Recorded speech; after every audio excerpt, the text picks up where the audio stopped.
And as you mentioned, his fourth 20-goal season in the last 5 years. That little bit of an off year last year, he's right back on. Here's a chance, McTeague. Here's a chance, McTeague. Stars.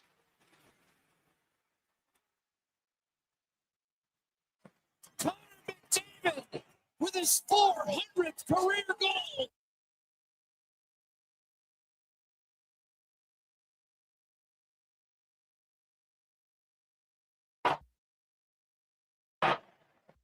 Career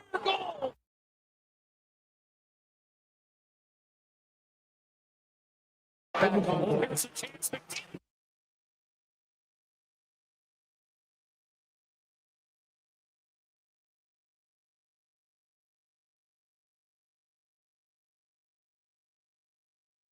The Jason Gregor Show. Like the Bucks by Bouchard, and that's the voice of the block. And that might have clipped the outside of the goalpost. Here's Bouchard showing Flapper. Samara Richard score. Short-handed goal. And Edmonton takes its first lead of the night, 2-1. On Sports 1440. On it. 2 seconds left. Oh, he lost back. Oh, got it. A chance for 4. Presented by PlayAlberta.ca, Alberta's only regulated online gambling website. Here's a chance, McDavid. Stars.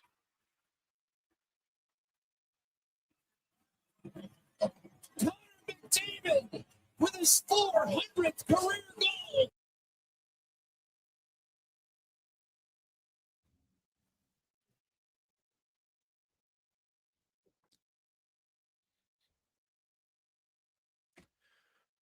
Well, happy hump day. Welcome to the Jason Gregor Show. Sports 1440, sports1440.ca, YouTube, Facebook, X, Instagram. Thanks for listening. Thanks for watching the show. As always, we appreciate you taking some time out of your day to join us and discuss everything that's going on in the world of sports. And man, there is a lot going on. It gets even busier tonight because first pitch of the Major League Baseball season gets going tonight.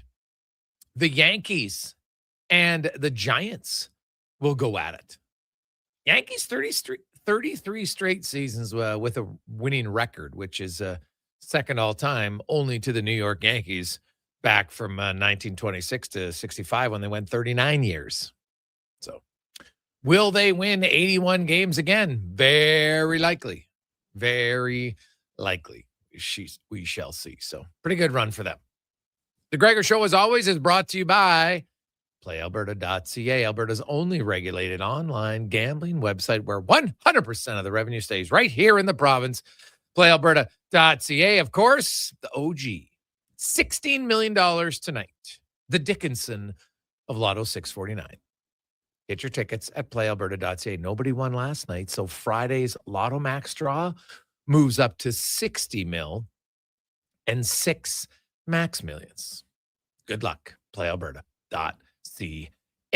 And tonight, a little lighter night in the NHL. Only 2 games. The Bruins, who lost last night, will take on the Sabres. Meanwhile, the Maple Leafs, who won last night, will take on the Rangers.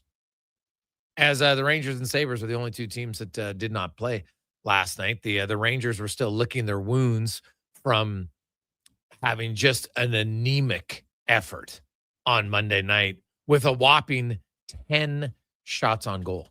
10 in one game. Brutal. So we'll see. And for Boston last night, the Maple Leafs, they got out, they scored early, couldn't finish it off. The Leafs then scored 3 straight goals. Boston pulled within 1 in the third before Matthew Nyes, an empty netter late, salted it away. The Montreal Canadiens were down 2-0.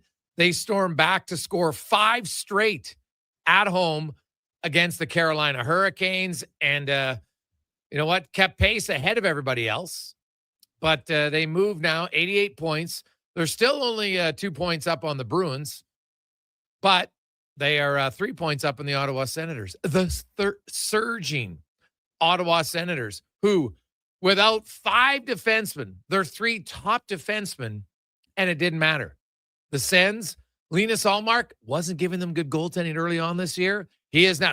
Maybe you probably didn't see it, but hopefully you saw the highlights. The saves he made on Larkin late in that game, massive. Thievery. And the Sens win 3-2. The rookie, Yakimichuk, comes in. No big deal. Gets an assist, then scores his first NHL goal, which, was the second goal of the game. Lars Eller, who had gone a long stretch where the guy couldn't score to save his life. Now he suddenly got 4 goals. And Ottawa picks up a massive 2 points. The Seattle Kraken. On the road, they were on life support. They're clinging to the edge of the playoff race. They're on a 6-game road trip. They are now 0-3. Well, technically 0-2-1. They go down 4-1 to the Panthers, storm back to tie it and earn a point, but then lose it in a shootout. And hey, big on a personal note, good to see the nephew back in. I said it all along. Sometimes you need to go down and play. Hadn't played a lot of hockey for years, and got to go down to the minors, play a ton of minutes, and gets called up. Goal, assist, +2, 3 shots. I like it. So hopefully, sure he can still play in the league. It's a tough league to stay in, and even tougher when you don't get to play, you don't get any confidence. So I will never be. People think going to the American League is like the worst thing. I've long argued, no, it isn't. If you're a good NHL player, you go down to the American League and you'll get your confidence. You'll get to play. You get to play in the penalty kill. You play in the power play. You play 5-on-5, and hopefully, then when you get an opportunity, you got to make the most of it. That's the hard part about it. Like, you get an opportunity again, but you got to make the most of it. You can't feel yourself into games, right? Like Max Jones. Max Jones came back up. He's played well, but he's got to continue. He can't fall back into the Max Jones trap where he's like, oh, you know what? I'm comfortable now. And then he's not effective. And if he wants to stay in the lineup when everybody gets healthy again, he's going to have to play great. It's going to be hard for him, I would think, regardless, right? If you look at when Draisaitl's ready and Lazar's ready and Frederick's ready, at least 2, maybe 3 of those guys are coming out of the lineup. So we'll see. Chicago Blackhawks in New York. The Islanders were all over them. Shots were basically 2-1, 47-28. And the Islanders scored first, but then they gave up 3 goals, actually 4 in a row, trailed 4-1. They stormed back in the third. They're all over them, but they can't get the tying goal. That's a tough loss for them. They outshot the Blackhawks 23-5 in the third period, but could not beat the goaltender. And hey, guess what? He's part of the team. And last night it was Soderblom stopping 44 of 47 shots. And that is when you're in a playoff race like that, the Islanders, now they're out of the playoffs, albeit they're tied with the Senators in points. The Sens have 6 more regulation wins and they have a game in hand. So tough loss last night for the New York Islanders. Then the Columbus Blue Jackets. Oh, baby. The Blue Jackets, they just find ways to win. They give up the first goal, and odds are in the NHL this year, you give the first goal, it's tough to come back. But Matthew Olivier, easily the best tough guy in the NHL. He's super tough, and he scores. He's got 15 goals again. And Zach Werenski comes up huge for the Blue Jackets with a goal and an assist. I'm telling you, Werenski, Bouchard, both of them should be Norris finalists this season in the National Hockey League. Werenski probably would be the favorite for me. If you look at all his overall numbers, everything else, he's leading the NHL in 5-on-5 scoring for defensemen, and he doesn't have an elite forward on his team. He doesn't have a McKinnon. He doesn't have a Kucherov. He doesn't have McDavid. Doesn't have a Draisaitl. Make no mistake, that helps, right? You can get a few easier assists sometimes when you have those elite forwards, but he doesn't have it. And the Blue Jackets, what do they have, though? They got wins, baby. They are now in second place in the Metro Division. They got 87 points, 1 up on the Pittsburgh Penguins, each with 11 games to go. And then you've got the Islanders with 85. So 87 Blue Jackets, 86 Penguins, 85 Islanders. It's still a very tight race. The Lightning, after being down early in that game, they storm back and win 6-3. So they keep pace trying to catch the Sabres for first in the Atlantic. The only game that had 0 playoff implications, the Blues and the Capitals. The Blues shut out the Caps 3-0. Then the Sharks, I'm going to say goodbye to 2 teams in the playoff race. I think last night we can wave goodbye. Put them in the rearview mirror. They're not catching anybody. I'm sorry. It was a good run. This one I saw coming. The San Jose Sharks, they just don't have the defense. As the games got tighter, they got exposed. And the Sharks have now lost 5 in a row. Meanwhile, the Preds have won 5 in a row. Think about it. The Preds were 3 points back of them. Now they're 7 points up. 7 points up with 11 games to go. It's not happening for the Sharks. Sharks are 2-6-2 in that time. The Preds 7-2-1. So look at that. That's really the difference. The Preds, older team, I think just a more veteran proven team and deeper, to be honest. Like the Sharks got Celebrini, it's unreal, but Celebrini hasn't been able to carry the Sharks all by himself anymore. Games tighten up, it gets a little bit harder to score. And now the Sharks, I'm going to say it, good night, Irene. They're out. They're not in my playoff race anymore. I put out all the schedules. I won't have the Sharks included anymore. 7 points. You got to pass 4 teams. It's just too much to ask. You can't do it. You might be able to pass 1. But even then, passing 1 when you're 7 points back, not happening. So the Sharks, I have them out. The Kraken, they're 5 back because they have a game in hand, maybe, but still, the Kraken I could put out of I could probably put them out to pasture, as we say for the farmers. You know what I'm talking about. So the Kraken and the Sharks for me, they're out. Dallas Stars, they're out of the race for first place in the Central Division. They're now 7 back of the Avs. 11 games to go, and the Avs have a game in hand. It ain't happening. So it's going to be Dallas and Minnesota. Dallas made it close for a while, but Colorado says, not happening. So you can lock them in as the number 1 seed in the West and pretty much in the National Hockey League. The Golden Knights, oh, wow. They've got 5 goals in their last 5 games. They've been shut out twice. They scored 1 goal last night. They outshot the Jets. Gave up 4 goals again, and things aren't rosy right now for Vegas. Now, when we talk about goalie issues, the reason why I think Vegas goalie issues are infinitely worse than Edmonton, I'll tell you why. So, in the month of March, save percentage for Edmonton, not good. I don't know save percentage is one thing, but Edmonton is .868, not great. Vegas is .875, not great. Vegas has played 2 more games in that time. But here's the difference. The Vegas expected goals against on the season are 3rd best in the NHL. 3rd best. Do you know where they rank in goals against? 26th. The Edmonton Oilers, do you know what they're expecting? Oh, sorry, that's 5-on-5. I should clarify. 5-on-5, where the majority of the game is played.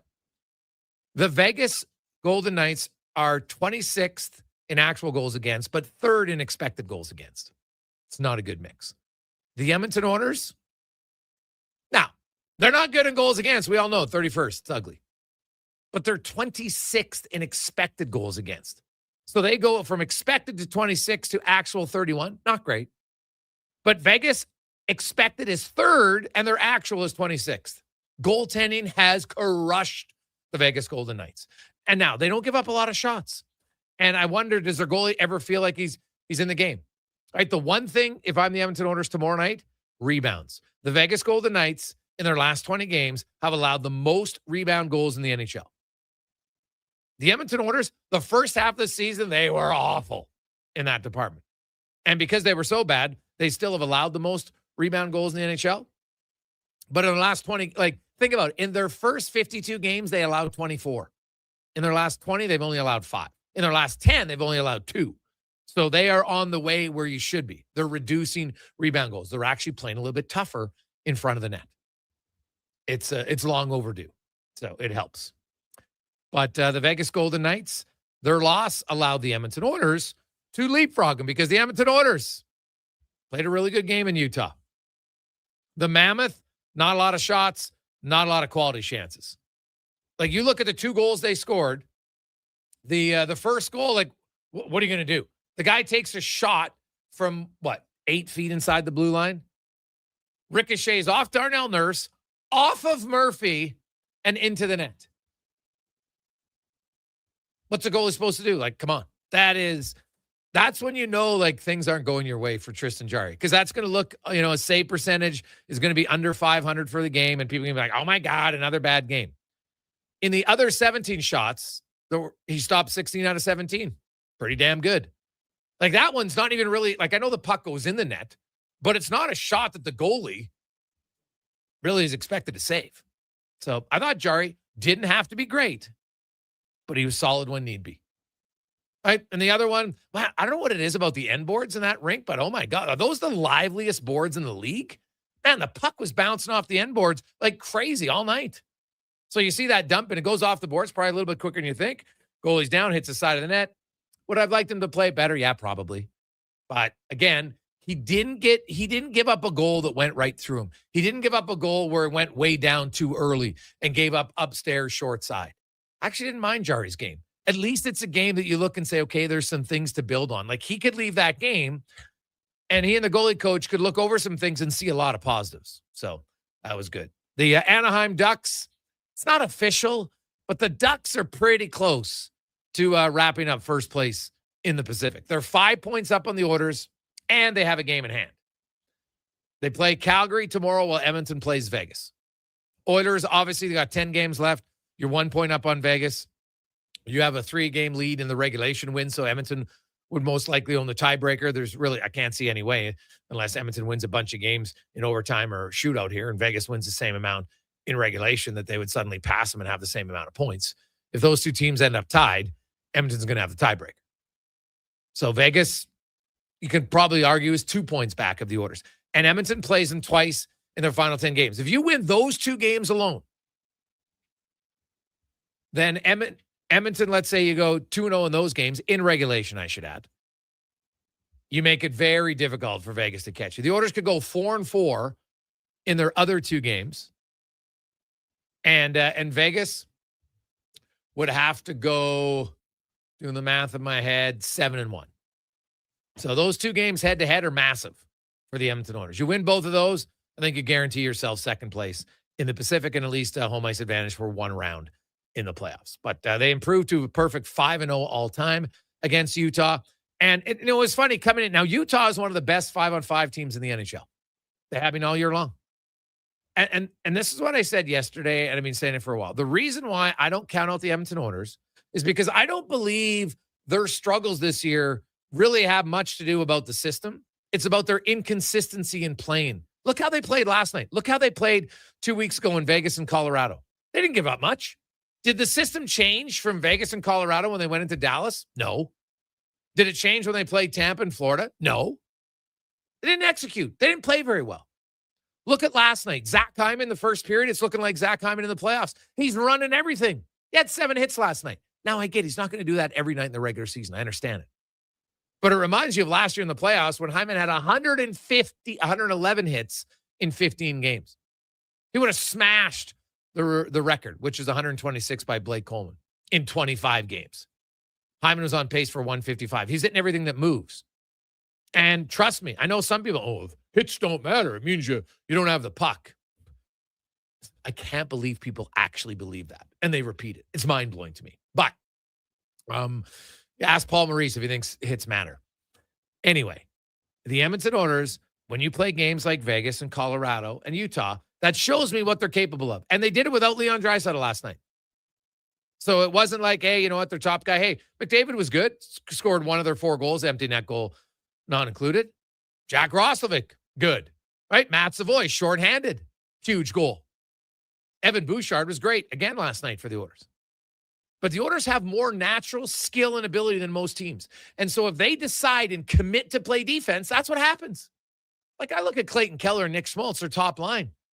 Do you notice who Paul Coffey played against them the majority of the game? Nurse and Murphy. For the second straight game, Nurse and Murphy play the most minutes against the other team's top line. And they've done very well. Now, they had the fluky ricochet goal. That's the only goal they've given up. Kucherov lit up the rest of the Oilers team, not them. Are you seeing signs of maybe a reliable defensive pair? Because it would be massive. Right? It would be massive. Darnell Nurse has the ability to play way better than he has. Just stop trying to play outside your means. Just complete your passes, play tough in front of the net, and use your elite speed. It's one of the best skating defensemen, one of the best recovering defensemen. If a guy tries to take him wide, rarely do they beat him wide. Because he's long, he's got a great stick, he can turn quickly. There's lots of reasons why that pair should be able to free up Bouchard and Ekholm from not having to play all the tough minutes against the other team's top line. But I'll tell you right now, if the Oilers had to play Utah in the first round, I couldn't believe people yesterday said, oh, well, Utah, I think it'd be a pick'em series. What? Based on what? Utah they don't have the skill of the Oilers. They don't have it. Look at their top 4 defense in Utah. You honestly think they're as good as Edmonton's top 4? Come on now. Now, Edmonton, what they do is frustrating. And they haven't played up to their capabilities. I agree with that. So they could, if they flame out in the playoffs, it's not because they don't have talent. It's because they're not playing to their level. And that's been shown here in the last few weeks. When they decide to say, okay, guys, let's bear down here. Stop with the dumb giveaways. Stop being weak in corners. Let's battle. And when they battle and they use their speed, guess what? The Oilers outside of Colorado are the second fastest team in the league. They got a lot of speed. Kapanen can fly. Savoy can fly. McDavid can fly. Nugent Hopkins can really save. Podkolzin and Hyman, right? Nurse on the back end. They got speed. They got more than enough speed. They just haven't played very well. And I get that it's frustrating. But that's why you can't count out the Edmonton Oilers. You can be frustrated by them, and you can wonder, it's like a box of chocolates. You never know what you're going to get. If they can figure out, and they've done it before, if they decide to say enough's enough, then they'll win 2 rounds. I almost lock it in they'd win 2 rounds. I love the Anaheim Ducks story. If I'm playing them, I love their inexperience in the playoffs. They give up a ton. And if you continually give up that much, it's going to be hard for your goalie. And they got a great goalie. But the Ducks' inexperience, because we all know the playoffs, things change. Intensity, elevator up high. It gets louder. The buildings are way louder. It's more intense. You got to control your emotions more. And it's hard to do it because you feel like you're a gladiator in that ring, man. I've talked to players like, it is different. It's a different feeling. Your emotions are run higher. You got to stay calm. You lose a game, oh my God, it's not the end of the world. But when you were a young team, the Oilers, when they lost a playoff game, McDavid even said it. He's like, God, like we were so high after a win and so low after a loss. It's just emotionally draining. And they didn't really learn until Duncan Keith came in. Now, you know what? They got some veterans in Trouba and Kreider, but they haven't won, right? They got some experience, but not enough. So if the Oilers decide here, now the final 10 games, you could play. You go 10-0. Doesn't mean you're going to go deep in the playoffs. It's, are they showing the areas, battling better, being more physical, right? The only time Utah had extended zone time last night was when the Oilers struggled at getting the puck out. You have opportunities to get it out. And any coach who's, I don't care if it's U9, U11, when you don't get the puck out of your blue line, when you have a chance, that's when the other team usually throttles you. Because now you're on your heels. It's always a little bit more taxing to defend than it is to attack. And that's the only, and Utah didn't have a ton of extended time, but the few times they did, watch where Edmonton had a puck, looked like it, kind of make a little bit of a soft play. Not very many, but that's about it. You eliminate those, the Oilers are good. A few other quick notes on the Oilers. Trent Frederick won't play tomorrow. He's not going to play against Anaheim. He's out. His earliest date to return would be against Seattle on the 31st. So keep that in mind. Curtis Lazar, tomorrow will be the last game he has to sit out due to his 10 games on LTIR. 10 games, 24 days. He matches both. He will be ready to go against the Ducks on Saturday, and I'd fully expect them to put him in the lineup. They could use a right shot in the face-off circle. Another guy can kill penalties. Lazar is actually playing pretty well before he got hurt in his role. So we'll see. We'll get a lot of your thoughts today. 833-401-1440, 833-401-1440.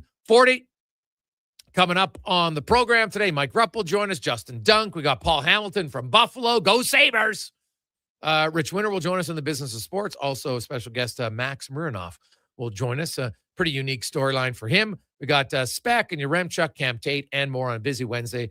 It's a Gregor Show presented by PlayAlberta.ca.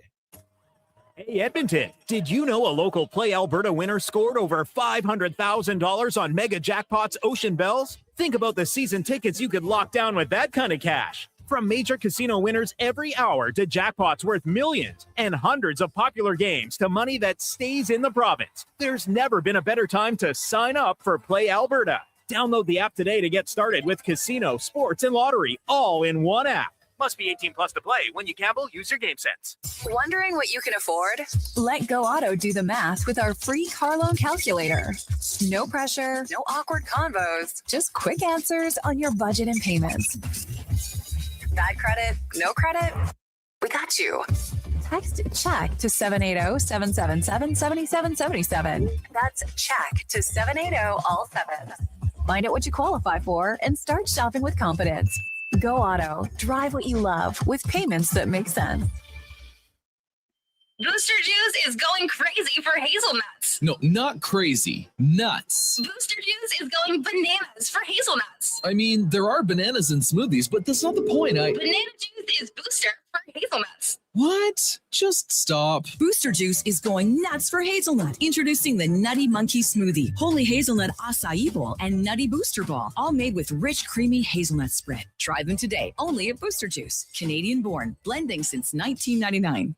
Come for Canada's largest trade shows, the biggest names in entertainment, exhilarating sporting events, and more. And stay for the experience at the Edmonton Expo Centre. Looking for the perfect place to host your next big event? From trade shows to galas, meetings, and concerts, the Edmonton Expo Centre has the space, event expertise, and service to make your next event unforgettable. With over 522,000 square feet of flexible event space, in-house catering, and operational expertise, they bring your biggest vision to life. Learn more at edmontonexpocentre.com today. Great news for your weekend project. CFI, that's Custom Floors Inc., is now open 6 days a week with Saturday hours from 10 till 2. Get top quality Canadian products from Beaulieu with the convenience you need. For your free estimate, visit CFI at customfloorsinc.ca. Do you sit around at work listening to sports radio all day? That's right, my friend. There's no shame in it. It's the good life. And we're not here to snitch. Hey, if your company advertised on Sports 1440, you could be the one listening for your company's ad every day. Now you've got an excuse to listen to Sports 1440 all day. It's part of the job. Sounds like someone's getting a promotion. Email Gregor at sports1440.ca and let's get to work for you.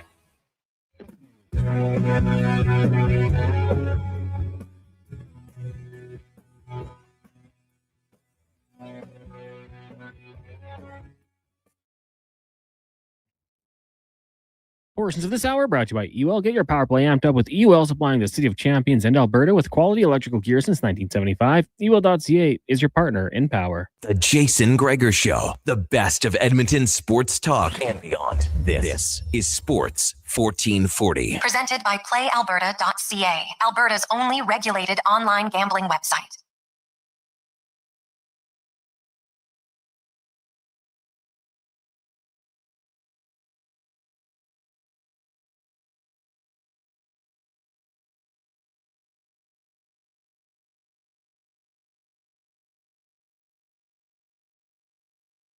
Jason Gregor, Connor Halley, Sports 1440, sports1440.ca, YouTube, Facebook, X, and Instagram. Jet on the farm sending a text. Hey, Greg's looking at the standings. As an Islander fan, I'm livid about the Bettman point. How does a team with 40 wins is out of the playoffs, but Pittsburgh below 500 and second in the division?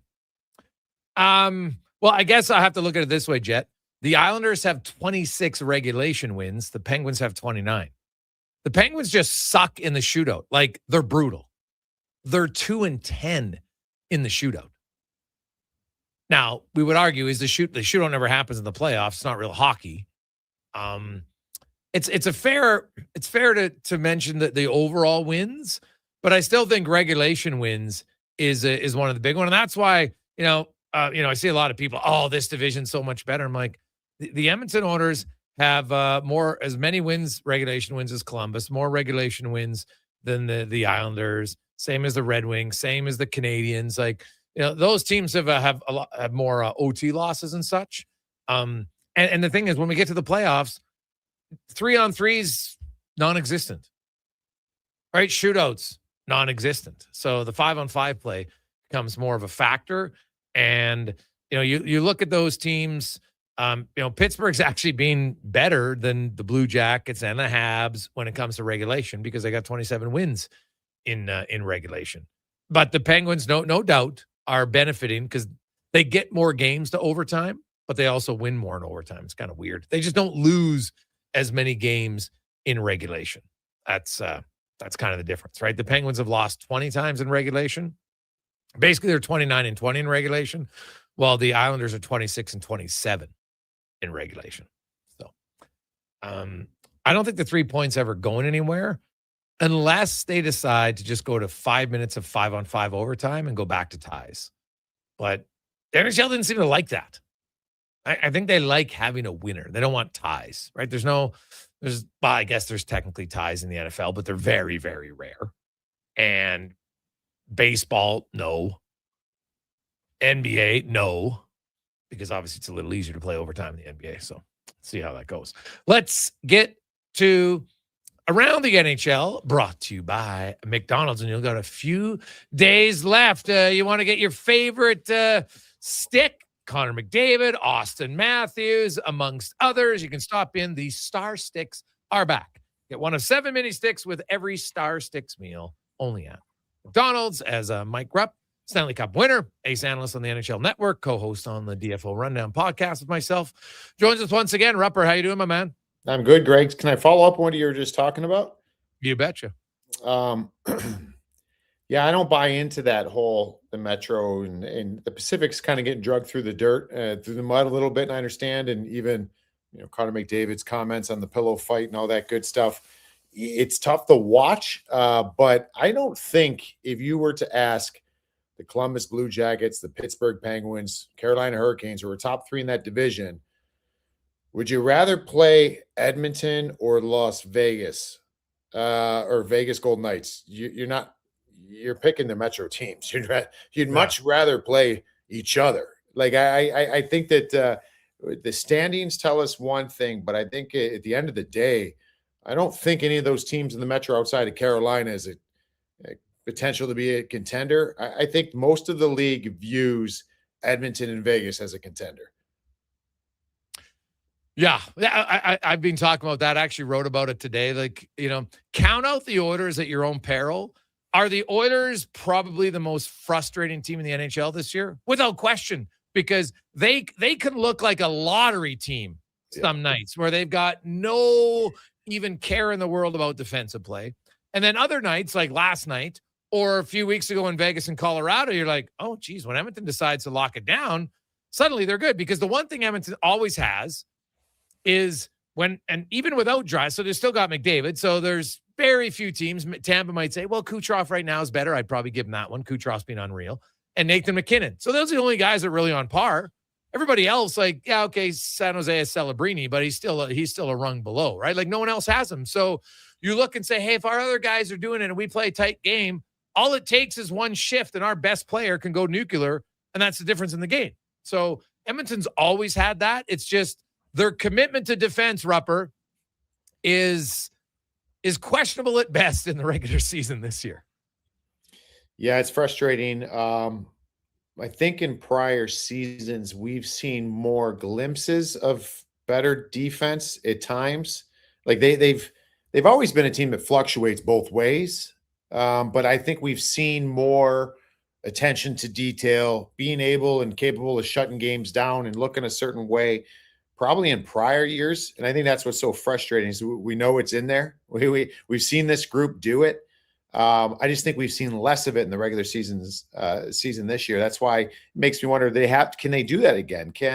I think yes. I think that there's still enough games left to do that. And then there's that playoff time, just players that have the experience have a way of just falling into that mode once again. Playoff hockey is a mindset. Playoff hockey is almost a way of life in some ways.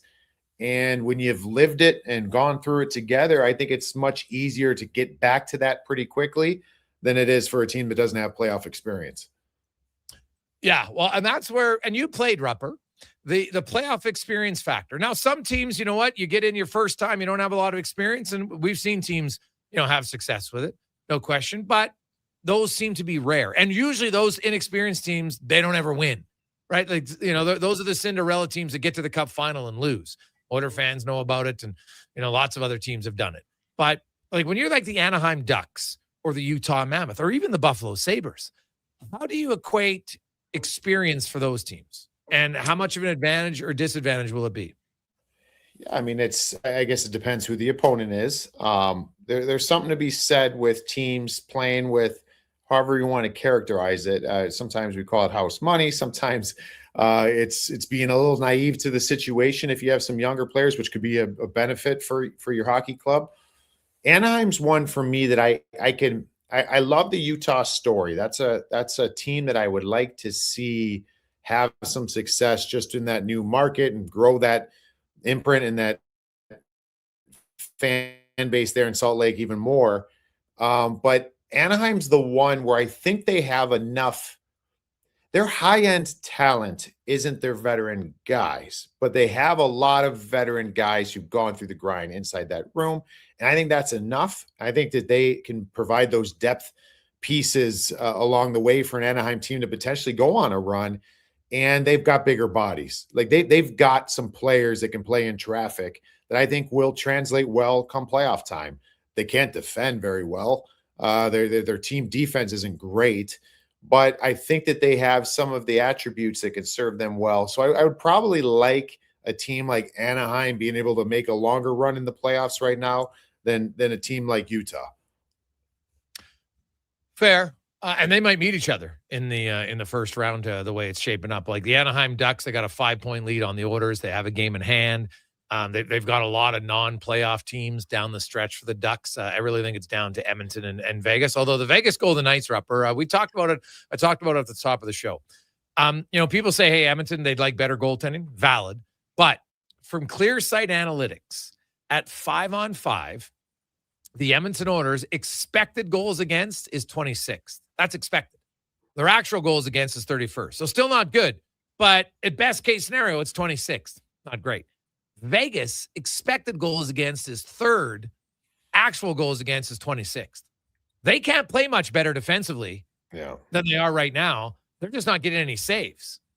And, maybe Aiden Hill can flip a switch in the postseason. We'll see. But that's an interesting one for me. Like the goaltending concerns in Vegas might be bigger because like in Edmonton, you could at least say, well, geez, the Oilers got to play better defense, so that might help the goalie. I'm not sure Vegas can play much better than 3rd best defense right now.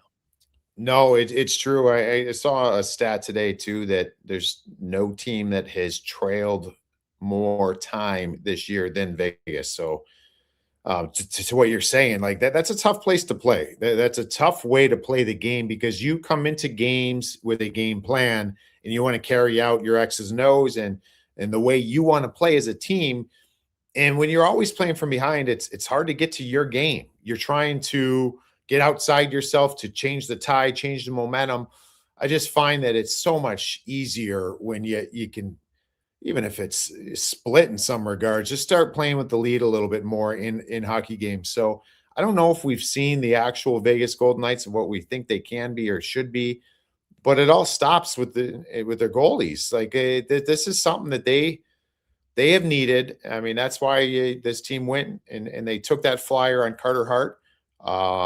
They needed, I think they needed an upgrade at the deadline. And so they didn't get that. They didn't do that. It's going to be their Achilles heel, or it is their Achilles heel, and probably will be their demise in the playoffs. It's just a matter of when. Can Aiden Hill put it together? They're hoping so. And to your point, they're giving him an opportunity. They're not leaving him out to dry. Like I'm watching the New York Islanders. They leave their goaltenders out to dry, like completely leave them out to dry. That's not Vegas. So if you can't find your game collectively when your team's defending well, I'm not sure how much you're going to be able to do in the playoffs. Yeah, no, that's totally fair. Mike Rupp joins us. Hey, Rupper, what did you make of the Greer hit? I want to preface this first, because I'm a huge AJ Greer fan. The way he plays the game, that was a terrible hit. Like that was a terrible gesture, if you want to put it that way. Like to see numbers, we know that you can't throw shoulders into numbers. Sometimes we see guys try and knock guys off balance, but this was a shove in a way that's not with good intention. So was there a little bit of a, whatever you want to say, was there a little snap in there or whatever it was, that is the hit that we can't have in hockey for me. It would probably be even worse if he was like a skating through a check and putting a shoulder through a number, but we usually don't overly see that far away from the boards, but that doesn't mean this one's any less dangerous. So I did not like the hit at all. I thought it was one of the more, whether it was intent or not, it was one of the more dangerous hits I've seen in hockey in probably a few years. Yeah, I didn't like it at all. And I know I saw some people say, well, you know what, because of the past, the NHL is going to have a hard time. I'm like, BS. They decided finally, and with Rafi Torres, and said enough's enough. Because guess what? Previous headshots never got that much of a suspension until they said enough's enough. And then they gave him a serious suspension. And guess what? It got everybody's attention. So I don't believe that the NHL actually has the precedent that shows you if you want to change it and you want to clamp down, you just clamp down. And you give Greer 10, 15 games, guess what? Guys don't do that anymore. Yeah, no, it's a fair. I used to get this all the time, and when I played, and that was a while ago, 11 years ago was my last year, but it was still that the game changed back after the lockout in 05. The rules changed. The league was getting faster and faster, and we're seeing it continually grow now in that aspect. And you would have numerous times, like Greg's, I'm telling you, and then this isn't to pat myself on the back. I numerous times would have referees say to me during a game, I'll let you do what you just did all day long. When you engage with a guy, I would engage with a guy maybe 10, 7, 5 feet away from the boards, and I would almost bear hug him, ride him into the glass, and then I try to throw him up into the glass and get a big hit out of it. And they would let, whether I have an obstruction hold, grabbing his jersey, doing something, they would let that go. And I had it. If I told you 10 times I'd referee say that to me, I might be undercutting it. And my point in all that is the referees will let you get away with more if you're erring on the side of respect for your opponent.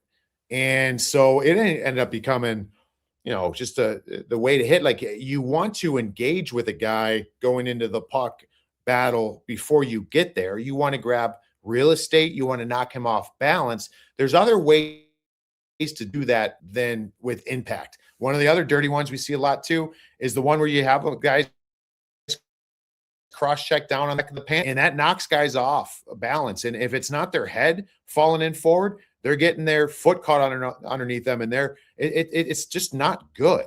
So I think that's something that players, I think that's an area where you'll have a little leeway if you do it properly, and that wasn't properly. The impactful anything's 5 feet away from the board. It's a no-go.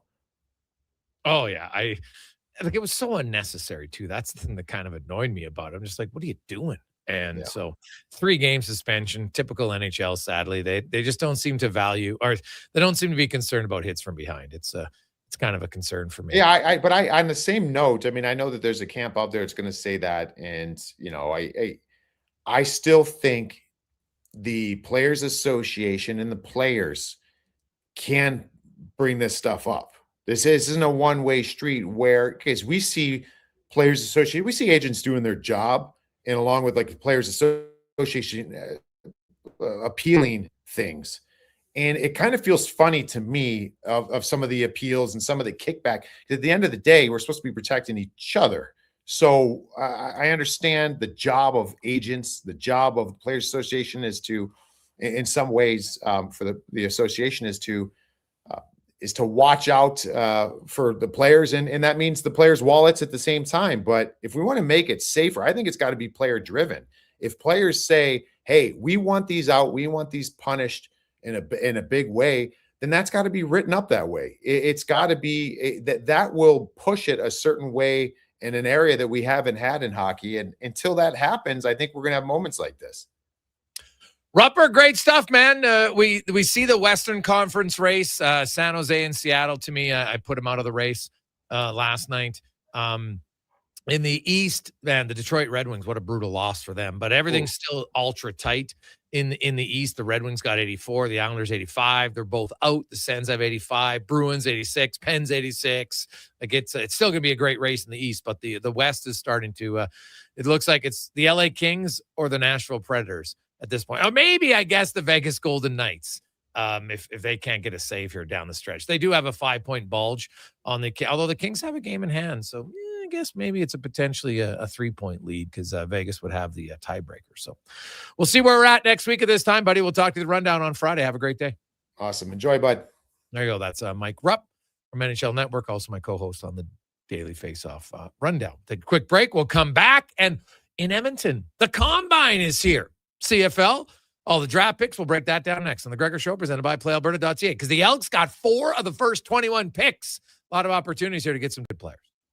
It's Truck Month at Wolf GMC Buick, and we know trucks. And we have the best deals of the year right now. Some have 0% for 4 years. We have 0% for 6 years. That's on our #1 selling GMC Sierra half-ton crew cab, or the Elevation, the AT4, or Denali. Yep, 0% for 72 months. And Costco members get an extra discount on some of our SUVs. Pop in today and drive away smiling. Wolf GMC Buick. We're making it easy. And now Action Electrical's testing team is on defense duty. They're the guardians of safety and compliance, a critical part of any lineup. Precisely. They perform rigorous safety and code compliance testing for commercial operations. Think of them as the referees, ensuring everything is up to standard before disaster strikes. Their preventative plays are legendary, spotting faults early. Hire the Action Electrical team to bring home a win for your project. Visit actionelectrical.net. At Fountain Tire, the savings come in threes. Up to 25% off select tires, a mail-in rebate of up to $100 off a set of 4 select tires, and $50 off $150 service. We're basically the BLT of savings. Until April 25th. Restrictions apply. Book today. Are you looking for safe and professional transportation solutions for your group events and sports teams? Look no further than Silent Rides, Alberta's premier charter bus company. Whether your group is big or small, Silent Rides has you covered. We offer state-of-the-art motor coaches, first-class service, and affordable rates. Get your quote today. For more information and to request a quote, contact sales at 877-748-0991 or visit silentrides.ca. On the Rocks, the party never stops. Check it out. Mondays, bingo tune. Tuesdays, tacos and tequila. Wednesdays, it's karaoke. Shake what your mama gave ya with salsa lessons on Thursdays and the best live DJs. Plus, live music every Friday, Saturday, and Sunday, along with DJ Kenny K. Hold on, let's not forget $5 happy hour, 7 days a week. Your bar, your party. You're on the Rocks. On the Rocks. Chat Brave and 118th. Don't let equipment failure stop you cold. At AWS Welding in Nisku, our factory-trained service techs are on hand for all welding equipment repairs. We're a fully warranted center for Miller, Lincoln, and ESAB. And we service all makes and models. Proper, regular service extends the life of your gear and keeps it running at peak capacity. Don't wait for a breakdown. Book your service appointment today at 780-979-0470. AWS Welding. We make it happen. NHL Star Sticks are back at McDonald's, and we're celebrating by going bigger. Make that smaller, way smaller than ever before. Collect the set and get one of 7 mini sticks with every NHL Star Sticks meal. Featuring McDavid, Matthews, Quinn Hughes, McCarr, Celebrini, Reinhardt, and Montembeau. So get yours while they last. 1 stick per meal purchase. Limited time at participating Canadian restaurants.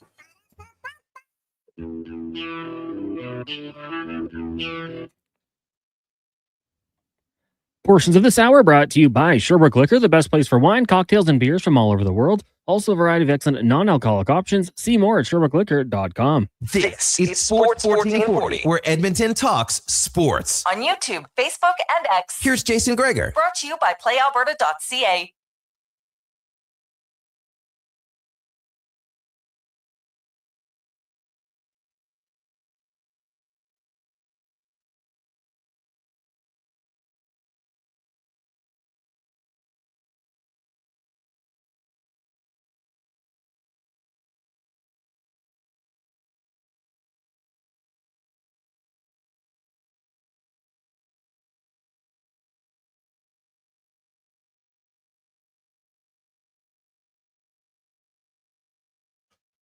.247. Welcome back. Jason Gregor, Connor Halley, Sports 1440, sports1440.ca.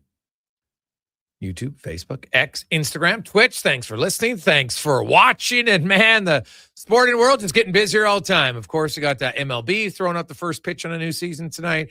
NBA and the NHL are heading into playoff races and into the postseason. We got the CFL Combine coming up in Edmonton this week, and then you got the draft and the CFL and the NFL. You got the Masters, and then right around the corner, CFL starts. Man, it is a fun time.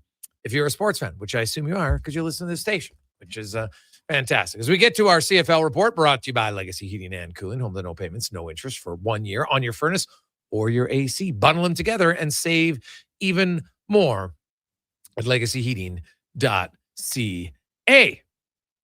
And time now to talk about the Combine from 3 Down Nation. Insider Justin Dunk joins us as the Combine is in Edmonton. Of course, the draft is getting closer as well. Justin, welcome back to the show. How you doing? Good, man. Thanks for having me on, Jason. Hey, I appreciate it. Let's start with it's a big year for the Elks. Kind of the second year of the Hervey regime as players off the field. Obviously, Chris Morris is doing a lot on the business side, but on the football side, I wasn't expecting them to have a huge turnaround. Doesn't work that way in the CFL. Rarely bring in a new GM and magically everything gets better. Usually, though, year 2 is when you expect to see some growth. What do you make of their offseason? And more importantly, maybe you combine that with Mark Killam having more experience as a head coach. That part I think is going to be key in terms of Killam having now gone through his rookie CFL season as a head coach and into year 2, I think will really help. And then also the roster. It looks really good on paper. I like what they've done now for 2 free agency periods in a row. Ed Hervey termed it something like he had to get the stench out of there from the previous regime. I think he's definitely done that. And I believe that this Elks team is ready to compete. But Jason, when you look at the West Division, it's ultra competitive. And if you have Edmonton perhaps making the playoffs, somebody ain't making the playoffs, at least one in the West, if there's going to be a crossover. So I think they can do it. They played very well down the stretch, notably beating the Saskatchewan Roughriders, who went on to win the Grey Cup, but it's going to be rough and tumble out west, man. Yeah. The Elks, what do you make of their receiving core? Do you believe the big signing is going to give them a legit number 1? I think Austin Mack is certainly going to help. Now, the opinions on Mack vary. I've heard from people in the league that call him a flash in the pan because really you look at his CFL resume, he had one really good season in 2023, was a CFL All-Star, helped the Alouettes win a Grey Cup. I'm sure Edmonton would like if him and Cody Fajardo can rekindle that magic. But I think you want to see consistency from Austin Mack. I think there are some other pieces in that receiving group, as you alluded to, that are intriguing with upside, but it lacks proven talent. That said, it's not to say that somebody can't burst on the scene. I think Joe Robustelli is a great value signing in free agency, essentially just got caught up in a numbers game in Saskatchewan. You can only dress so many receivers. They had a bunch of talented ones with the Riders. I think he can take a big step. This is a guy that has a 200-plus yard receiving game, almost, I should say, on his resume against Calgary last year when Calgary's defense was very difficult to go against. I like Keon Julian Grant. I think he needs to be more consistent catching the football. But if he can do that, then I can see how this offense can come together around Cody Fajardo and Justin Rankin, because I think the run game is going to be at the center of it. Yeah, Victor is the one guy I look for to potentially have that breakout year. And lots of the breakout receivers in the CFL, people are like, well, I didn't really know who he was till he had a breakout season in the CFL. It's kind of how it works for a lot of them, really. And I think he might be a guy. Obviously, Rankin's running. The O-line had to improve, and I believe it has. It's way more competitive. They got more depth. Ed Hervey, they've got the salary cap space to probably carry kind of an expensive guy at the number 6 slot. But I still could see them, potentially releasing a guy closer to training camp or in training camp when I look at how many O-linemen they have. That does seem like a possibility. Now, I think they have reinforced that group. As you said, Brendan Bordner, Ed Hervey told us today, is likely going to start at left tackle. Jordan Murray's likely going to start at right tackle. But Carter O'Donnell will get a look there. Although if they do go Americans at the tackle positions, then as you talked about, you're going to have a lot of really good Canadian depth on the interior. It seems like they're locked in to Carter O'Donnell at that right guard spot, and then he can be a swing tackle if there's an injury in a game if you need it. And Hervey alluded to a competition at center with David Beard. Coulter Woodmansey did play some center in Hamilton. And then you have Mark Corte, the local product as well, on that offensive line. Like, those are some quality Canadians, 4 high-quality Canadians that any team would like to have, but they're also highly priced. Ed Hervey says they can fit in the salary cap, so we'll see how it plays out in training camp. Yeah.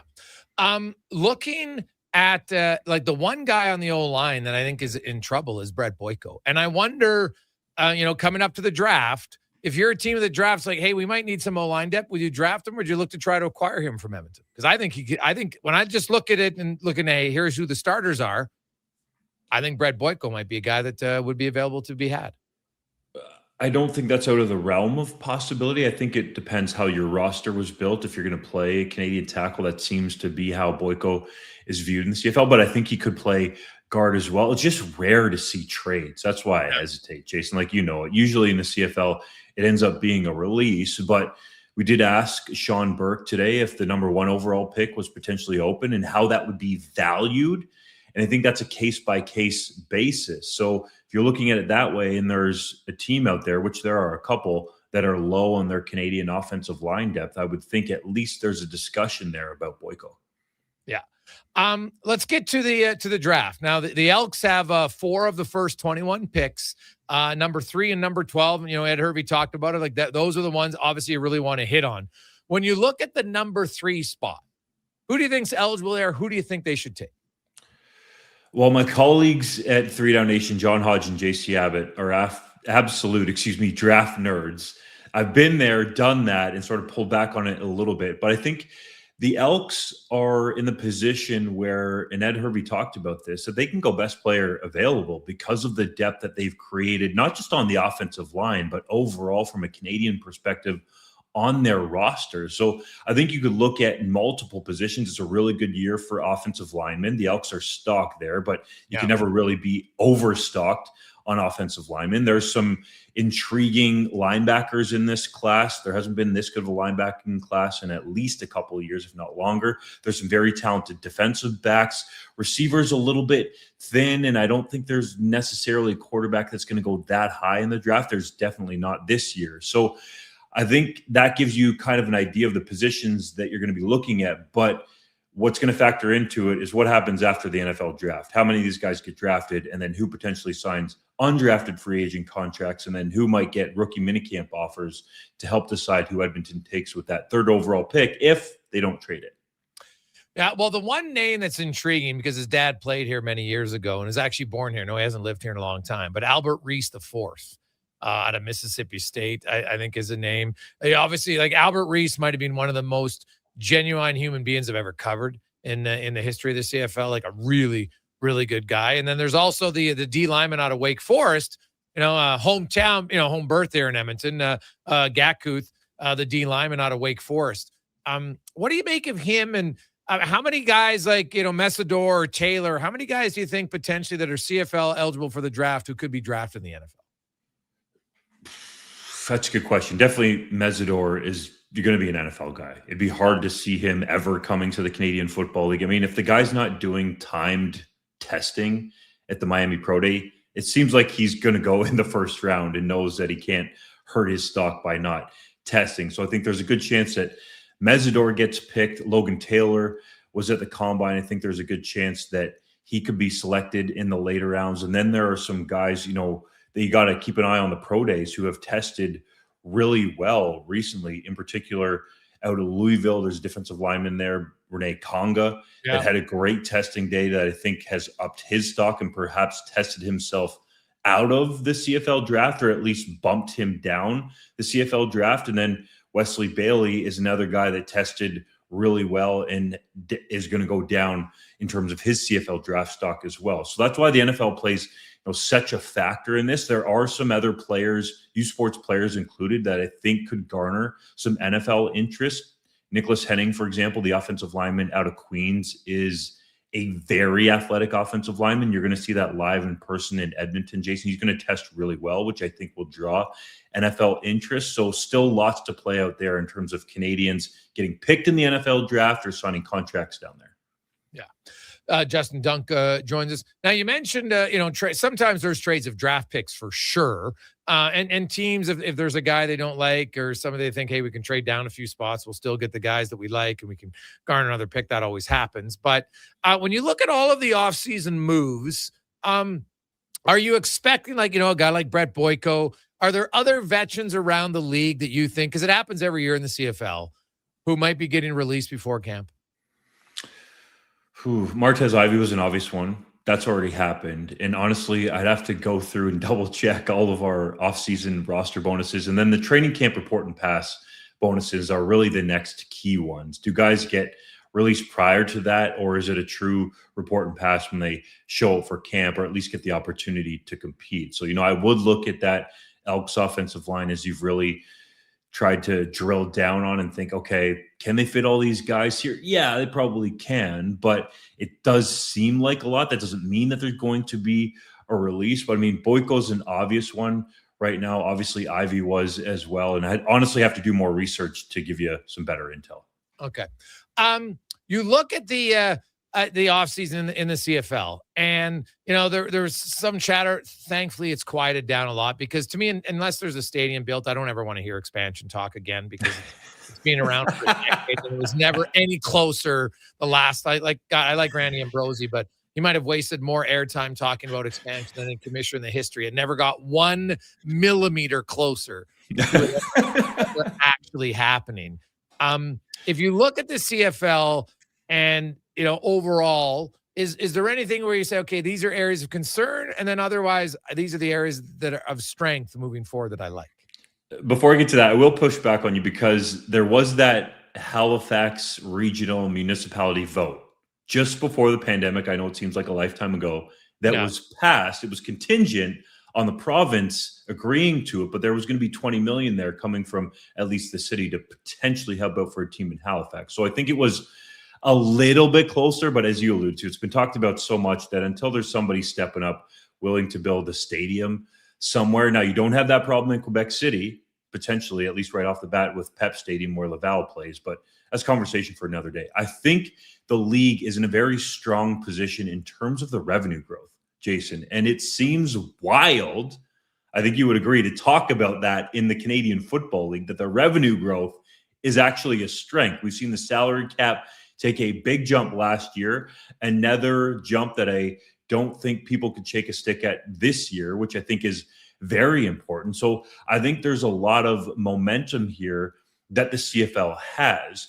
The negative, honestly, I would say, is Stuart Johnston really running his early tenure romance period, let's call it the honeymoon period, right off the road with the rule changes. I think he would have had a lot of runway with the fans here if he would have legitimately came in and actually done 100 days of listening instead of stuffing these structural changes, as he's alluding to it now, down the throats of not only the hardcore fans, but really everybody in the CFL, presidents, general managers, head coaches. I get it. The game needs to innovate, but that's what I consistently hear from fans. And then the other thing that I've heard from fans in the offseason is Stuart Johnston talked about at the State of the League address that there were going to be ensuing announcements in the weeks and months ahead. And as a couple of fans have astutely pointed out to me, we haven't heard anything from the commissioner's office essentially since the league meeting. So I'm curious to see if there is anything here in the new future. He was talking about a new app, a new fantasy game, a new website. I would imagine they want that to happen closer to the season if they're going to unveil it. But still, when you tell fans that you're going to have announcements in the weeks and months ahead, and then you don't have anything, that doesn't do you any good in terms of your trust level, especially with all the fans, but the hardcore ones indeed.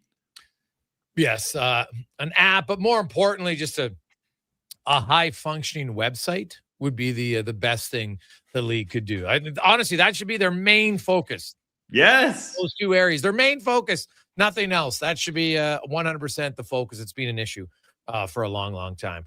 Justin, always good to catch up with you, man. We'll be reading your stuff. I appreciate it. Thanks so much for your time. Thanks, Jason. There you go. That's Justin Dunk from 3 Down Nation. Their insider, covers all things CFL. Let's get to the con man on a Sports 1440 update brought to you by Fountain Tire. Tires? Oil change? Vehicle repair, one-stop shop. They do it all at fountaintire.com. The Sports 1440 update. Well, late night in the NHL, just 2 games on the schedule, both at 5:30. Bruins heading to Buffalo, and the Leafs up against the Sabres. In the association, you got the Grizz and the Spurs. Wizards taking on the Jazz. Nuggets meet the Mavs. Warriors host the Nets. And to wrap it all up, the Raptors in LA taking on the Clippers. Major League Baseball game number 1 tonight. 6:05 Giants and the Yankees from Oracle Park in San Francisco. In the AJ, 4 games tonight. Game 4 action. Fort Mac hosting Whiteport. Wolverines leading 2-1. The Storm look to complete the sweep in Lloyd. Calgary tries to even up their series with Canmore, and the Kodiak will try to take a 3-1 series lead over Drumheller. And in the PWHL, 1 game tonight. Montreal taking on Minnesota just after 5. Coming up in hour 2 of the Jason Gregor Show, we'll be joined by Sabres beat reporter Paul Hamilton. We'll ask 5 questions and hear the stat of the day. I'm Connor Halley. This has been a Sports 1440 update. It's Sports 1440, a Stingray radio station broadcasting on Treaty 6 territory. Download the free iHeartRadio app and listen to CKJR wherever you go. Hi, Mike here from Northgate Chevrolet Buick GMC. We're the #1 dealer in the world. Just kidding. If we were, would you care? We're the #1 dealer in Canada. Still kidding. You probably still don't care. Tell you what you will care about, our March Madness sale going on right now. Discounts up to $30,000. And the grand opening of our Autoplex, a massive indoor showroom. No self-proclaimed titles, no iPads, no trips to Vegas or hockey jerseys, just a really good deal. Stop in and see us today, 13215 97th Street, or visit us online at northgategm.com. You're in Northgate country. Whether you're a craft beer connoisseur or more of a wine aficionado, there's always something new to discover at Sherbrooke Liquor, a unique family-owned independent liquor store. The selection, incredible. The non-alcohol section is also very impressive. Sherbrooke Liquor, expert, knowledgeable staff with a passion for unique finds. More than just a liquor store, Connor Halley, Sports 1440, Sports 1440. Alberta's best. The one and only Sherbrooke Liquor. Wine, spirits, and oodles of beer. Visit SherbrookeLiquor.com. With the lead up to the playoffs underway, players are definitely stepping up their game. And the fans are doing the same. Simple snacks like chips and dip may work at the front half of the season, but now more and more fans are rocking the Wilhauk beef jerky for game time get-togethers. Just make sure you bring enough for everyone if you want to be invited back for the playoffs. Make your next hockey game day a Will Hockey game day with Wilhauk beef jerky, only available in Leduc. Get yours today because you don't win games with salad.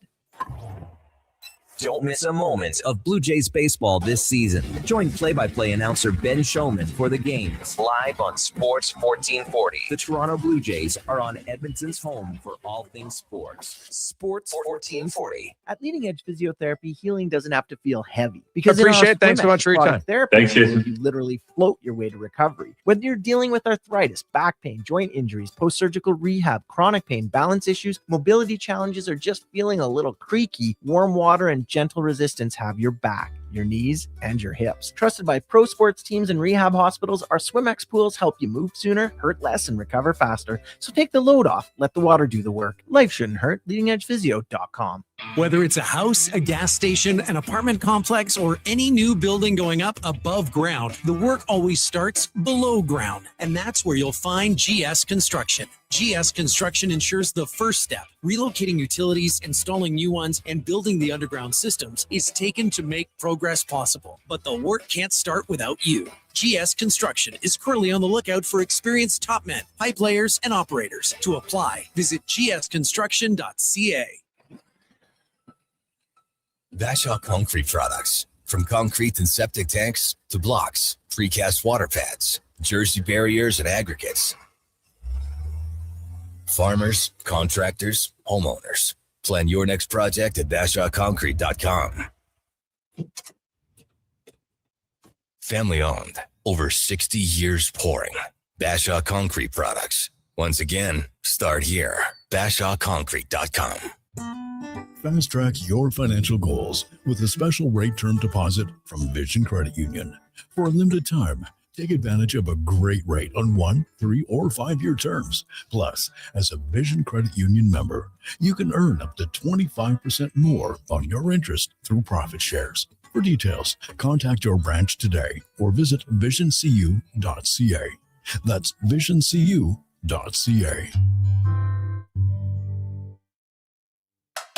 Hi, I'm Colin Livingston, president of Cantork. We've been tightening bolts and redefining our industry for 25 years. Yes, a quarter century, and we're just getting started. Check us out at cantork.com. Our tools age better than I do.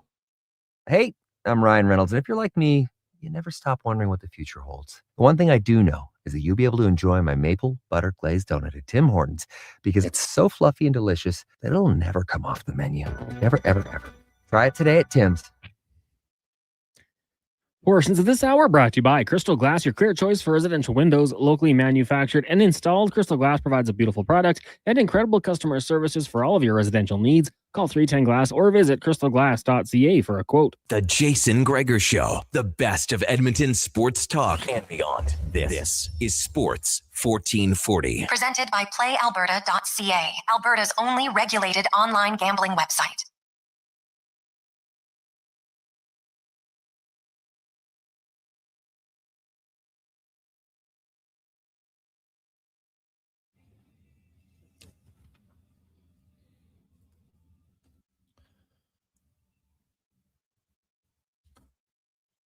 Just after 3 o'clock. How are you? Welcome back. It is the Jason Gregor Show, Sports 1440, sports1440.ca, YouTube, Facebook, X, Instagram. Thanks for listening. Thanks for watching the show. As always, we very much appreciate it.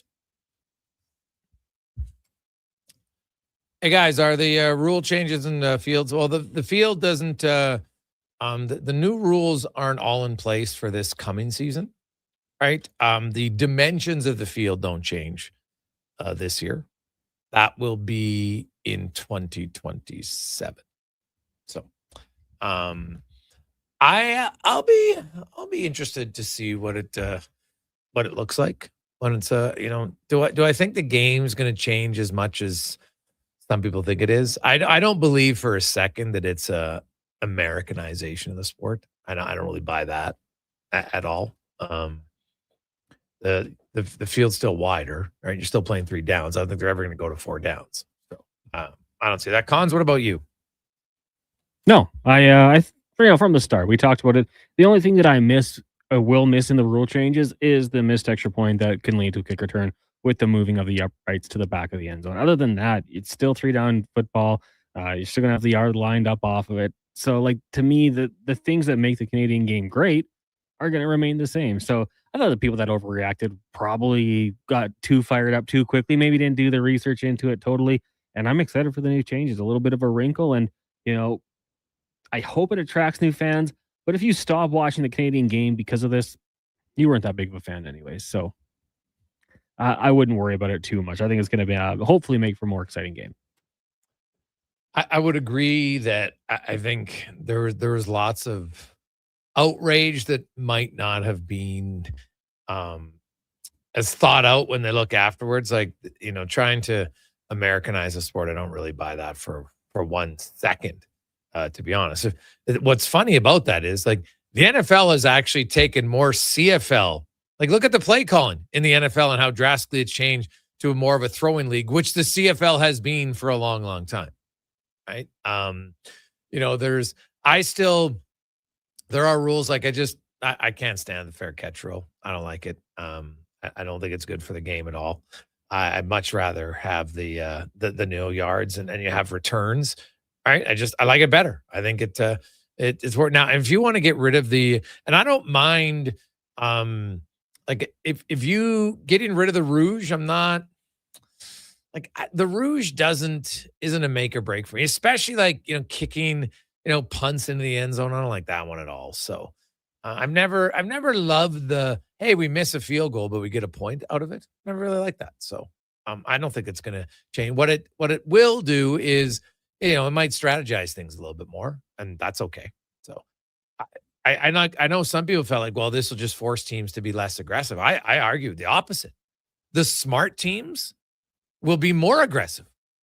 Why wouldn't you gamble more now, Cons? Like, the odds are in your favor to benefit you to gamble, especially when it's long field goals now, all day long. Yeah, I mean, honestly, I feel like people just wanted to find a reason to hate it, and they try to find reasons. Teams will be less aggressive. Teams will do this. Like, I don't think it's going to change it that much. It's a shorter field. You're going to be probably in range, obviously a little bit quicker, a couple field goal or first downs, and all of a sudden you got a kicker with a big leg. You're going to be taking these shots. You just want to make sure, obviously, you get the distance on it. But no, I think that honestly, Greg, I just think people that don't like this, they're just trying to find a reason to make it more of a headline. Once the game starts, it's still going to be good ball. It's I don't think it's going to make that much of a difference. So we want to see points. We want to see touchdowns being scored. That's the things you go to see. These little changes, the little tweaks. I admire it. I respect the fact that they are making these changes. The NFL does it too. Like you said, the special teams changes they've made. Now, for you and I, we probably think they've ruined the game, changed it up a little bit. Like we don't get kickoff returns like we used to with all the changes that they've made.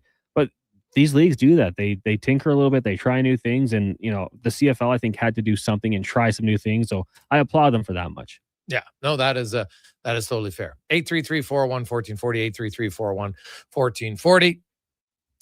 Hey, guys, any update on the injury to Draisaitl, Frederick, and Doc? Thanks if I missed it, from Daniel. Here's what I can tell you on the injury front. Trent Frederick, I am like 99% certain has a concussion. And so you look at the usual protocol. He's not on the road trip. So he's not going to play on Saturday. He's not going to play tomorrow, of course. He's not going to play on Saturday. I think the earliest return date for Trent Frederick will be the 31st against Seattle. Curtis Lazar is eligible to come off of LTIR for Saturday's game. And I fully expect that. I talked to Curtis. He feels great. Probably could have played last night, but obviously when you're on LTIR, you got to sit out that long. You never know exactly how long it's going to be with the shoulder issue, but he'll be back. Colton Dock, same thing. When his LTIR stint is over, they're expecting him. I can't remember. I got to go back and look up the day of Doc when he got injured, but it's 10 games and 24 days. It's not it's both. So just keep that in mind. So I got to look up. So he got hurt March 10th. So he's out at least 24 days. So he's out until April 3rd, 4th, right? That's what it'd be, 21 plus 3. So April 3rd to 4th. So by then the Oilers will have played 10 games. So he would be eligible to come back. Would that be the Vegas game then on the Saturday night? I think it would be. So that would be for him. So he's got 1, 2, 3, 4 more games that he needs to sit out. If my math is correct on that. Hey, Cons? Because you were saying that he got injured on the 4th of March? 10th. It was against Colorado. So he's already missed 1, 2, 3, 4, 5, 6, 7 games. The Oilers, then they have Vegas. They would have Anaheim. Then that would be the 10th game. But he's also got to be out 24 days. So he's hurt on the 10th, which means he's put on LTIR on the 11th. Right? So that's 20 days in March from the 11th to the 31st. And then 4 more. So I would think, he's got a few more, he'll be out for a bit more, but he'd be back probably to play. But look at the Oilers lineup. Now, Leon Draisaitl, I fully expect Draisaitl to be ready for the playoffs. And I think there's a chance that you might see him for one of the final regular season games. Because his LTIR would finish before then. Right? They strategically put him on LTIR when they had a few games left, in the regular season that he could make. So not saying he will, but I think I've been hearing there's a chance that that's possible for him. All depends on, all the rehab and healing and everything else like that. So that's where you're at. Now, let's say everybody's healthy for the Edmonton Oilers come playoff time. You could have maybe a Hyman, Savoy, McDavid line. Then you could have a Draisaitl, Nugent Hopkins, Roslovic line. You could have a Dickinson, Podkolzin, Kapanen line. Or Podkolzin and Nugent Hopkins could easily switch, right? You'd have Podkolzin with Roslovic and Draisaitl, right? Or even you just switch and keep Podkolzin with Kapanen and Draisaitl, and then you put Roslovic, Nugent Hopkins, and Dickinson as a line. Whatever. Those are the top 9 forwards. I think we'd all agree in some form or another. Those are the top 9. So then you have Trent Frederick, who I think would be your 4th line right winger. You got Adam Henrique. You got Josh Szymanski.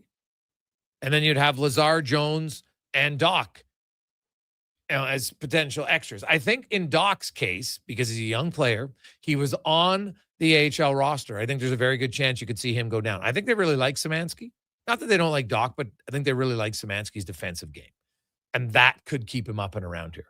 But are you going to keep 2 forwards on your playoff roster who aren't playing if they're eligible to play in the playoffs in the AHL? Right? Like, you can always call them back up.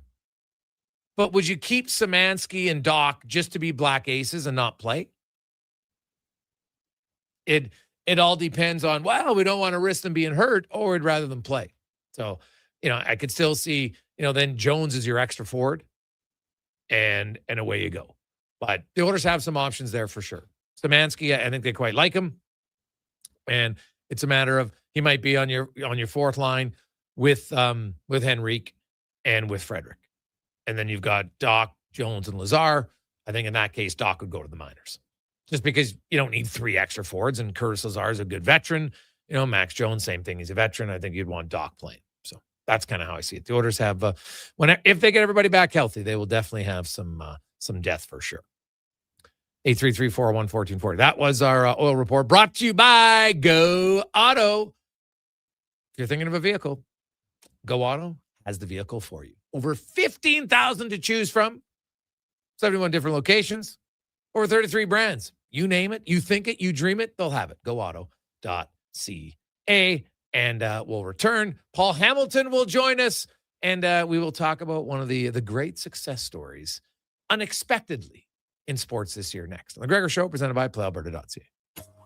Hey, Edmonton, did you know a local Play Alberta winner scored over $500,000 on Mega Jackpots Ocean Bells? Think about the season tickets you could lock down with that kind of cash. From major casino winners every hour to jackpots worth millions and hundreds of popular games to money that stays in the province, there's never been a better time to sign up for Play Alberta. Download the app today to get started with casino, sports, and lottery all in one app. Must be 18 plus to play. When you gamble, use your game sense. Booster Juice is going crazy for hazelnuts. No, not crazy. Nuts. Booster Juice is going bananas for hazelnuts. I mean, there are bananas in smoothies, but that's not the point. Banana juice is booster for hazelnuts. What? Just stop. Booster Juice is going nuts for hazelnut. Introducing the Nutty Monkey Smoothie, Holy Hazelnut Acai Bowl, and Nutty Booster Ball, all made with rich, creamy hazelnut spread. Try them today, only at Booster Juice. Canadian born, blending since 1999. Craving a dining experience that rises above the rest? Head to Summit Restaurant in the Silent Ice Center, just minutes from South Edmonton Common. Savor exceptional house-made pizza, delectable entrees, and expertly crafted cocktails in a stylish, modern atmosphere. Perfect for a casual meal or a special night out. Summit offers a refined experience where every bite and sip reflects our dedication to quality. Elevate your dining experience. Make Summit Restaurant your destination tonight. Hey, sports fans, we've got a clear choice for you. At Crystal Glass, we provide customers with the perfect glass for any job. From home to auto and even commercial, installation or repairs, we're your team. Call 310-GLASS or visit crystalglass.ca. Crystal Glass. A Saskatchewan boy who grew up loving and playing sports. At least we think he grew up. Listen to Kevin Carius weekday mornings from 7 to 11 on Edmonton's home for sports, Sports 1440. You matter. Your mental health matters, and you're braver than you think. Not Alone is an organization focused on creating a space of acceptance and support through tough, meaningful conversation. Use code 1440 for 15% off at notalonecode.com. It's okay to not be okay. Remember 2025? That's so last year. But seriously, St. Albert Dodge needs to clear some 2025 models off the lot to make room for new inventory. So they're having a huge clear out of all the remaining new 2025 Jeep Wrangler Saharas. The Sahara package is the best seller, so they have a great selection to choose from and priced from as low as $59.9. I don't have to tell you, these are going to go fast. So get there before they are gone. Just head up the trail and see how easy it is to do business at St. Albert Dodge. This is your moment to come on down and play for your chance to win over $300,000 in prizes. But that's not all. Buy more, save more on select major appliances. Up to $1,000 off. Save up to 40% on select mattresses and up to 25% on furniture.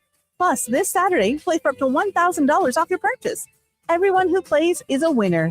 See in store for details. The Brick, saving you more. Debt can take over your life. The stress, the constant worry, it can feel like you're drowning. When people come to see me, they're often anxious and feeling hopeless. But when I explain how I can help them get out of debt, those feelings melt away. I'm Parveen Middleton, licensed insolvency trustee at BDO here in Edmonton. I will create a personalized debt relief plan so you can move forward with confidence. Call 1-833-BDO-TALK or visit bdodebt.ca to discover your debt-free future. Millions and millions of Canadians do not have a doctor. We have a crisis. Canada's Medical Clinic is opening clinics across Canada to allow everyone to have a doctor to call their own.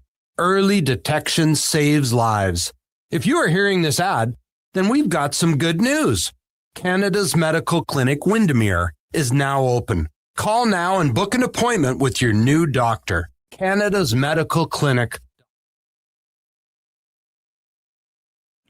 Portions of this hour brought to you by Papa John's. For a limited time, get your favorite large specialty pizza from Papa John's for only $19.99. Use code LSPEC at papajohns.ca or on the Papa John's app. The Jason Gregor Show, the best of Edmonton sports talk and beyond. This is Sports 1440. Presented by PlayAlberta.ca, Alberta's only regulated online gambling website.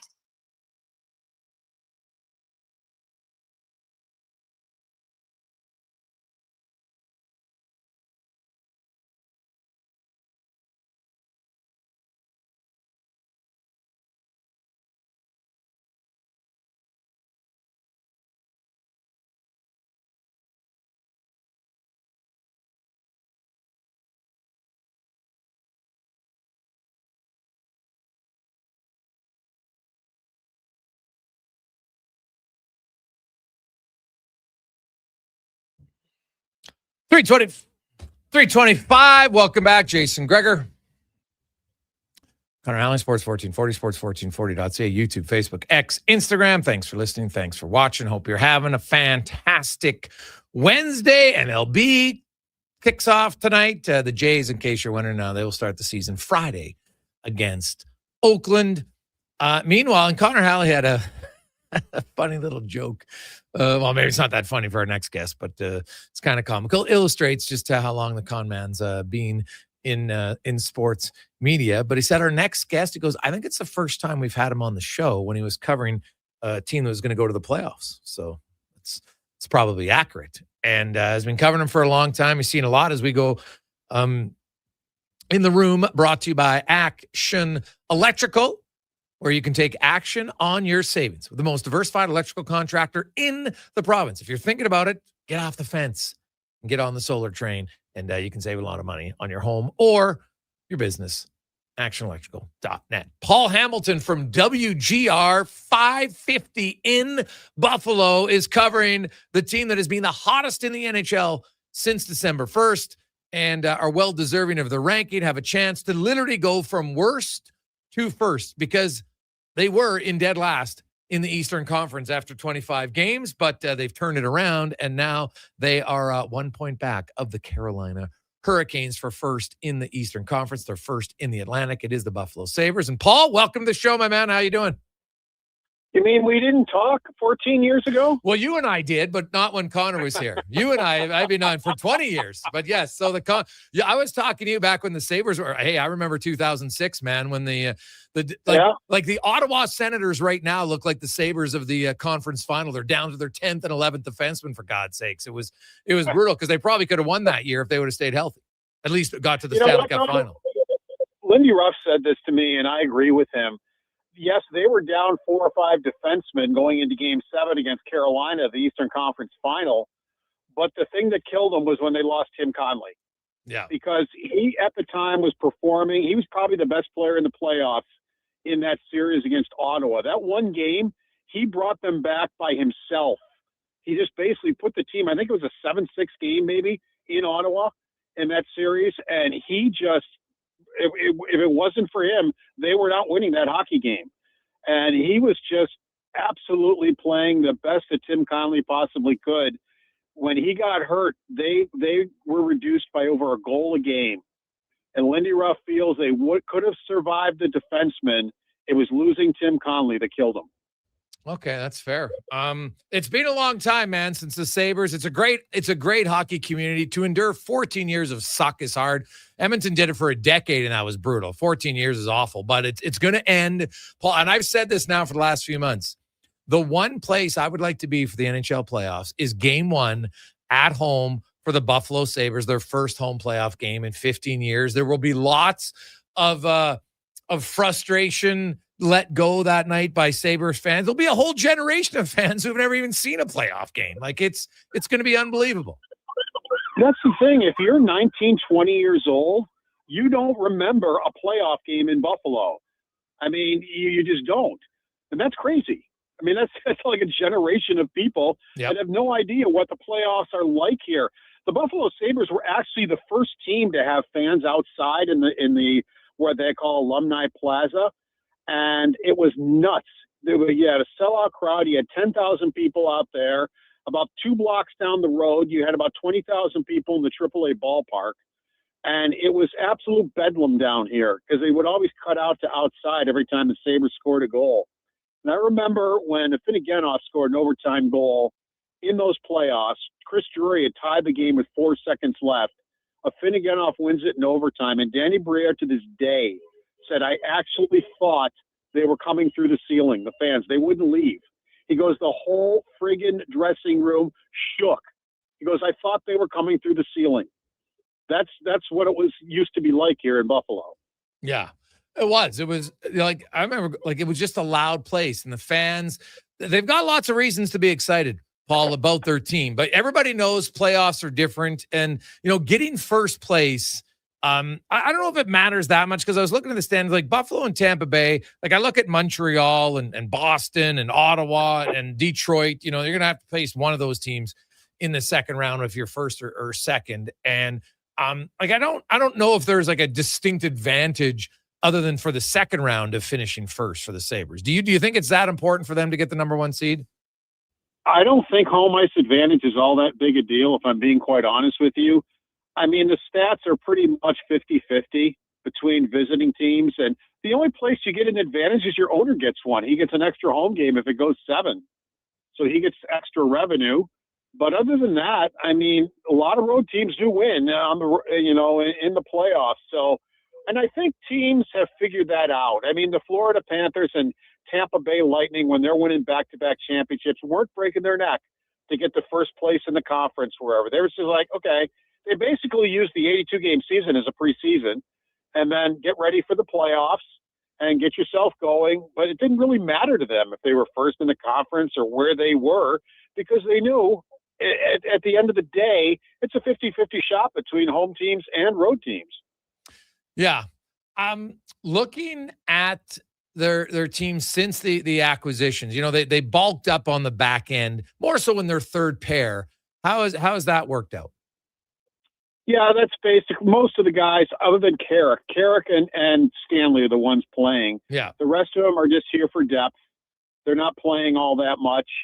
And, that's basically what Jarmo Kekalainen felt. He felt they were being pushed around, said so, and was determined to go out and to put that to a stop. It wasn't like they weren't sticking up for each other. There are 5 guys ever since last year when Thompson went down and everybody on the ice stood there and did nothing. That was really the best thing that could have happened to the Buffalo Sabres because they had some real conversations in the locker room and things were said that were hard to hear in that locker room. And they've been a totally different team. But just because they all show up doesn't mean, that other teams are going to stop trying to take advantage of them. So he went and tried to get bigger and stronger, and that's what he did with Stanley. I think Stanley probably the only one that plays if the Sabres don't run into too many injuries. And Carrick he's already scored more goals with the Sabres than he did in 60 games with the New York Rangers. I mean, he has really been a find for them, and he's so hard to play against. So mission accomplished as far as making them tougher and harder to play against because he felt in the playoffs you needed that. If you look at the Sabres, you changed the GM and the team went nuclear, but I don't know, maybe the GM had some great message to the team. I'm not sure. Maybe you saw it coming a little bit more before they fired Kevin Adams. But a lot of the team, Kevin Adams did have a big say in building, right? Like that. You look at the Doan Kesselring trade. What the hell? That's a great trade for them. A lot of people thought it was, Kesselring and you're giving up Peterka. Well, Doan himself has played better than Peterka. Never mind, Kesselring's a really solid defenseman for your team. So kind of how much credit do you give Adams? And were they did they ultimately end up firing him when they shouldn't have? Oh, no, he definitely needed to go. Okay. I mean, the most paranoid person I've ever seen sitting in that job, and I've seen a bunch of them. And, he was inexperienced, and it showed, and he surrounded himself with inexperienced people who have never done their jobs before, including him. Now, in the off season, he did pretty well. With the Josh Doan thing, he told, and both GMs have confirmed this, he told Utah, don't even bother calling if he's not part of the trade. Either he's part of the trade or there's no trade. And they wanted Kesselring definitely. And unfortunately for him, injuries have basically taken away his season. He has not been good. But he is playing with an injury. And he's going to be a good defenseman. I think he'll be fine. I watched him in the World Championships. I've watched him in Utah. Just injuries. He's never had injuries before, and it's hurt him. I think, if he doesn't get hurt next year and is a training camp, I think he will be just fine. But Doan was the guy that Adams told him he has to be part of the trade. They really felt there was a big upside there. Utah said no, and then they started talking about it, and they decided they wanted Peterka bad enough. They called Adams back and put Doan into the trade. I'm here to tell you, I will take Josh Doan over J.J. Peterka 9,099 times. There would be never a scenario where I would take J.J. Peterka over Josh Doan. I mean, I don't care if J.J. Peterka scores 35, which he maybe has the talent to do. He's a perimeter player. His defense is horrendous. I know a lot of analytics people were saying before he ever got traded that the Buffalo Sabres will be a better team without him, even if he scores goals somewhere else. How bad he was defensively. And he wouldn't play the game the way the Sabres wanted. And he was surly. He wanted out for whatever reason. He won't say why. So really, in the end of the day, forget about Kesselring, who I still think is going to be good. If it's just Josh Doan, I would rather have Josh Doan any day of the week than J.J. Peterka. Yeah, well, that's fair. You look at Doan and just size, work ethic, everything. It's, it's funny. So, you kind of did the opposite of what Toronto did, right? Toronto traded away, the Hyman and the hardworking guys for skill guys. And obviously it hasn't helped for them because you need skill guys. Don't get me wrong. But when you have skill guys with will, Paul, it makes it quite a bit different. The Sabres, obviously, trades, everybody thinks you got to win a trade. Sometimes a trade works out for both teams. And the Sabres, yeah. Ryan McLeod has worked out really well for them. And Matt Savoy is a younger player after spending 1 year in the minors, is developing into a very valuable player in Edmonton who has the upside potential to be a top six winger down the road. And it looks like it's a trade that could work out very well for both sides. Yeah, the one minus with Adams, he didn't draft all that poorly, but he drafted a bunch of Smurfs. They were all the same. And then he realized, and then he started drafting some bigger guys. And I actually started to say, I really didn't answer your question. For Adams, it was more in the off season. He would make some good trades. It was what he didn't do. When you're in a 13-game losing streak, you're sitting there, you do absolutely nothing. This year, you start off the year 1 win in 9 games, and you sit there and do absolutely nothing. The players had no confidence in him whatsoever that he could finish the job. Did he trade for some good players? Yes, he did. Now, he didn't get Dahlin, he didn't get Thompson, their 2 best players, but he got most of the rest of them. It was just the inexperience. It was almost like when Kekalainen showed up with his experience as a GM, then he brings Bergevin in, who has his experience as a GM. It was like all of a sudden there are adults in the room. And Kekalainen pulled no punches with that team when he walked in. He had been here. Adams had hired him as an advisor, and he said, look, I think you guys are extremely talented. I like the group in here. He goes, but there are too many games where you're the better team and you don't show up. And he goes, that ends today. And he walked out. And that was confirmed by the players. and everybody else. He's a man of few words, and I think the players looked at each other like, okay, I think we have adults in the room now. And they just have gone, crazy since then. Plus, they decided they're going to listen to Lindy Ruff. They like to do things their way. When Granato was here, when they did it Granato's way, they usually won. Last year, when they did it Lindy Ruff's way, they usually won. But they wanted to do it their way too much. And I think they finally got to a point where they said, you know what, our way's not working. Why don't we try to do it Lindy Ruff's way and see what happens? Well, we're seeing what happens. And because when they play the game the way the game is supposed to be played, they're a pretty darn good team. Oh, they're very good. I like a lot about their team. Their top four defense is excellent, as Paul Hamilton joins us. Rasmus Dahlin, Paul, it's been a wild ride for him, personally, with his fiance and her illness and everything. And I really believe, like, there was a lot of things the Sabres organization did wrong over the years, Paul. But I think what the support they gave for Rasmus Dahlin, I think, for a guy who's, a lot of people said, man, he was going to want out. He's never made the playoffs, never been close.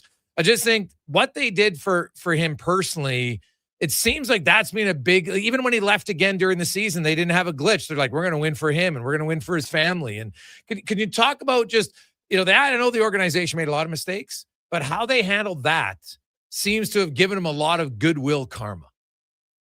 Yeah, and it was getting to Peterka was the only one that asked to be traded last year. But Thompson and Dahlin, the guys that have been around, are just tired of losing. And I firmly believe had they stayed at the bottom of the Eastern Conference this year, it would have been a mass exodus out of here. I think it would have been one more year. They didn't have faith in Kevin Adams, but he's now gone. But had they stayed at the bottom of the conference, it's just you just wear yourself out with the losing and the bad losing that they're doing, and you do it year after year after year.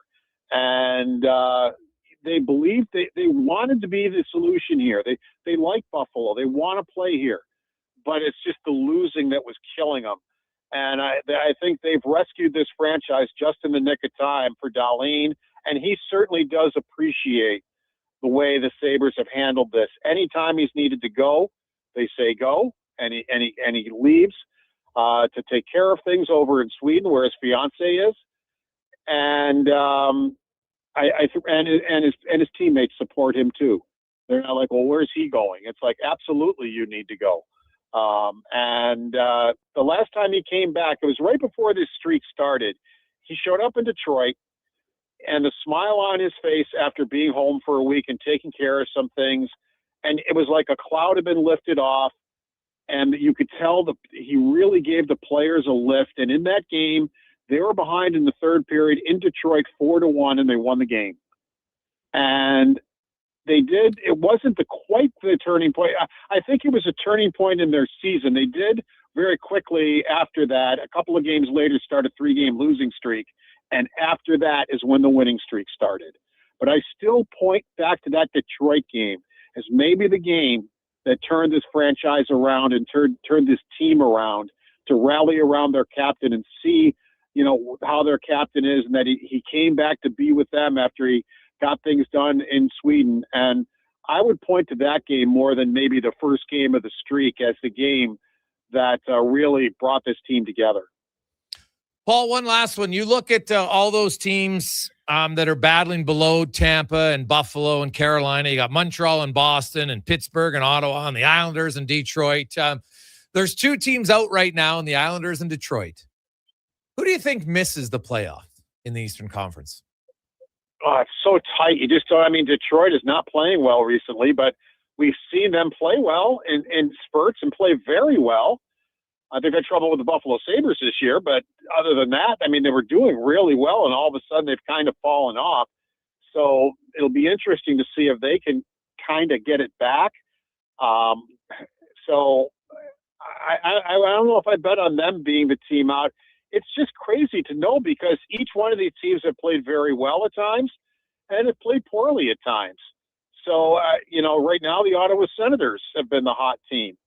And the Boston Bruins were the hot team for a while. Now they're they've only won 3 of their last 7. So it's just so close, within a point or two of each other down there at the bottom, that it's just impossible to say. Even with his short schedule left, you just don't know which one of them is going to catch fire here at the end. It's going to be a lot of fun, Paul. And, man, I can't wait. I'm guessing game 1, I don't know if they've done playoff tickets yet in Buffalo, but if they have, it probably sold out in a minute, because I would think Sabre fans can't wait for the playoffs after 15 years. Yeah, especially since they had to spend a lot of money to get into the new stadium that they're opening in September and seat licenses and all that. But we've had, I think, 11 straight sellouts here for hockey. And recently we haven't had 11 sellouts in the whole season. Yeah. Now, because I can't remember when Bill's Mafia started breaking tables. I don't know if that happened back when they went to 4 consecutive Super Bowls or not, but you would know when that tradition began. I have no idea. But do you think that the Sabre fans will start their own similar tradition? I don't think they'll be jumping through tables. I think possibly could. They haven't done anything yet. As I said, this is kind of new for Sabre hockey, but they're starting to come back to the arena. And even when the Leafs were here, their goaltender said, "This is the first time I've been in this arena where I haven't felt like it was a home game." He goes, "First time." So even this last Leaf game, with the Leafs not doing so well and the Sabres doing well, they've kind of, because it got to a point, and I'm not exaggerating, this was 80% Leaf fans in this building when they were here. People would sell their tickets for top dollar and to kind of offset some of the season ticket. And it would get to 80, and the players did not like it. They were mad. They would rip into the fans about it. They did not like all the Leaf fans here. But the last game, Wool said, he goes, "It's the first time I haven't felt like it's a home game here." Oh, that's great news. Paul, always good to catch up with you, buddy. Appreciate your time. Have a great day. No problem. It's been a pleasure. Take care. There you go. That's Paul Hamilton from WGR in Buffalo. Oof, man, it's going to be awesome. Like, how many Oilers fans like, yeah, you know what? I'm kind of rooting for Buffalo. How could you not be? They're kind of similar, right? Smaller market, real kind of blue-collar town. Now, the difference is they've never won, right? So they don't have the history of the Oilers, but you kind of can relate to the pain of losing for that long. And they're now back. Going to be in the playoffs. Like, I'd love to see them just win a round. Right? Like, I think if they, meet Tampa in the second round, that's going to be a real tough matchup. But just to win a round would be massive for the Sabres, and I hope they do. Take a quick break. We'll come back. We've got 5 questions and more on the Gregor Show, presented by PlayAlberta.ca. Legacy Heating and Cooling offers no payments and no interest for 1 year on your new furnace. So, when you wake up to no heat, call Legacy. If you need it immediately with no overtime rates. If you need it immediately and want to combo it with AC. Call Legacy. No payments and no interest for 1 year on your new furnace. It could only be Legacy Heating and Cooling. You've got a go-to coffee spot, a trusted barber, even a lucky game day jersey. But when it's about looking your absolute best, there's only one name you need. Mr. Dirk. Family run since 1939, we're experts in crafting impeccable tailor-made suits and offering a wide variety of everyday styles. Pair that with personalized one-on-one fittings and the convenience of on-site tailoring. Mr. Dirk elevates your style game. Visit our Edmonton store or explore MrDirk.com. Score big on style with Mr. Dirk. Oodle Noodle origin. In 1864, Francis Oodle took over his dying father's business as a leatherman. He was quite proficient, but his heart was never truly in the trade. After his father's death, Oodle met a cocksure young man named Vladimir Nudel, who was a trailblazer in the popular new art of food boxes. They formed a partnership and aimed to ply their trade in the new world. At Ellis Island, Nudel was renamed David Noodle, and henceforth, the franchise has been known as Oodle Noodle. Actions speak louder than words. Japa Machinery Group puts your construction plan into action with XCMG construction machinery you need. Available for rental or sale. Learn more at japamachinery.com. At Hughes, it's all about getting in and out quick and clean. No cash, no problem. With Hughes' new tap and wash system, all you need is your debit or credit card to get your vehicle sparkling clean. Find us at HughesCarWash.com. He's a legend in the booth and a master on the mic. Low Tide brings the banter weekdays from noon to 2. Sports 1440 is where Edmonton talks sports. Get in the game. Text 833-401-1440. Today on Hey Culligan, how smart is your water? Here's Tracy. Hey, Culligan. I think my water might be dumb. Good news, Tracy. Your water's not dumb. It's just not talking to you. You can make my water talk. No, but the new Culligan Smart Drinking Water System can talk to your phone to tell you when your water filters need changing and help you meet drinking water goals. Now that's some brilliant H2O. You said it, Tracy, and we're already on the way. Let us help you out with a free in-home water test from a local Culligan water expert at culligan.ca.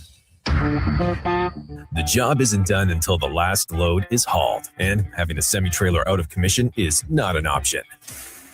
Whether replacing or adding to your convoy, Edmonton Trailer has a huge inventory of new and used semi-trailers, trusted by the gravel, logging, oil field, fluids, and freight industries. Find a trailer right for you online or at one of their 3 locations. For sales, service, parts, rental, and finance, when you're in it for the long haul, Edmonton Trailer. Wow, get ready for a silly hockey fans. Your partner in power just skated onto the ice. EWEL.ca, the new e-commerce website for electrical wholesalers Edmonton, is ready for the power play 24/7, 365. UL skates to where the puck will be in 5 years. Now that's forward thinking. Killer selection, slamming products from the best brands, and legendary service. Don't sit on the bench. Get your account today at EWEL.ca and win that project. Plug into your partner in power. Get an EWEL.ca account today. Whoa, I gotta put some money on the game tonight. We hit our monthly budget. Whoa, how did you get in here? I'm you, the responsible you. We're right. We'll play another time. Sounds more like us. If you gamble, use your game sense. Visit GameSenseAB.ca.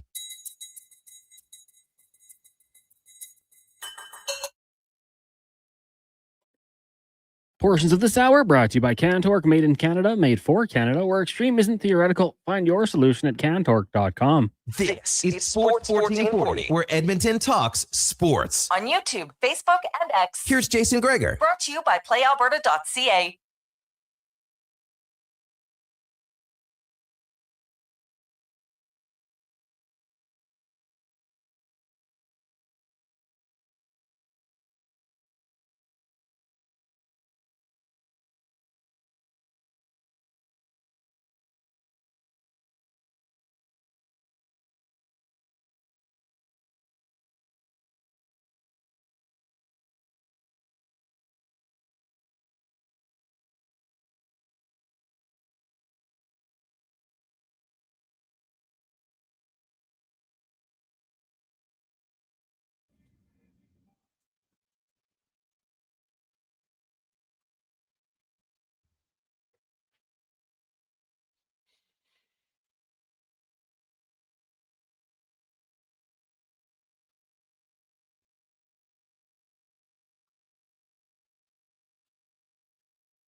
$350. Welcome back. Jason Gregor, Connor Halley, Sports 1440, sports1440.ca. Let's get to 5 questions brought to you by The Brick. Save you more on furniture, mattresses, appliances, big screen TVs, and still home to the ultimate bachelor leather couch. It's The Brick and thebrick.com.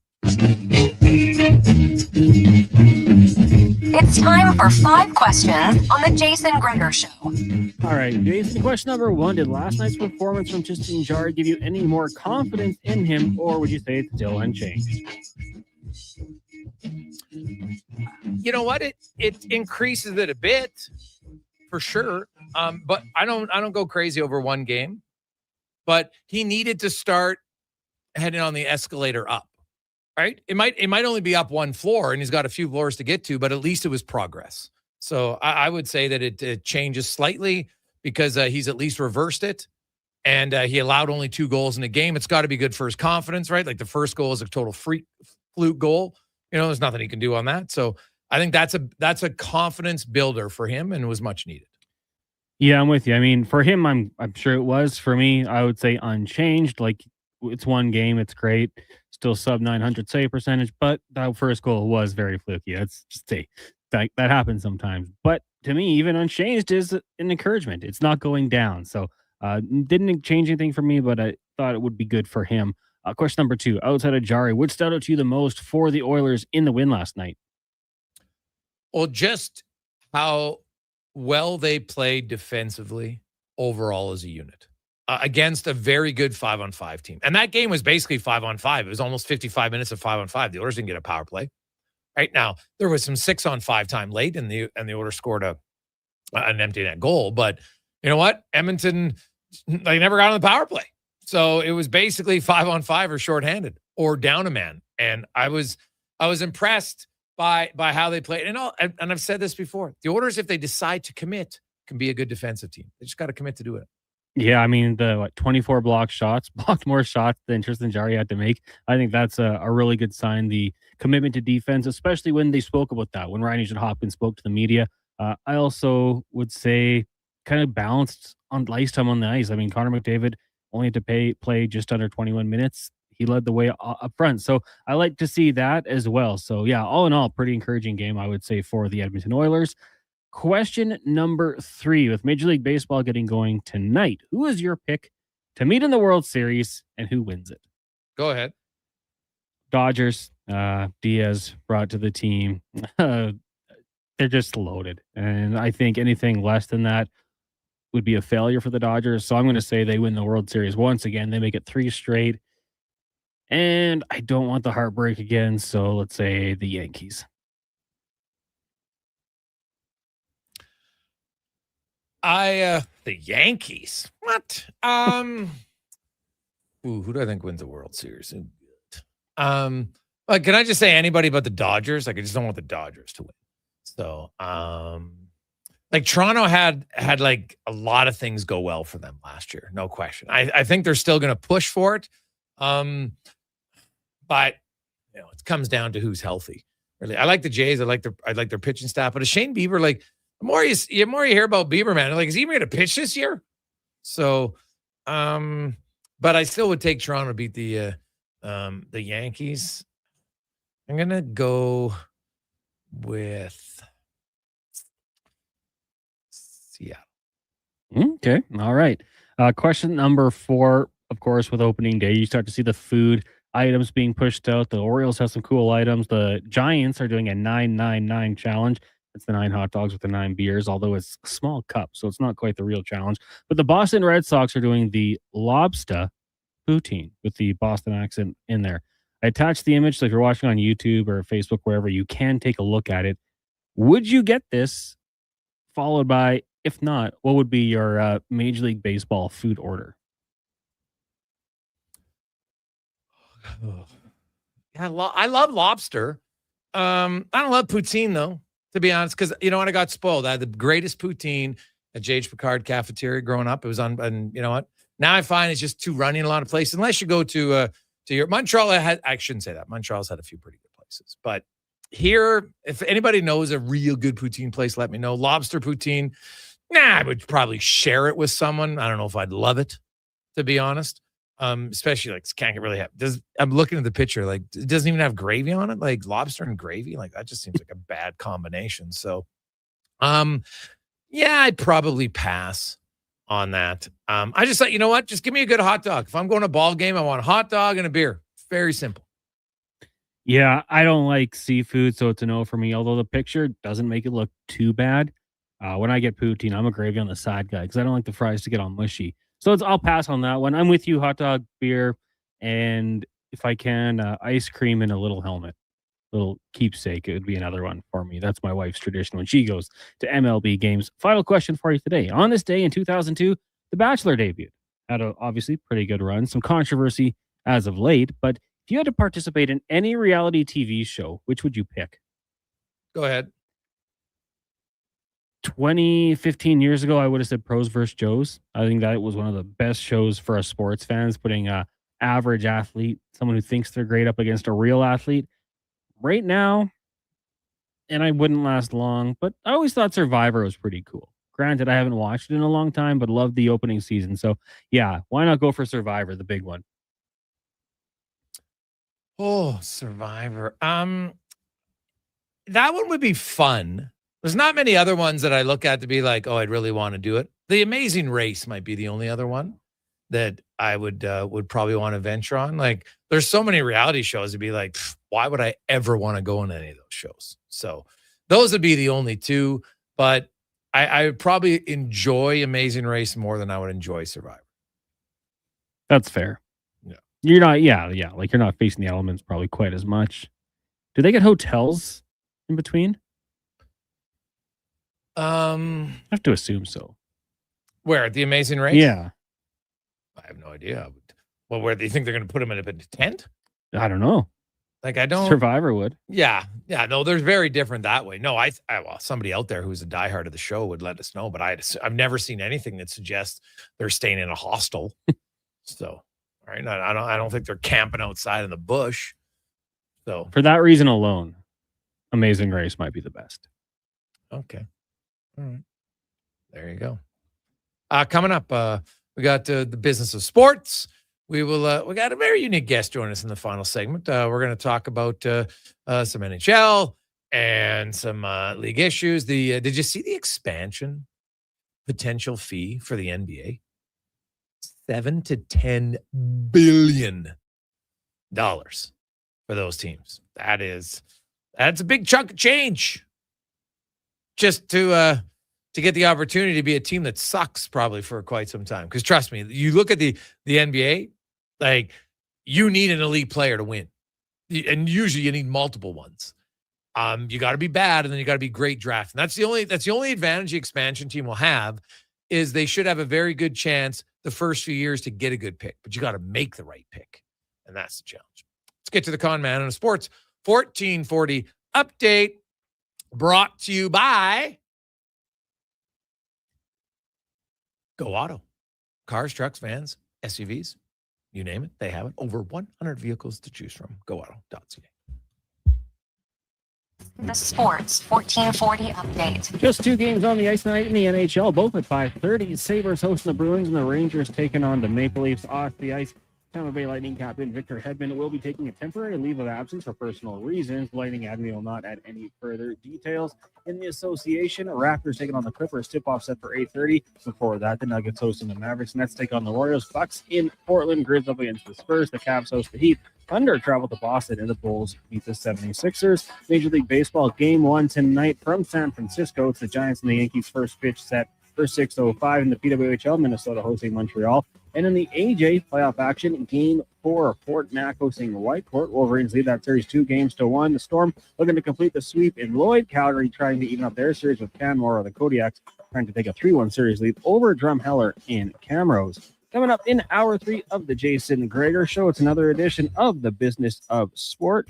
I'm Connor Halley. This has been a Sports 1440 update. Sports 1440, Stingray Radio Station. CKJR broadcasts from West Edmonton Mall and Wetaskiwin. Download the free Stingray music app and listen wherever you go. You've got a go-to coffee spot, a trusted barber, even a lucky game day jersey. But when it's about looking your absolute best, there's only one name you need: Mr. Dirk. Family run since 1939, we're experts in crafting impeccable tailor-made suits and offering a wide variety of everyday styles. Pair that with personalized one-on-one fittings and the convenience of on-site tailoring. Mr. Dirk elevates your style game. Visit our Edmonton store or explore MrDirk.com. Score big on style with Mr. Dirk. It's after 3 o'clock. 1440. Noodle noodle noodle noodle noodle noodle noodle noodle noodle noodle. Sports 1440. Play Alberta Dots.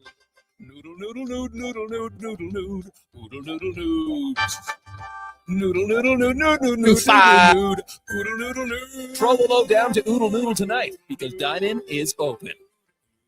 Bringing every project to life requires the right team. By joining the Japa Machinery Group service or sales teams, you can be part of setting a new industry standard. Celebrating a legacy of excellence with Japa. Learn more at japamachinery.com. When it comes to sports in Edmonton, Jason Gregor is a must-listen. He brings you the inside scoop with guests from across North America. If it matters in sports, you'll hear it here first. Gregor rolls out weekdays from 2 to 6 on Sports 1440. At On the Rocks, the party never stops. Check it out. Mondays, bingo tunes. Tuesdays, tacos and tequila. Wednesdays, it's wings and karaoke. Shake what your mama gave ya with salsa lessons on Thursdays and the best Latin DJs. Plus, live music every Friday, Saturday, and Sunday, along with DJ Kenny K. Hold on, let's not forget $5 happy hour, 7 days a week. Your bar, your party. You're On the Rocks. On the Rocks. Jeff Brab and 118th. At GS Construction, every winter plan becomes a spring project. Every repaired line and every improved system is how we build the next chapter of Edmonton's infrastructure. And we can't do that without the best and the brightest in the field. That's why right now, GS Construction is looking to hire experienced top men, pipe layers, and operators who can step in and hit the ground running. With a people-first mentality, career growth, and comprehensive benefits, why would you want to work anywhere else? To apply, visit gsconstruction.ca. The WHL playoffs return to Rogers Place. Family fun that's second to none, starting at just $20 a seat. This Friday, your Edmonton Oil Kings square off with the Saskatoon Blades in Game 1 of their first round series. Then on Family Fun Sunday, your Oil Kings turn up the heat for Game 2 versus Saskatoon. Plus, at every home game score, count on kids' food combos for $10 or less. Edmonton Oil Kings, Saskatoon Blades. Game 1, Friday night at 7. Game 2, Family Fun Sunday afternoon at 2. Great seats at Rogers Place start at only $20. Save on day of game pricing now at oilkings.ca. I'm Rick Showers from No Bull RV, and I am a used RV salesman. But just because I love being a used RV salesman doesn't mean you would like doing my job all day long. If you're selling your RV privately, that means that you have to be an RV salesman too. That's right, Bob, and there's a lot of work involved. You have to find the customers, be ready to show it at a time and place that's convenient for the other guy, all the stuff you take for granted when you come to No Bull. There's not a lot of glamour in being a used RV salesman, Rick. I don't do it for the glamour, Bob. I love helping people enjoy the great outdoors on their terms. It's my life's work, but it doesn't have to be yours. When you sell your quality used RV with us, we take care of everything. Cleaning, repairs, commercials like this one to bring people in, and besides, I like being a used RV salesman a lot more than you do. And that's No Bull. NobleRV.ca. This ad is presented by the United Conservative Caucus. The new Alberta-Ottawa energy deal will significantly expand Alberta's oil and gas production and create thousands of jobs, thanks to the leadership of Alberta's United Conservative MLAs. The consumer carbon tax is gone, the oil and gas production cap is eliminated, and the net zero electricity regulations are over. Let's keep Alberta strong and free. Visit unitedconservativecaucus.ca/surveys.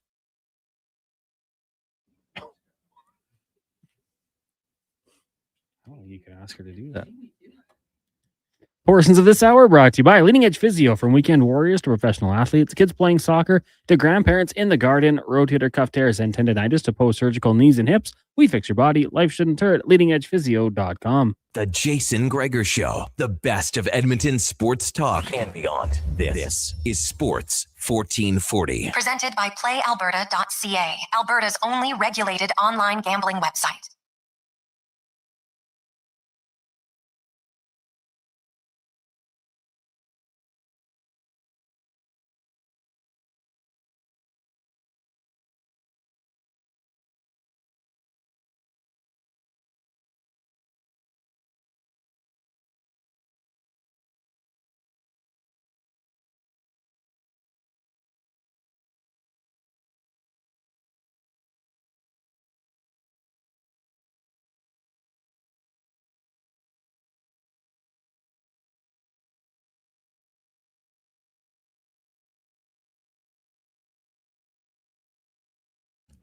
Just after 4 o'clock. How are you? Welcome back. It's the Gregor Show, presented by PlayAlberta.ca. Later on this week, might get Josh and Declan on the show because we'll have a real debate. Those guys are claiming Shea Gilgeous-Alexander, who's the most efficient shooter in the game, isn't the MVP. Okay. All right. So, takes less shots, scores more field goals than Luka Doncic and the big man. Plays fewer minutes because his team's always ahead and he scores a lot of points. So we'll get into Shea Gilgeous-Alexander MVP. Just think that he's number 3. Come on, let's be real here.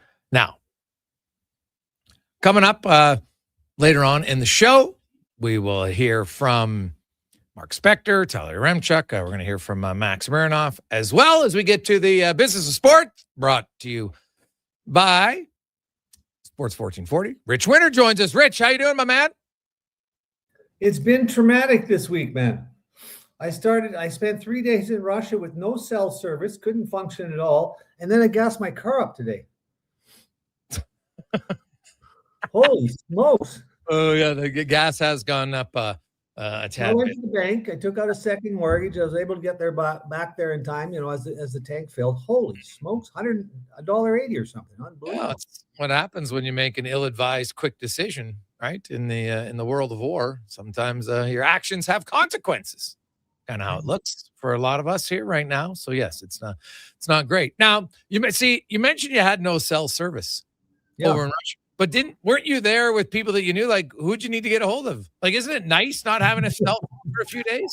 Well, it's not bad early on in the day because you're 9 hours plus, so everybody's sleeping. But you could get WhatsApp in the hotel because you got internet. But after that, it's like I had to have players that played in St. Petersburg that I was seeing there, Rocco Grimaldi and Joe Blandisi. So I would text them from the hotel. They would call the Russian equivalent of Uber and have that guy pick me up. It was fascinating. It was just like but it was a great spot. It was a great experience. Hockey was good. Strange over there, but you can't use a credit card.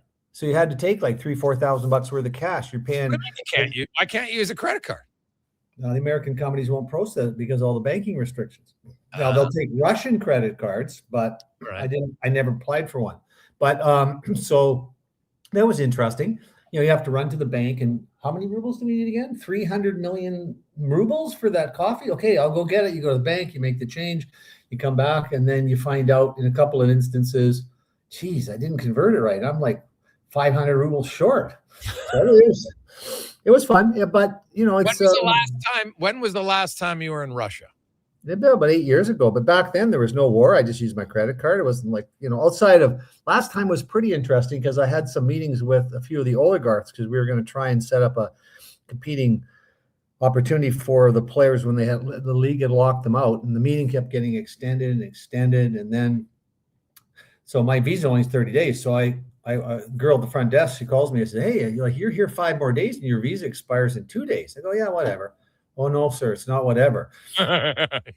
They'll come and arrest you, and we have to tell them, or they'll come and arrest us. So the oligarchs flew me to Helsinki. A guy named Igor picked me up in a black Range Rover. I thought it was like a Mission Impossible, part 17 or something. He dropped me off at a travel agency where the women looked like Victoria's Secret models. They took my picture. They filled out all the forms. He went over to the embassy and said to me, "Are you hungry?" And I went and had a bite to eat. And he says, "I'll be back with your visa." And he was back with my visa before lunch was over. Then there's this massive snowstorm. It was unbelievable. This guy was amazing. Like just that light kind of snow, but piling up really quickly. And he had promised to get me back. I don't know what oligarchs do to you if you miss you cause the guy to miss the meeting, but he's up on the sidewalk. So that was fun too. But I've never had anything but an interesting time over there. I still laugh because there's these guys dressed like Putin and in the square in Moscow. So I took a picture with one, and he was such a lookalike. I shared it with one of my family, and they were telling everybody I met Putin, and I just didn't have the nerve. Even to this day, I hope they're not listening. To this day, I never told them I actually never met him because they had told all the friends. Ago? Yeah, that was. Yeah, you probably. I would hope you're not meeting him this year. That wouldn't have been. That probably wouldn't. Well, I'd like to meet him. Maybe meet him for some other purposes, but me, maybe George the Rock and a few of the boys. But no, I didn't have any. Obviously, any interest. So with the war going on in Russia, I'm kind of intrigued. Like obviously they're bombing and attacking Ukraine, which is awful. So in Russia, are there, other than not using the visa or anything, like are people that are playing in the KHL in those cities, like are they even remotely impacted? Like do they understand that they're like, obviously they understand there's a war going on, but are they feeling any effects of the war in Russia, even though because most of it's in Ukraine? No, I mean not other than the ones I talked about. No credit cards, got to use cash and stuff.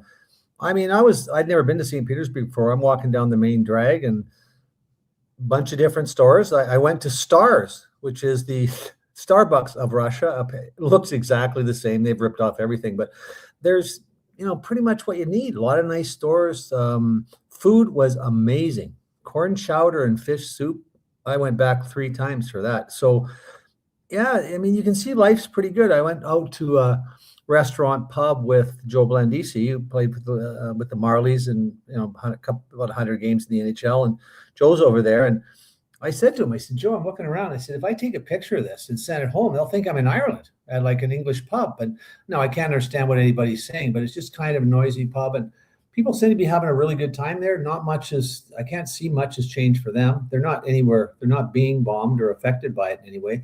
I'm not sure they're really paying attention to it, right? But I got to tell you, the one thing that was really fascinating, all the Chinese cars there. Like, I've never seen these cars, Yahoo, Schmau, like the names I never heard of. Some looked frighteningly like Toyotas, but man, I had a couple of Ubers that unbelievable style, different. And I mean, not that I ever want to buy anything from that particular Communist Party, but just interesting. And it was, I mean, once you got there, it's a hassle to get there because very few countries will fly in. So I had to go to Turkey. So it's like I'm in Paris.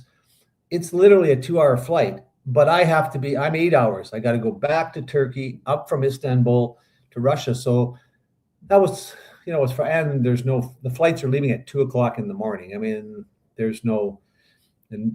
was pretty challenging, but yeah, I thought it was interesting. That Istanbul airport is almost worth flying to see. I've never seen a place like that. It was like West Edmonton to Mall times 5. Unbelievable. Do you have lots of players who morally would say, I just can't convince myself to go get paid in Russia right now because of what they're doing? No, not a single one, nor should they. I mean, these are kids that have not made it in the NHL generally, maybe played 300 games. They got families to feed.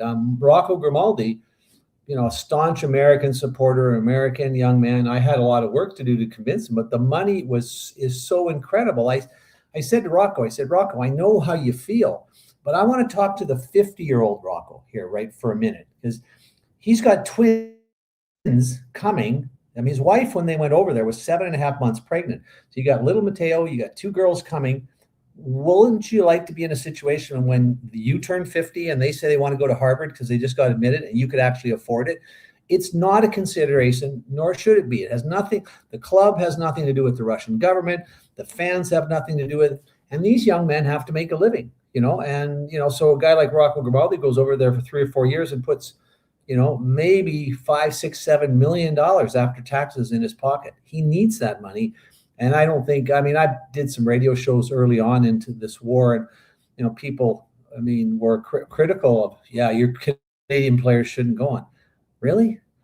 Really?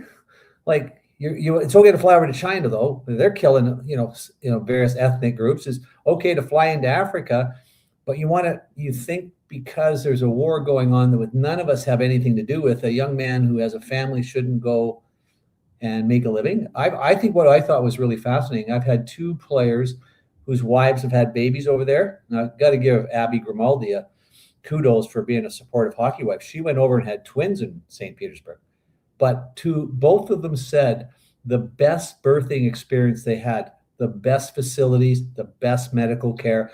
So it's really antithetical to what you would think. Now, they're likely getting sort of the oligarchs' hospital treatment, not what everybody else experienced. So, but at the upper end of the economy, it's in many ways better than here. I'm surprised how people still to this day say things to me like, "Oh, Eastern Europe, what that's like."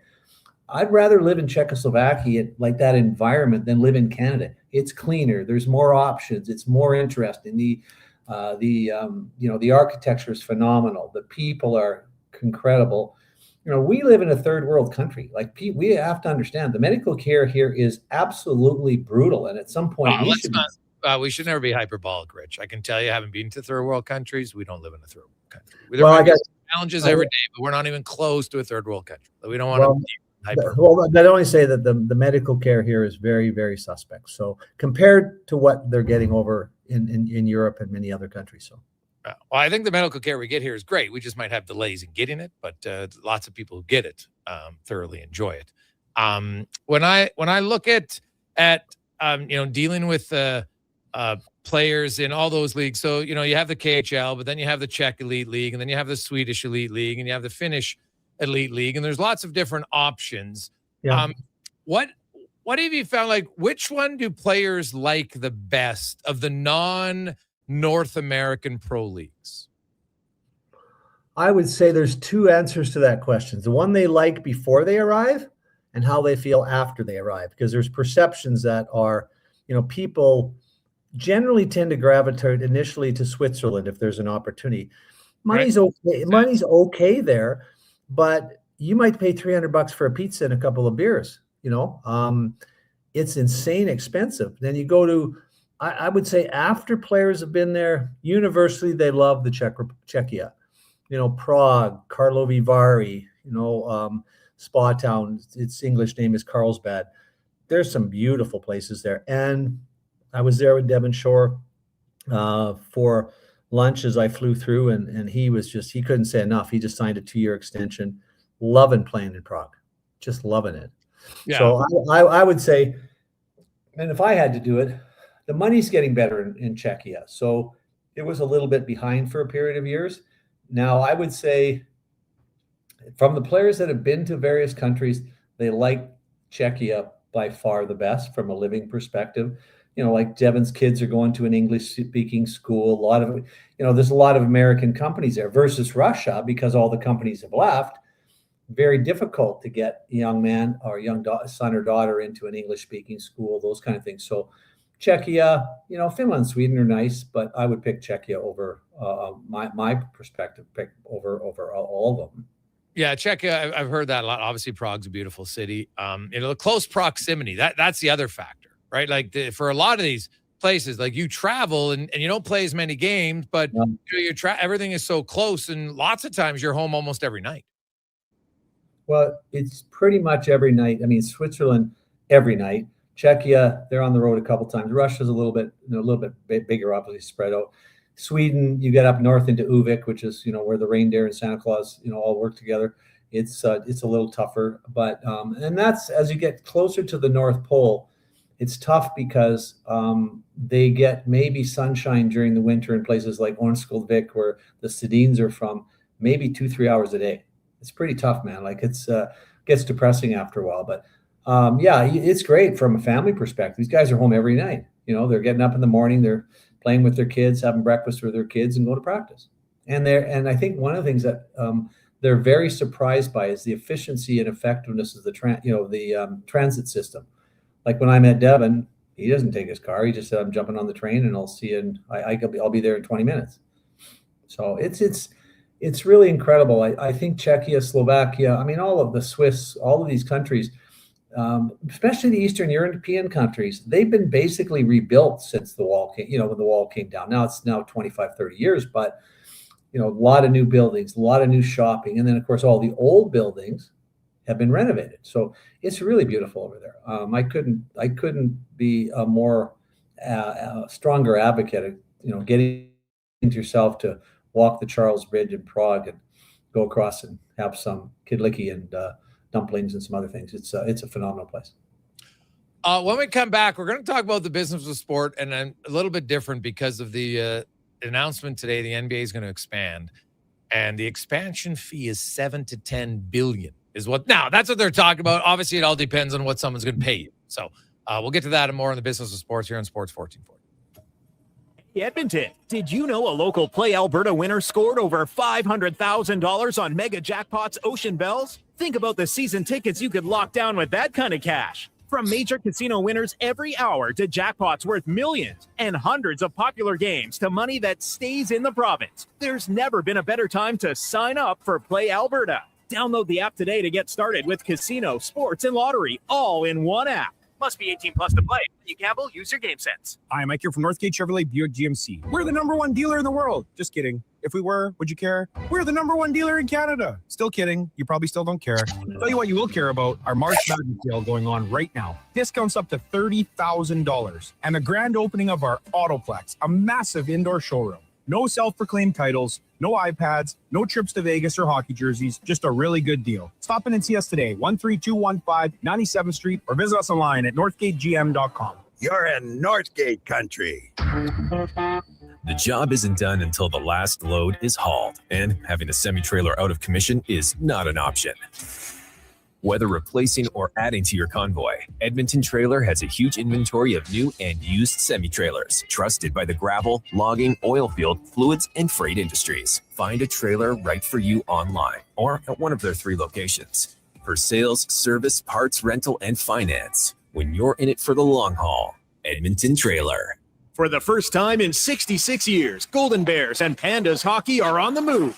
During the 2026-27 Canada West season, 2 of the most successful hockey programs in U Sports history will call Silent Ice Center in Nisku their temporary home. The Golden Bears and Pandas are excited to connect with the South Edmonton community and welcome new fans to experience the tradition and excitement of U of A hockey. Same tradition, new temporary home. Golden Bears and Pandas hockey at Silent Ice Center for the 26-27 season. 24 hours a day, 7 days a week. Edmonton sports fans stay informed with Sports 1440. Stream us. Listen to us on the AM dial. However you consume this radio station, thanks for listening. Mr. Rooter kinda speaks French. Je m'appelle Monsieur Rooter. Je suis plombier. Très bien, Mr. Rooter. Your name is Mr. Rooter, and you are in fact a plombier, a plumber. You are an excellent student. Au contraire, mon frère, je suis un excellent étudiant. Also, I'm not here for a French lesson. I'm here because someone clogged up the toilets. Oui, right this way. For a plumber who speaks your language, call Mr. Rooter. Okay, new strategy. I'll just live in the freezer till October. It's spacious in here. It's spacious. There's a better way to survive the coming AC season. Pro Solutions is your one-call solves-it-all expert for AC repairs, tune-ups, and new installations. We offer convenient financing options and fast appointments so you can enjoy your entire home, not just the freezer. Now I can leave the frozen peas where they belong. Book now at prosolutionsinc.ca. This is your moment to come on down and play for your chance to win over $300,000 in prizes. That's not all. Buy more, save more on select major appliances. Up to $1,000 off. Save up to 40% on select mattresses and up to 25% on furniture. Plus, this Saturday, play for up to $1,000 off your purchase. Everyone who plays is a winner. See in-store for details. The Brick, saving you more. Are you overwhelmed by debt and getting nonstop calls from creditors? It can feel like there's no escape. Debt doesn't have to be a life sentence. A single call can turn things around. My name is Parveen Middleton. I'm a licensed insolvency trustee at BDO right here in Edmonton. I can help you become debt-free with a solution just for you. Let's put an end to those calls from creditors together. Call 1-833-BDO-TALK or visit bdodebt.ca to discover your debt-free future. This ad is presented by the United Conservative Caucus. The new Alberta-Ottawa energy deal will significantly expand Alberta's oil and gas production and create thousands of jobs, thanks to the leadership of Alberta's United Conservative MLAs. The consumer carbon tax is gone, the oil and gas production cap is eliminated, and the net zero electricity regulations are over.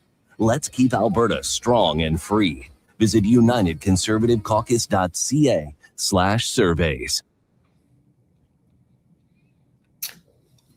Portions of this hour brought to you by On the Rocks. The Oilers' push to the playoffs is on, and OTR is ready to be your hockey headquarters. $5.75 Molson Canadian, 69-cent wings, and play score and win every game. See more at ontherocks.yeg.com. The Jason Gregor Show, the best of Edmonton sports talk and beyond. This is Sports 1440. Presented by PlayAlberta.ca, Alberta's only regulated online gambling website.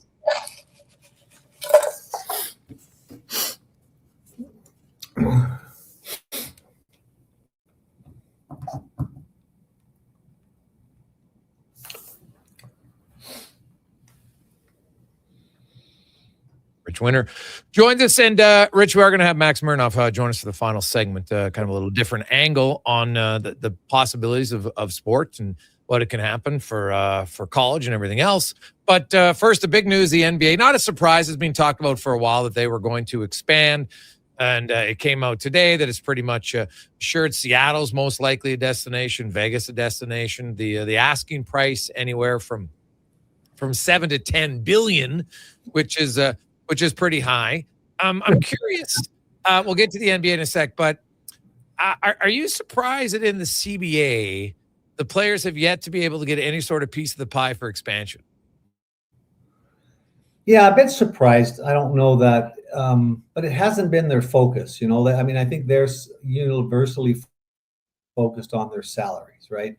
And I think it's such an abstract notion to them, and how to collect it, how to calculate it, I guess, and how to share it. It's so complicated. It's just not something that I'm not surprised, because the players aren't pushing leadership to do it, and it's ultimately their decision, right? No, that's fair. And I guess some would say, hey, maybe the owners would argue, you know what, not a big deal. Now, you do wonder, how much more expansion realistically could there be? I know there's lots of talk right now, and I get why the owners want it. It's like, this is guaranteed money for us, right? We get a pretty significant piece of the pie, and away you go. We can debate. 32 just seems like it's a really good number. There's 16 and 16. It's 4 divisions of 8. Yeah. It works. You get to 34. Now you're going to have 2 divisions of 9. I would think somewhere across, probably one in the East, maybe one in the West, and there's 17 teams. And, that changes things a little bit with the 84 games and such. And, then there comes down to the question of, I don't doubt that there's enough players that can play in the NHL, but it's not like there's magically more elite players when you expand, right? It's not like there's a bunch of elite players who aren't getting opportunities in the NHL. And that's always the risk here. There, arguably there might be 1 or 2, but they'd be older players. But ultimately, you watch those games in Russia, there, you can fill in the middle 6, right? You can fill the second pair in, maybe not as capable as some of the top teams here, but you're right. It's just at some point, there's just not enough players, right? So I don't know. I think it doesn't make a lot of sense, and it's interesting because you look at teams that are struggling now. Vancouver, where I am today, and Calgary, and these teams. Like, where are they going to get those types of players? And when you get 34 teams, 36 teams, now what is a prospect of picking up 2 stud players in a draft? And you look at a team like Vancouver. How are they going to get back in the hunt? They don't have they probably don't have a top 6 forward. They maybe Hronik's a second pairing D on a good team, and they have no goaltending. Other than that, they're fine. So you think about, how do you get to a, 3 big studs, on at forward, a couple of solid D. I mean, look at Tampa's lineup. How do you get Kucherov and Hedman and Vasilevsky? You can get him in the draft, but if you get him in the draft, and if you hit a home run and get 1.5 of them every year for 4 years, you're still maybe, in halfway there. So, I think you add the teams, you just water down the opportunities for teams to recover, and then that hurts fan bases, especially in markets that are a little fragile. I don't know. There's a lot of factors, but owners' greed is pretty strong, and they like money. It's how they got to where they are, and I don't think they always look at the ramifications. I agree. A 32 teams would be interesting. Now, if you told me you're going to put 6 NHL teams in Europe, now I might have some interest, right? Because now I create a global game, right? And those cities over there, not hard to travel to from the East Coast, or 6-7 hours by private plane, charter plane. That would be interesting to me. But, I don't know. I just don't. It doesn't make sense. But outside of these guys just wanting to line their own pockets, and maybe not for the best interest of the game. When you look and you're over in Europe, and the ticket prices, I know it's not the NHL, but it's the top league in Sweden and Czechia and all those countries, and their ticket prices aren't the same. I know there's lots of people who've always talked about the moving over there. Then you got the time zone factors, right? Of when are you going to play the games, and you could have a division of 6. And so, you would have, I would guess if an NHL team went over there, you might say, okay, you're going on a road trip, but you might be playing 10 games, right? You play each 2 teams twice or something, rather than just go for one 6-game trip or something like that. It would, because otherwise you got to go there multiple times, right? You think about it. You go from Anaheim to New York, right? Yeah. That's a 3-hour time difference. And from New York to Prague or London, it's, you're looking at 4, 5, 6 hours. Man, I was in Russia on Monday and Tuesday. I came home Monday. You learn to adjust. They probably have to go over there and have a couple of days just to get acclimated. Then you do a 6 or 8 game road trip, but those happen all. But just think of the cultural exchange. But the thing about people don't seem to understand is the economics are different in Europe. They don't rely on ticket prices as much. The teams are also often named after a company. It's become traditionally expedient for them to rely on a lot more sponsorship as a percentage of their total revenue. So it may not be as big an issue as we think, but I haven't studied the economics, but they're different over there. And, again, I just think that would be, being able to players to experience the world. We're so isolated generally here that I think it'd be fascinating. But I mean, the first league that does that will seize that space globally, and they'll probably make a heck of a pile of money by doing it. But I don't think we're going to see it in Gary Bettman's era by any chance. Well, and then the other thing is, like, the 6 European teams in the NHL would be at a massive disadvantage, because if they're traveling, where are you going to play all your games? Unless you're going to say we got a division there, and they're going to play, half of their season against each other. You know what I mean? Otherwise, you got to travel a significant amount of time, right? You can have 41 home games, but you got 40. Yeah, right? You're right. You're right. But again, I don't think it's as big as a challenge as you think, because like when I go to Europe, I usually travel business class because you can sleep, right? So I basically sleep the whole way. I tell the stewardess, wake me up when I have to put my seatbelt on. And so that's not as challenging. And then it's just learning. Like I've learned over time from going over there, and it works for me. I sleep all the way there. And on the way back, I don't, I maybe catch an hour, no more, because a lot of people, when they return, they'll sleep 3, 4, 5 hours on the plane. And of course, they can't go to sleep when they get home. And then they got 2 hours sleep the first night. And by the third day, they're almost, completely bagged. But, strategically, they have sleep experts, they have, sports scientists. They can figure it out. But you're right, it would be a lot more challenging. It'd be tougher for them. But on the other hand, from a free agency perspective, how many guys are going to want to go home? You think Kirill Kaprizov would rather be in Minnesota or Moscow? Or, Jágr in his day would want to be, in Prague, 20 minutes from his home in Kladno instead of in Pittsburgh. So I think there's, you have to think it all the way through, but there's a lot of possible advantages they would have and disadvantages. Yes, there'd be, and it would, you could have, more, you could have more players playing for sure. You had 6 teams. You're going to need a lot more Europeans. You're going to need a lot more North Americans. Are going to fill the spots. I don't know. Like, I know it's like I was joking earlier on my show with Justin Dunk. The CFL's talked expansion. It's never happened. Like European expansion has been discussed for 2 decades, right? We're not really any closer in 2026 than we were in 2006. So that's why I know that we keep hearing, MLB and NBA, and somebody's going to do it. Well, nobody's done it. Somebody's supposed to be doing it for 20 years, and no one's done it, because I think they just look at the logistics. And I'm just not sure it works. Like the NFL plays 1 game a week, and they're not doing it. They travel teams over there, but they don't actually have a team who's full time there. No, and I think the problem is it's not that it's not possible. It's just they don't understand the marketplace. Like agents like myself who've been working there for a number of years get a pretty good handle on the marketplace. But when Gary Bettman looks at expansion, he just has to go, well, that city looks pretty good. I like the demographics, do a little study on it, and then they just have to decide which checkbook they want to receive the check from. It's not that complicated. But you identified some issues. There's many more I'm sure we haven't even thought of.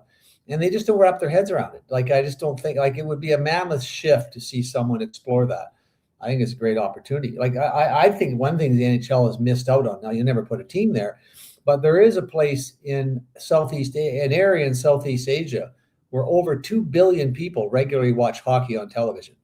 So much so that when they arrive in Canada, we decided to produce the game in their language. So in Southeast Asia, hockey is huge. Now it's field hockey, but if I ever had someone ask my opinion, I want to have a NHL outdoor game, the New Year's Day Classic, on the front steps of the Taj Mahal at midnight in India. Like, to open our game to that 3 billion person market would be incredible. And I just think there's lots of opportunities we miss. But you're right, the expansion that's a bigger challenge. Do you think NBA expansion impacts the NHL at all? I think Gary's always wanted to keep up with the Joneses, and I think we've always been following basketball because they have bigger television deals and other things, and I think it has some impact, but I'm not sure how much. You'd have to get into Gary and Bill's head to figure that out, but I mean, they're paying attention. They know what's going on, and I think if there's pressure, it's not necessarily coming from within the NHL office. It's coming from owners that are going, like, hey, why not us, man?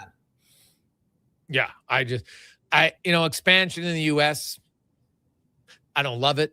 I think it comes down to money and everything else. Like, how many times are you going to try Atlanta, for goodness sakes? But maybe they think third time's a charm. Who knows? I know they'd like to go back to Arizona. I get the big TV market. I get all that. But, and if you do have the right ownership group and the right building, then, yeah, it probably could work. I don't discount that. But the more teams you have, you just have more teams struggling than you have more teams successful. That's what I find interesting about this. And because you look at the 32 teams now, it wasn't very long ago where it was hard to miss the playoffs. Now it's the reverse with 16 teams missing it, man. It's hard to make the playoffs. You have to execute pretty effectively, and which is good. I think it's good. I don't know where the balance is struck, but when you see teams like Buffalo and out of the playoffs for 13, 14 years, or the Oilers had a similar drought. Calgary's likely to have a longer drought. I don't know. I mean, how does it affect the fan base? I mean, I don't think it affects it all in Canada, but ultimately you worry about that a little bit. That's why baseball, look at we've gone one way and baseball's gone completely the other way. And I think it's become, their shift has made the game way more interesting for various fan bases. But I don't know what the ideal is, but I would like to see we mentioned this when we had Bill Daly on. He said, I'd like to see the teams that don't make the playoffs play some kind of a round robin tournament for the first pick overall. Those games. Now, Rich, as an agent, you try to sell that to your players. Wait a second. You want me to play games for an 18-year-old? I don't know. Yeah. You want me to play games for Connor McDavid? Seriously, I don't care. Oh, McDavid, sure, but he's the rarity. Draisaitl, I don't care. I don't care about Makar. I don't want Vasilevsky. I'm happy losing here. This is so great. It's so fun. My kids come home from school and kids are beating them up because dad's not scoring. They don't want anybody. But I think at the end of the day, they won't just be doing it for that. The economics, the games overseas here when they have the relegation games, like who's going up. Oh, yeah.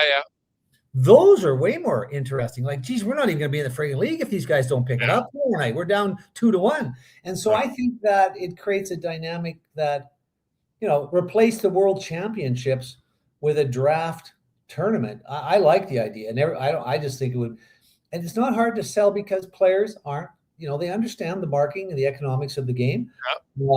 And believe me, if they're certain years, it'd be very exciting. No, now that you say, maybe some guys will be like, hey, you always hear, well, I want my body. I go to the world championships because I want to get used to playing longer. So in a way, this could. I hear that all the time. All the loser teams Brad Trailevings always tells me, I really like my guys playing in June. Well, there's a way to deal with that, Brad. Mm-hmm. You may want to draft. You may want to trade. You may not want to give Minton a first-round pick for Carlo. You might want to, kind of do something in out of your office, but. I think in the World Championships, like there's not every player going, but there's a pile of players there playing for nothing. But if I was playing for Connor McDavid, I'd be coming into practice early. Fair. Take a quick break. When we come back, a unique little special inside the business of sport next on the Gregor Show, presented by PlayAlberta.ca. Scott McGilvery here, HGTV host and renovation expert. The one upgrade I know homeowners will love: better, fresher Culligan water straight from the tap. Culligan's Aquasential reverse osmosis filtration system takes your water to the next level. With up to 7 stages of filtration and 14 filter options, they're certified to reduce over 90 contaminants. Your tap water is about to get a major upgrade. Safer water that tastes great. Get started with a free in-home water test at Culligan.com. Culligan, water you love. You see it? Fusion Promo Marketing can make it. Fusion makes high-quality, memorable promotional products for businesses, sports teams, and corporate events. From vision to reality, get noticed and remembered. Fusion with a Z. Promomarketing.ca. Who's that working on the underground utilities over there? All-Star Construction, that's who. What about the street lighting? Yep, All-Star Construction. And the directional drilling, hydrovacuum, neighborhood renewal, and telecommunication work? Yep. Since 2009, All-Star Construction has been doing all that and more, shaping and building Edmonton communities for land developers all around Edmonton. That's what All-Star Construction is all about. NHL Star Sticks are back at McDonald's, and we're celebrating by going bigger. Make that smaller, way smaller than ever before. Collect the set and get one of 7 mini sticks with every NHL Star Sticks meal. Featuring McDavid, Matthews, Quinn Hughes, Makar, Celebrini, Reinhardt, and Montembeau. So get yours while they last. 1 stick per meal purchase. Limited time at participating Canadian restaurants. Every goal, every Selly. The place to cheer on your favorite team is Selly's Sports Bar and Lounge. Never a bad seat in the house, with all games on tons of big screens. And Selly's menu, top shelf. Plus, check out the game night food and drink features. And don't miss the excitement of Oilers watch parties all season long. Experience Selly's Sports Bar and Lounge at all 3 Century Casino locations: Edmonton, St. Albert, and Century Mile. Every day is game day at Century Casino. If you've got a smart speaker, get it to play Sports 1440. And it doesn't matter when you listen, as we roll out the Sports Talk 24 hours a day, 7 days a week. Edmonton's home for sports radio is Sports 1440.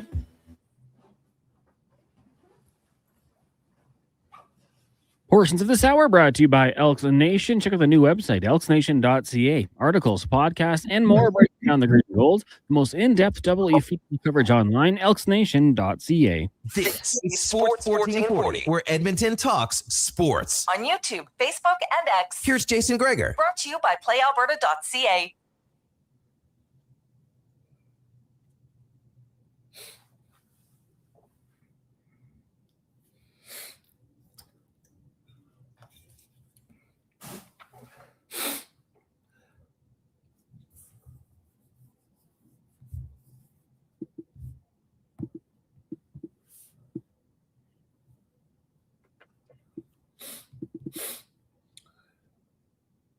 .445. Oh, geez, that might be a Ritch Winter song request. Party all the time. Party all the time. Yeah, it's a real problem in my life. Yeah, a real problem. I like it. Business and sport. Now, today we always talk a lot about how players eventually lots of players will go over and play in Europe, and we rarely talk about the players that come over to North America from European countries. In the case of our guest, came over from Russia, joined the Western Hockey League in 21-22, spent 4 seasons with the Hitmen, then got traded, finished his career at the Vancouver Giants. And then a lot of players will go back to their home country. But Maxim Aronov did not. He actually signed, he's playing at Niagara University, and he joins us now. Maxim, how you doing, man? Good. How are you guys? Excellent. So kind of take me through the decision as you came over here in 21-22. I guess let's start. Was the NHL the goal? Because a lot of guys will stay in Europe and play in their junior leagues before they come to the CHL. Why was the CHL a better choice for you? Well, absolutely. Yeah, NHL is a dream, and kind of talking to my parents and agent back in the days, and decide to play in the best junior hockey in the world. And if I knew back at 17, I would have to stay 3 years long. I don't know if my parents would appreciate that. And yeah, so that was a goal, Jason, Max arrived here just as COVID started, so he couldn't go home for 3 years. And I think we don't really understand how much they give up to be here. But I think Max was pretty inventive, right? Max, I mean, you didn't have much money coming in, but you did some pretty cool stuff with the container. And so tell us about some of the stuff you did. Yeah, of course. Well, the first summer was pretty hard. Barely leaving without my family back home, and they can't send me money because all of that stuff's happened. And watching TV show, Storage Wars. That was I don't know if you know about it. Oh, yeah, I know what storage wars is. Yeah, so you're looking at the containers. That's when you end up kind of trying to, find out what's in the container, right? Yeah, and just find that website. Bought one storage with my billets, just started with that and was selling everything what was inside. And there's like some cool stories. Some I can tell you, some probably shouldn't, but I tell you some. So there's lots of good stuff, like jerseys, signed jerseys, and NHL jerseys, like Datsuk and stuff. It was awesome. And honestly, like I made lots of money on that, and that's kind of keep me going in that. But the main point was like just like to have some money, over the summer. Well, a young man stuck here, Jason. He can't go back and see his family. His family can't send him any money. I mean, I found it hard to go to university without coming home for a couple of 3 months, and that's a real challenge. But I think the most fun I had with Max was when the rules changed, and I phoned him and said, "Well, would you be interested in having a scholarship?" And what did you say, Max? I said, like, I have no idea what is that, honestly. So Max is the first Russian-born CHL player to play college hockey in America. So and what surprise? I shouldn't be surprised. Matt's a pretty gregarious guy, but tell us how you're doing. I mean, tell Jason the 5 courses that you selected for your first semester. When I heard, I thought you were out of your mind. What were you? Well, yeah, sorry. It's my major is finance, so it was microeconomics, accounting, and statistic. Okay. And I didn't know, like, there's some courses you have to take what doesn't affect your major. It's like social justice, religion, but I think my first semester was social justice and writing course, I believe. Okay. Yeah. And yeah, it's just I was like surprised by that. Honestly, I would say I did pretty good. Like my grades was like 80 and above. And yeah, if you like pay attention in the classes, that's. So now, Max, when did you speak English growing up, or did you not speak English till you came over here? Well, until I came here, I had like English classes back home, but they didn't give me much. Okay. I think when you start talking in English every day, it's kind of like help you a lot. Yeah.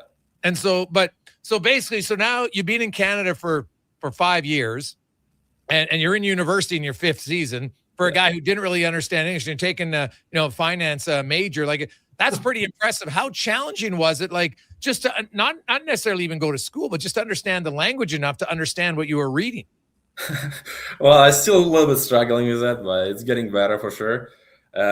Just talked to my advisor 2 weeks ago and deciding going to take a double major and a minor. So it's going to be finance, eco, and minor is going to be business analytics.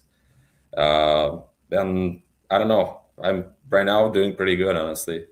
And you're doing that, but you're also playing hockey, and you were tied for second on your team as your first year at Niagara in points with 22 and 33 games. So you're taking all these courses and you're playing hockey. Obviously, you haven't given up on the dream to play hockey. How do you feel the competition? How has it helped your game?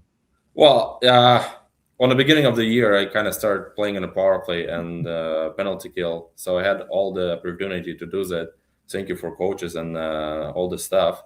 And from that, just, when you have confidence and when you're playing with confidence, like everything going your right way. So where the goals for you is obviously to finish your major. So you're going to play the 4 years at Niagara. Would the goal then to be stay and play hockey in North America? Do you ever want to go back home and play hockey over there? Do you have a long-term plan, or is it kind of year to year and I'll just finish my degree first? Well, every time when I try to make plans on my future, it's always changed. Like my first year in the WHL, I said, I'm going to play a year, come back home on the summer. And, so I want to play in North America. That's a dream for me. And it's always been. So we'll see how is it going to go. Well, I look at it, a young man from Russia has a double major in finance. Like the world changes no matter what happens. I mean, Max is going to, sort of stamp the golden ticket no matter what happens. So I was just really excited when Niagara University got a hold of us. And I think it's really, your life's just changed dramatically. You can't even imagine a year ago what the kind of things you're thinking about now would even be a possibility, right, Max? Absolutely. Like last time I finished school back home was like 5 years ago. and now doing school again, it's I don't know. I'm kind of impressed by myself, honestly. Well, you should be. Like, honestly, that's there's a lot of people that go to university and struggle, never mind playing sports at the same time to do it. Never mind somebody who's, only spoke the language for less than 5 years. So it is obviously you have a strong natural work ethic, Max. I think that's safe to say that, you're going to work hard. And like when you're in finance, what's the ultimate goal? Like when you were done playing, what do you want to do with the finance degree? Do you want to run your own business? Like, obviously, I think you like to get into, if you got in and you're buying crates just for fun. Obviously, I think you got a little bit of a natural entrepreneur in you. Is that fair? Yeah, absolutely. Well, you're not going to play hockey for whole your life. Like average career in NHL, what is it? Like 3.5 or something. Yeah. So, and absolutely, yeah, the business would be the best, but like start with something small and just growing from that. How did you adapt not only to the lifestyle, because you mentioned you're planning, you're 17, you come here, okay, mom and dad, I'll see you in 6 or 8 months. That was the plan when you left, and it turns out to be 3 years. So I'm sure both your mom and your dad and yourself, like that was pretty challenging. But how was it adapting to food and everything else? How was it coming from Russia to Canada and adapting to the food and the weather and everything? Well, I'm not gonna lie, I was pretty scary. Like the how would I explain it? The tension between both to like North America and Russia, and you watch on the TVs, all of this like different culture, it's like different people. But honestly, I did not see much difference. Maybe because I met like great people, because my billets was, I don't know, the nicest people I know. Like they helped me a lot, and Calgary was one of the best cities I lived in my life, honestly. I have to say, Max, I would say the food's a lot better in Russia. At least it's different. It's richer. I really enjoy it. I don't know if I told you when I talked to you, I just got back from St. Petersburg. So I think there's a lot of things food-wise, I think probably a little healthier in Russia, maybe in Europe general, than we eat a lot of fast food here. Yeah, Europe is way healthier. They don't have nearly the crap we have. And the funny thing is, Rocco Grimaldi's wife was telling me the bread is so amazing here over there, but it doesn't last long because there's very few preservatives in it. It's all natural stuff. So you eat that, you got to get bread 3 times a week because it doesn't last. I mean, so there is food over there that just it's cleaner and healthier in a lot of respect. Heavy, like they have a lot of sauces and fair amount of meat, but food's really, it's more homegrown, homemade, even feels homemade even in restaurants. Well, I'm not really picky about it. I still think the best food is what it is. It's my mom cooking. So that's what most of us would think. Now, have you made, like, for your teammates, did you ever make them like a special Russian dish? Yeah, actually, like just not long time ago, I went over the coach's house with one of the Latvian guys in my team, and we cooked borscht. It was pretty good, honestly. I'm not gonna lie, you would love it. But no, I've had, now when you make your borscht, you got beets in it. What's in your borscht? Beets, carrots, onions. It's lots of stuff. Like the most of it is just this is the bouillon. I hope I said it right. Yeah. And you have to cook it pretty long. It's like taking 2 hours. Now, Max, growing up and even now, like, who are your favorite players? Who do you watch when you're watching hockey to say, hey, these are guys that I try to mirror my game after? I try to take some things from their game. Yeah, well, when I was young, it's always been Alexei Kovalev, because went on his camps a few times, and it just met the person, and it just unbelievable. Like helped me a lot. We actually was like my parents was like friends with them, and it was just like a nice opportunity to get to know the legend. Also, Andrei Kovalenko. Like a big guy. Yeah. Hey, here in Edmonton. Yeah. But right now, I would say I would compare myself to like Nichushkin, and I usually watch his games, kind of play strong, and kind of familiar games for me. Well, Alex Kovalev, for just pure natural ability, was one of the most skilled players I think I've ever saw. Like his stick handling ability, and like when he wanted to, he could take over games. It was phenomenal. And I know Mike Keenan has a hilarious story because Kovalev didn't you should ask him next time you see him. You ask him about the shift that he had when Keenan wouldn't let him come off the ice. That's a legend shift. It's unreal because he was stood up because he didn't really. He's like, well, I'm in good. I don't need to change, and so they just kept them on, and then it became kind of. I think it was like 6 or 8 minutes, something ridiculous, like maybe even 10. It was kind of ridiculous. There'd be a whistle, and he's like, no, you stay out there, and so, and he ended up scoring late in the shift, which made the score better. I know the shift. Yeah. So that's awesome. So Max, how was your first year? Did you find just overall the quality of play compared from the WHL to playing in Niagara?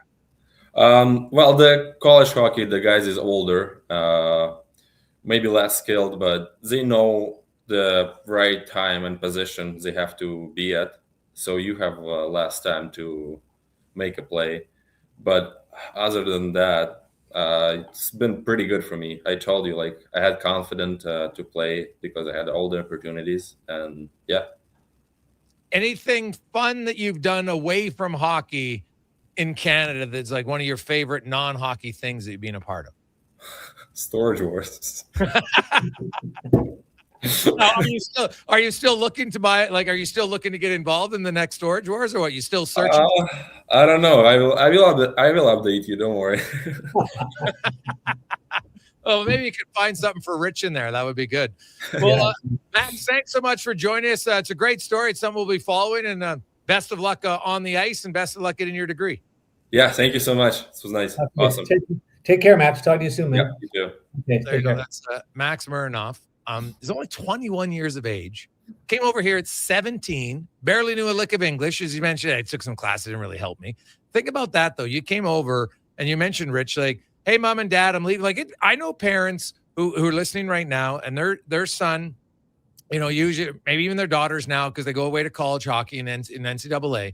But you have lots of 17-year-old kids who will leave home and they got to go to Brandon. That's kind of the farthest place in Western Hockey League, right? There's Prince George. There's other places. But mom or dad usually can get to a few games now. At bare minimum, they'll probably come to Edmonton once a year, maybe go to Calgary and Red Deer, and you can see them, right? Yeah. If there's Christmas time, you come home. Not seeing your 17-year-old son for 3 years, any parent, like, are you kidding me? Right? Like that would be challenging. Or more importantly, for the 17-year-old, not to see your parents. I can't send you any money. So good for him to be able to push through it. And he's a guy I'd watch for. Like, I have no doubt if you're able to overcome that and see him kind of make the most of a tough situation, that guy's going to be successful in whatever he does. There's no doubt he's going to be successful. And just by way of a local side, like Marshall Finney's playing there with him as well. So, he's got some Edmonton connections, but it's a real fascinating experience. Niagara University is a great spot for his particular situation because the classes are pretty small. But he said he hadn't been to school for 5 years, and he's on the dean's list in virtually every class he's in. It's like, I like what he said. Like, I even kind of impressed myself. He's a really interesting kid. I think he has, a long shot at the NHL. He's big, he's strong, he skates, he works hard. Who knows? He's certainly not going to get there. He's not going to not get there because he didn't work hard. Yeah, true. Ritch, good stuff. Next week, I think we're going to have a former NHL manager on the show. So we'll look forward to that. Yeah, it should be fun. So we'll talk to you soon and have a good week. And, don't drive too many miles on those cars because got to save some of that gas money for college educations. Dude, exactly. Right now, we should all be carpooling. It's a little expensive to get gas for sure. Yeah, just let me know. I don't have your home address, but let me know also if I'm in the area, I'll pick you up. Yeah, awesome. I appreciate that. Okay. That's Ritch Winter joins us every Wednesday in the business of sport. When we come back, Mark Spector will join us. The Edmonton Oilers, big win last night against the Utah Mammoth. Connor McDavid reaches 1,200 points. Ryan Nugent-Hopkins gets his 800th point in that victory. Jack Roslovic, 2 goals. Really solid effort. Tristan Jarry, pretty solid in goal. Now the question is, can the Oilers do it again? Because we saw this a few weeks ago. Colorado, Vegas, really good games. Then Dallas, right back into the ditch. Right? Then they had some good games. Then right back into the ditch, Florida and Tampa Bay. I have no doubt that the Oilers have the skill and ability to be a top team in the NHL. It's the consistent factor. Because you watch a game last night, Utah's one of the best. They're a top 5-on-5. They win, like, their special teams are terrible. Right? Their power play and their penalty kill. Neither one's good.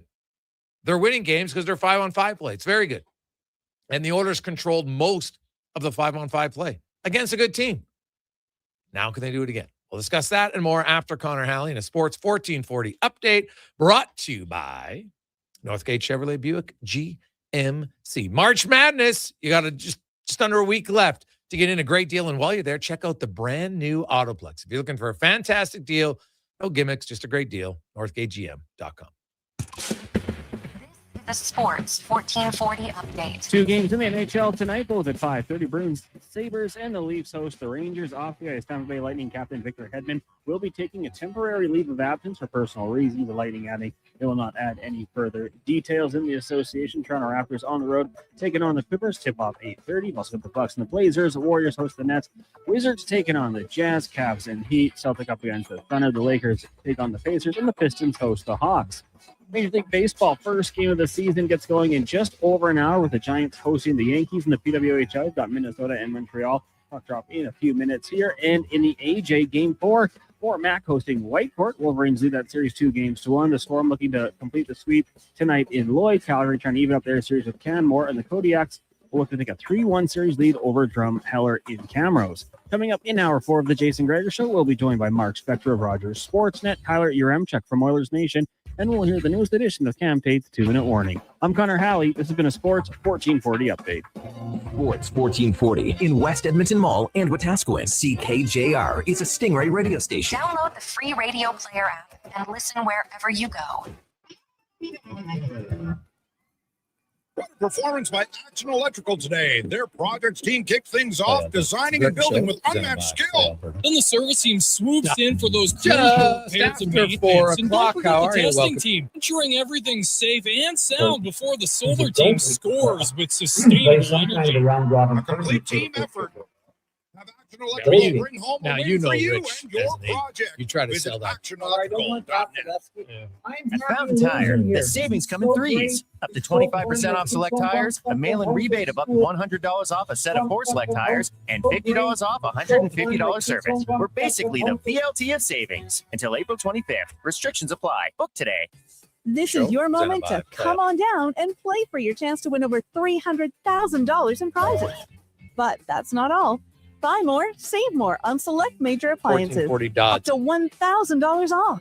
Save up to 40% on select mattresses and up to 25% on furniture. Plus, this Saturday, play for up to $1,000 off your purchase. Everyone who plays Gotta is go a to- winner. maybe go to- See in store for details. The Brick, saving you more. Sleep is for the off-season. What off-season? Sports 1440 is live, loud, and locked 24/7. Oilers, Elks, Riverhawks, Stingers, Oil Kings. We've got your fix. Edmonton's home for sports is Sports 1440. Oil Country. Your seat is closer than you think. Starting at just $28 a week with a deposit-free payment plan available. Securing your full, half, and quarter season seats inside Rogers Place for the 2026-27 season has never been easier. Sign up for pre-sale access at edmontonoilers.com/season seats. Experience all that Rogers Place has to offer during an Oilers game night by visiting edmontonoilers.com/season seats. Why should you drive a Subaru? How about durability, style, and an excellent customer experience from the moment you step into the showroom? And how about accolades, including awards for numerous 2026 Subaru models from both AutoTrader and JD Power? But don't just take my word for it. Take a test drive and you'll see why the Subaru name is recognized and renowned for quality. To learn more, visit Subaru.ca. Welcome to Uncommon. Welcome to Subaru. Millions and millions of Canadians do not have a doctor. We have a crisis. Canada's Medical Clinic is opening clinics across Canada to allow everyone to have a doctor to call their own. Early detection saves lives. If you are hearing this ad, then we've got some good news. Canada's Medical Clinic Windermere is now open. Call now and book an appointment with your new doctor. Canada'sMedicalClinic.com. For over 60 years, the folks at Diablo Boots have been selling the best Canadian-made boots. Handcrafted in Winnipeg, Canada West makes the best quality cowboy, biker, and work boots for Diablo Boots with replaceable soles and heels. Why buy cheaper quality like Area Adjusted and Red Wing made in China when Canadian-made is better? Support Canada's workers and Diablo Boots for the best boots. So save on boots by Save On Foods. That's Diablo Boots, 3340 Gateway Boulevard on the east side of Save On Foods. Canada West and Diablo Boots, the two best names in the boots business.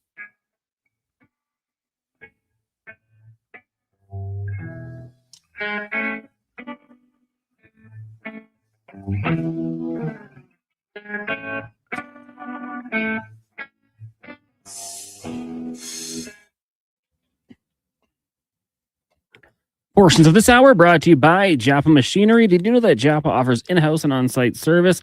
Rain or shine, Japa Service Department is here for you. Get a quote now at japamachinery.com. The Jason Gregor Show, the best of Edmonton sports talk and beyond. This is Sports 1440. Presented by PlayAlberta.ca, Alberta's only regulated online gambling website.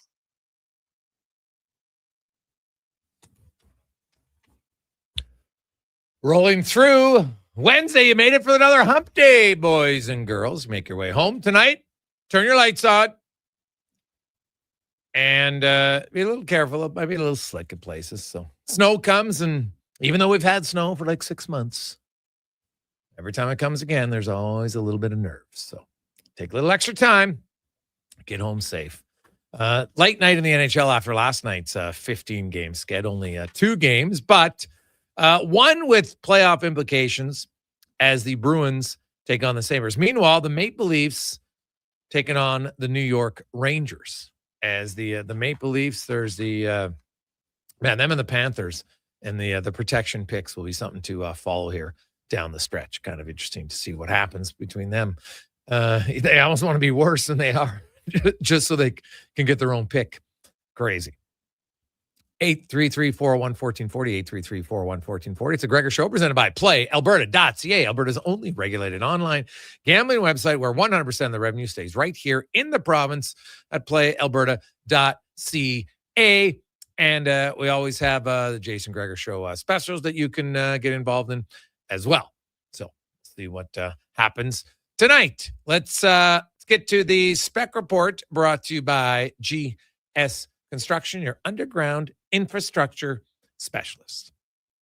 If you are looking for a gig, guess what? They are hiring top men, pipe layers, operators, and just beginners. GSconstruction.ca. Look up careers and apply today. As Mark Spector from Rogers Sportsman joins us. Spec, good afternoon. How you doing? Hey, Jay, what's going on, man? What's happening? Oh, lots is going on, my man. Last night, busy night in the National Hockey League as we had some significant change in the standings, more so in the Eastern Conference. In the West, I would say in the West, we just saw teams like the San Jose Sharks. You're out.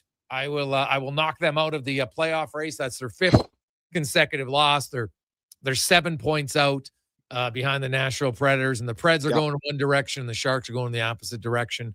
The Seattle Kraken are right on the verge of it, man.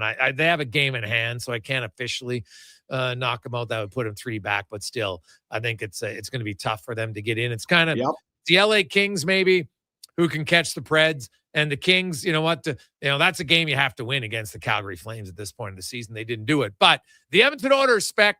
This is we saw this game a few weeks ago in Vegas and in Colorado, and I wrote about it today at Oilers Nation that.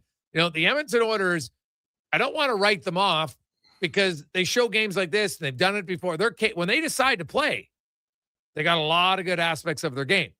The question is, are they going to do it at the right time? Now, they've shown in the past they could elevate their game. And last night, there was a few things I noticed, Spec, that reminded me of, Zach Hyman, one-man hitting crew, reminded me of the playoffs last year, right? And that really kind of set the tone early in that game. It was physical, Now, unfortunately, the Harrod collision, Baton Harrod knocked him out of the game. But I thought Edmonton was physical, Spec. You were in the building. They didn't give up very much at all in that game. And if it wasn't for one of the more fluky double deflection, redirection goals, Tristan Jarry would be looking at a 1-goal against game, be pretty happy about his game. Yeah, it was they carried the game. They were the better team in the game.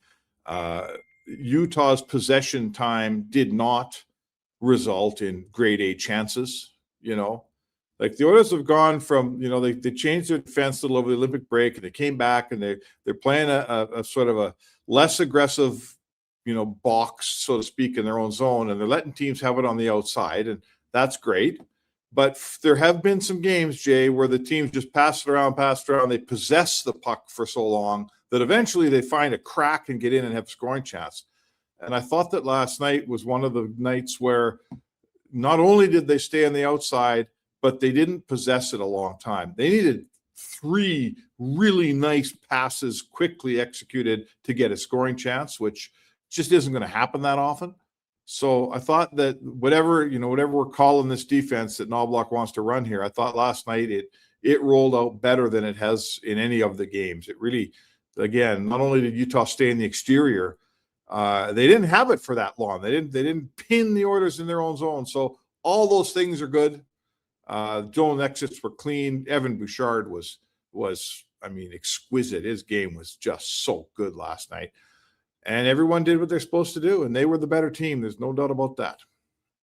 Oh yeah, hey, Bouchard was excellent again, like that. The pass on the second Roslovic goal, just right to Hyman, was awesome. Even on the Savoy, a lot of people thought he was going to shoot, and then he waits. That was a really nice play, right? Like scores. What about the Ty Emberson play on the first Roslovic goal? I know he doesn't get an assist, but Ty Emberson's play, that deft little pass in the corner to start the whole rush, like Ty Emberson's not doing that last year. That was a really good play from him. Well, and his forwards were deep enough Yes. that he didn't need to make a pass to some guy that was 60 feet away either, So I think he passed that puck to Nuge. Nuge came back nice and deep. He made a quick little deft backhand retrieval right on Nuge's tape. His Wallman was going already. Roslovic was going already. That 3-on-2, when it left the zone, there was 3 guys flying. And ends up on the right guy's stick. Out of those 3, I wanted on Roslovic's stick on his off wing, and boom, far side goal. So, that's just another guy making a good play, Jay. Another guy, it was the 3rd assist. Doesn't show up in the score sheet, but we all know it's that 3rd assist. They don't score the goal without it. That's for sure. After you look at Knobloch and how they ran the game, like there was so much 5-on-5 last night. It was kind of easy to stay in a rotation, and he got everybody going. And like you look, the Oilers kind of had at least 3 regular forwards out of the lineup last night, and they're playing pretty well. Obviously, when Draisaitl comes in, he's in the lineup. I think Tread Frederick is in the lineup.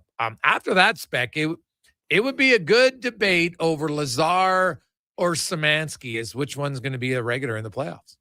Well, right. So you're telling me that your Venti Frederick takes out your Venti. Yep. And obviously Nugent Hopkins takes out Jones, let's say. Right? Sorry, Draisaitl takes out Jones. Okay, fair. And then the third one, it's a good question. Now you got a decision to make.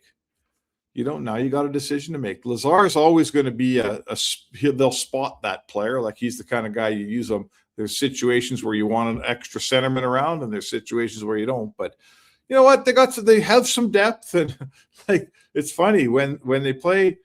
Their 5-on-5 game against Tampa wasn't bad, and their entire game last night was excellent. And when they play that way, and you see a team that's all the cylinders are firing, and they get some goaltending, we can see a lot of positive things. There's no doubt. It's crazy that it's 72 games in the season. They're still trying to pull that off for a whole week in a row. Well, I think that's what gets me. And let's talk about Vegas. I mean, Vegas is stumbling into this game. Vegas is they're not playing well. They got 5 goals scored in their last 5 games. Yep. They've won. I think they've won 5 times in 15 games since the Olympic break. They don't know who their goalie is because none of them are any good.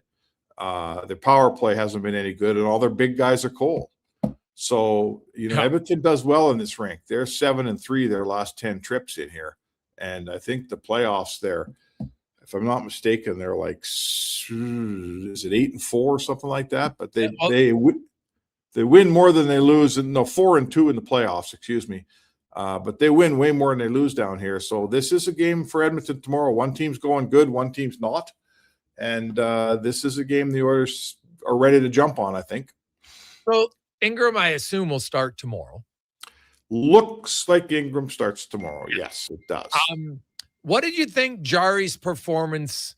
Like, I think all it does is that it means that Ingram won't start 5 in a row anymore, right? I don't know if it means it's 1 in a row. I don't know if it's 2 in a row or 3. I just don't like Jari put himself in a position that he's not going to have to wait 2 weeks to play again.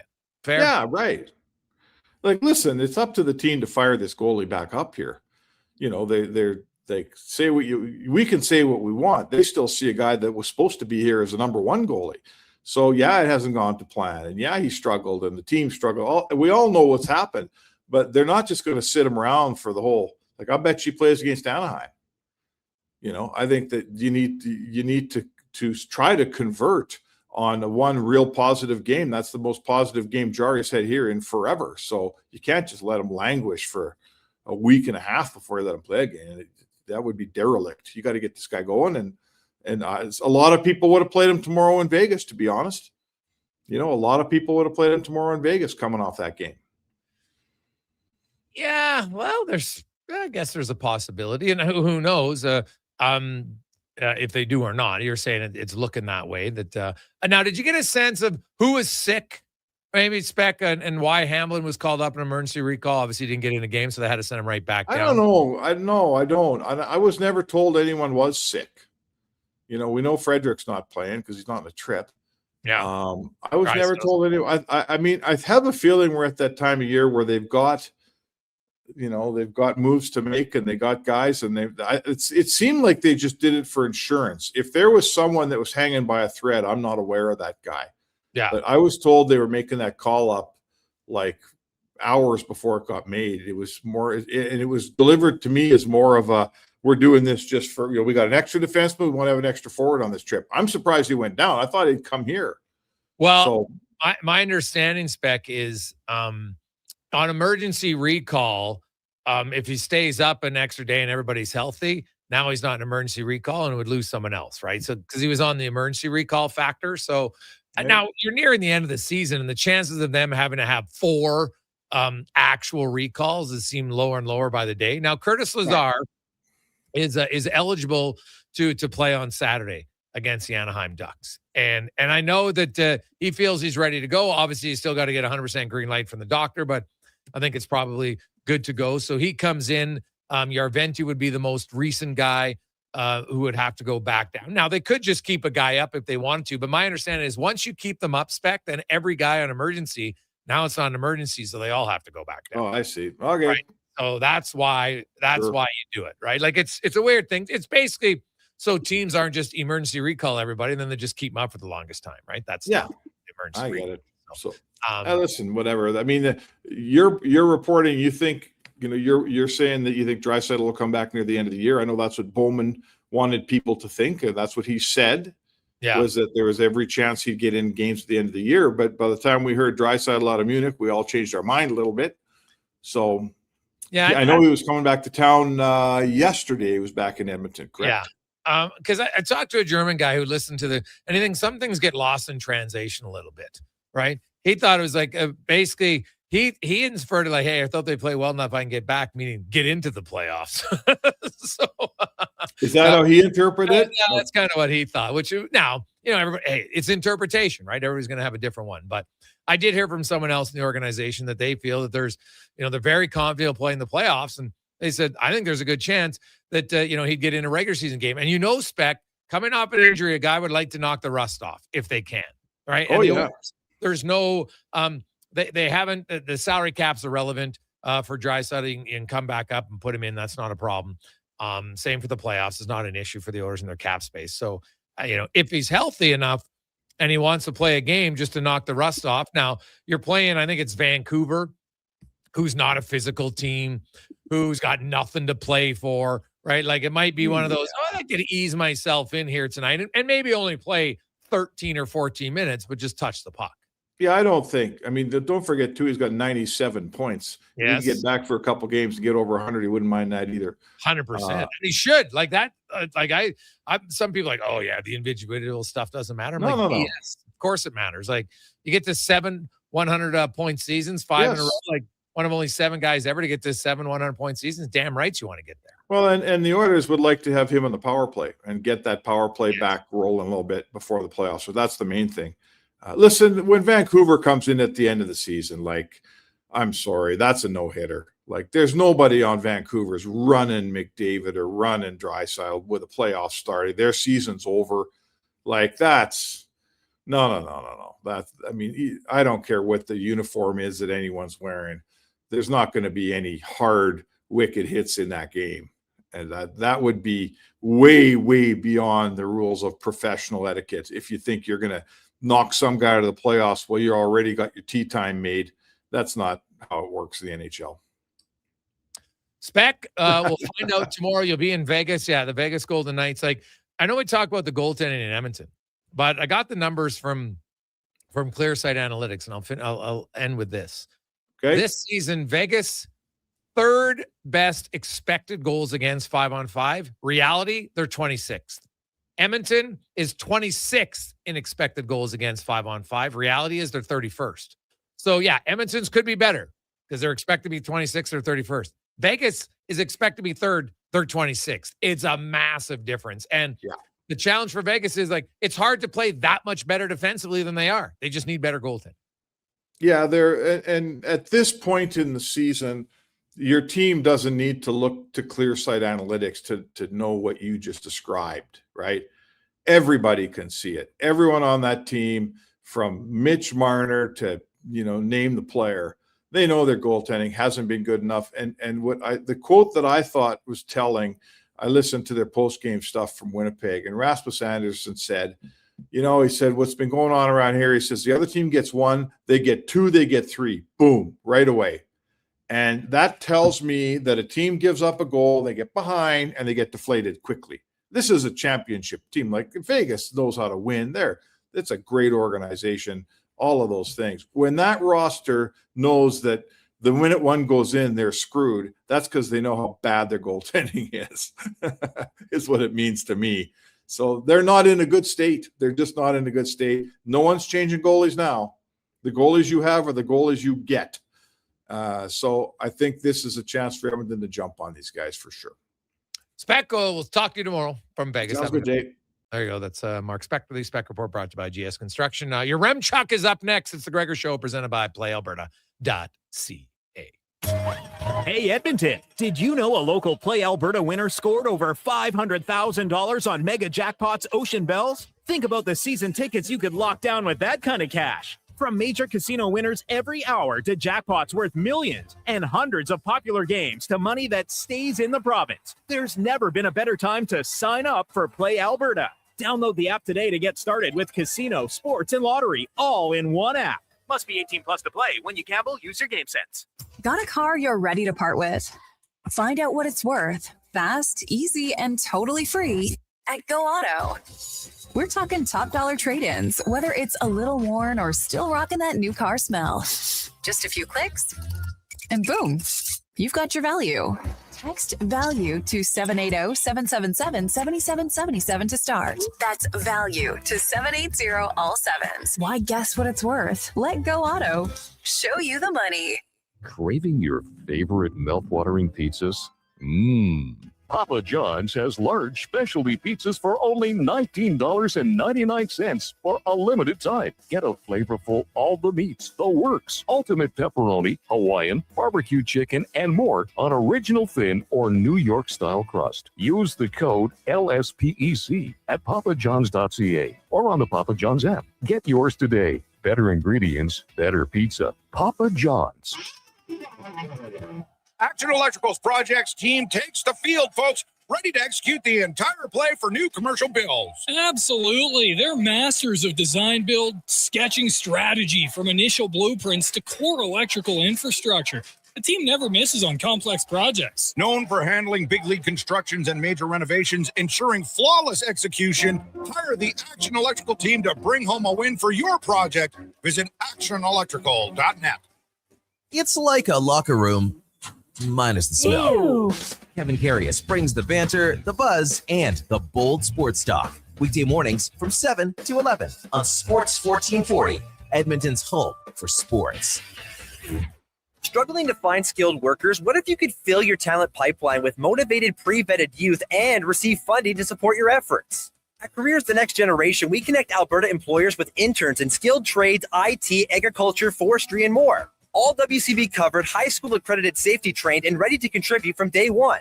With 83% of RAP students continuing their apprenticeships after high school, investing in youth today means securing your workforce for tomorrow. Don't wait. Visit careersnextgen.ca to get started. Getting your vehicle sparkling clean doesn't have to cost a fortune. Take it into Hughes today and pay just loonies a wash. Find us at HughesCarWash.com. Who's that working on the underground utilities over there? All-Star Construction, that's who. What about the street lighting? Yep, All-Star Construction. And the directional drilling, hydrovacking, neighborhood renewal, and telecommunication work? Yep. Since 2009, All-Star Construction has been doing all that and more, shaping and building Edmonton communities for land developers all around Edmonton. That's what All-Star Construction is all about. Debt can take over your life. The stress, the constant worry, it can feel like you're drowning. When people come to see me, they're often anxious and feeling hopeless. But when I explain how I can help them get out of debt, those feelings melt away. I'm Parveen Middleton, licensed insolvency trustee at BDO here in Edmonton. I will create a personalized debt relief plan so you can move forward with confidence. Call 1-833-BDO-TALK or visit bdodebt.ca to discover your debt-free future. Whoa, I gotta put some money on the game tonight. We hit our monthly budget. Whoa, how did you get in here? I'm you, the responsible you. We're right. We'll play another time. Sounds more like us. If you gamble, use your game sense. Visit GameSenseAB.ca.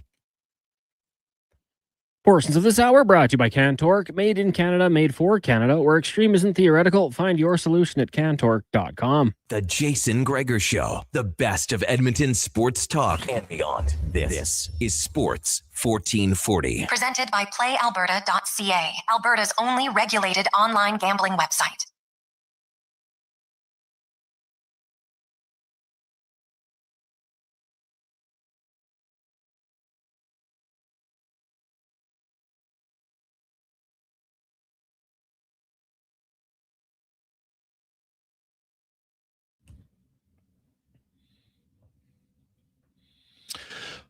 By 29 as we roll through on a Wednesday afternoon. Winter still just kicking around here. Winter's like the Ottawa Senators. You think they're done? No. They're coming back, baby, with vengeance. How about the Ottawa Senators? Rolling 8-2 in their last 10. No Jeff Sanderson, no Shabbat, no Nick Jensen. They don't care. They just keep winning. All of a sudden, their goaltender's like, you know what? Maybe I haven't done my job early, but I'm going to do it now. And if you watched that game last night, Allmark, he was good. Really good. The saves he made on Larkin late in that game, wow.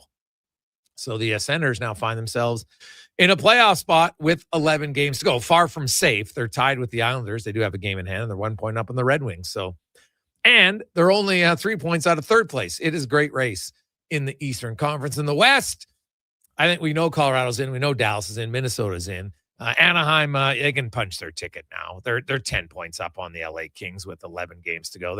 They're in. The Edmonton Oilers are very close. Vegas, just because the way Vegas is going right now, and LA has a way easier schedule. So, you know what? Nashville's rolling. They look good. So we'll see what happens. But the West race is down to, I think, really like a few teams. Seattle, no.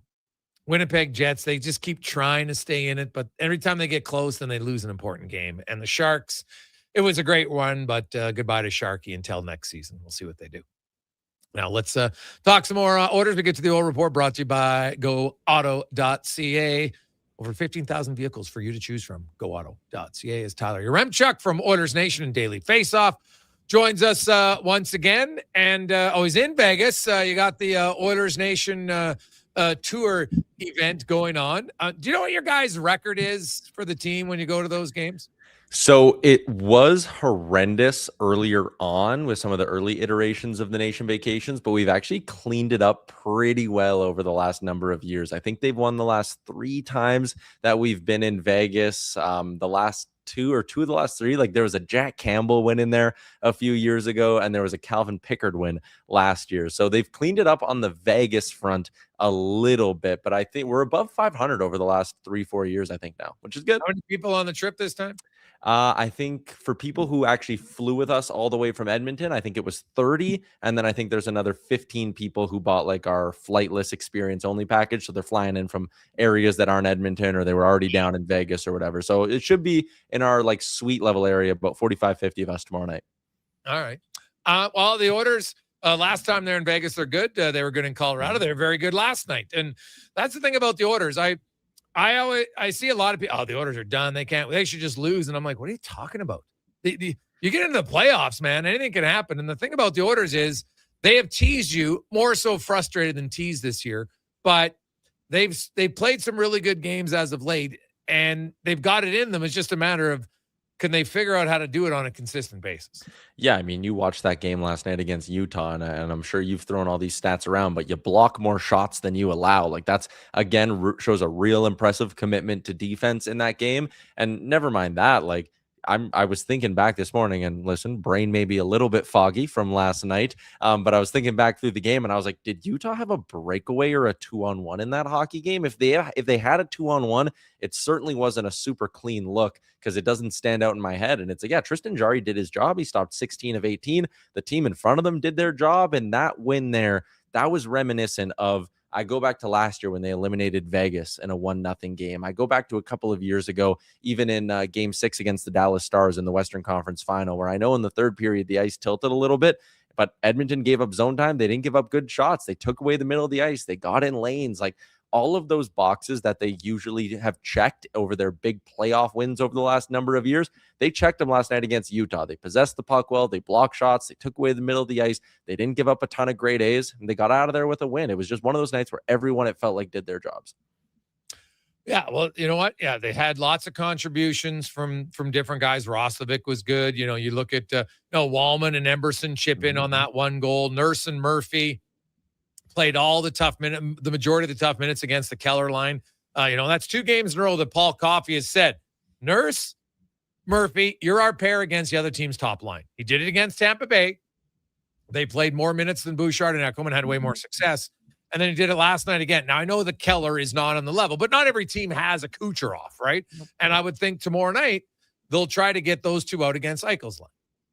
Yeah, and again, they're kind of earning it. This blue line seems to be finding its stride a little bit. Connor Murphy, I mean, I've been impressed with him since his first game in an Oilers jersey, but that third pairing was a bit more of a noteworthy story for me coming out of the game against Utah. Obviously, you had Wallman making the good play on the Roslovic goal, but there were a few other times he was making just strong, confident decisions with the puck. He was on a level that we haven't seen him in a few months. I think that was his best game in a couple of months. And Ty Emberson, I mean, listen, he's not an overly noticeable D-man for the Oilers, but I was talking today on my show, Greg's, and I know he's a third pairing guy, so he usually only plays 11 to 13 5-on-5 minutes a game. There's only been 1 game this season where Ty Emberson's been on the ice for multiple 5-on-5 goals against. Again, it's not a per 60 stat. I get that ice time can mess with it, but for Ty Emberson to only be on the ice for have 1 game this year where he's on the ice for multiple 5-on-5 goals against, I went and looked. For Ekholm, it's 16. For Wallman, it's 12. For Nurse, it's 17.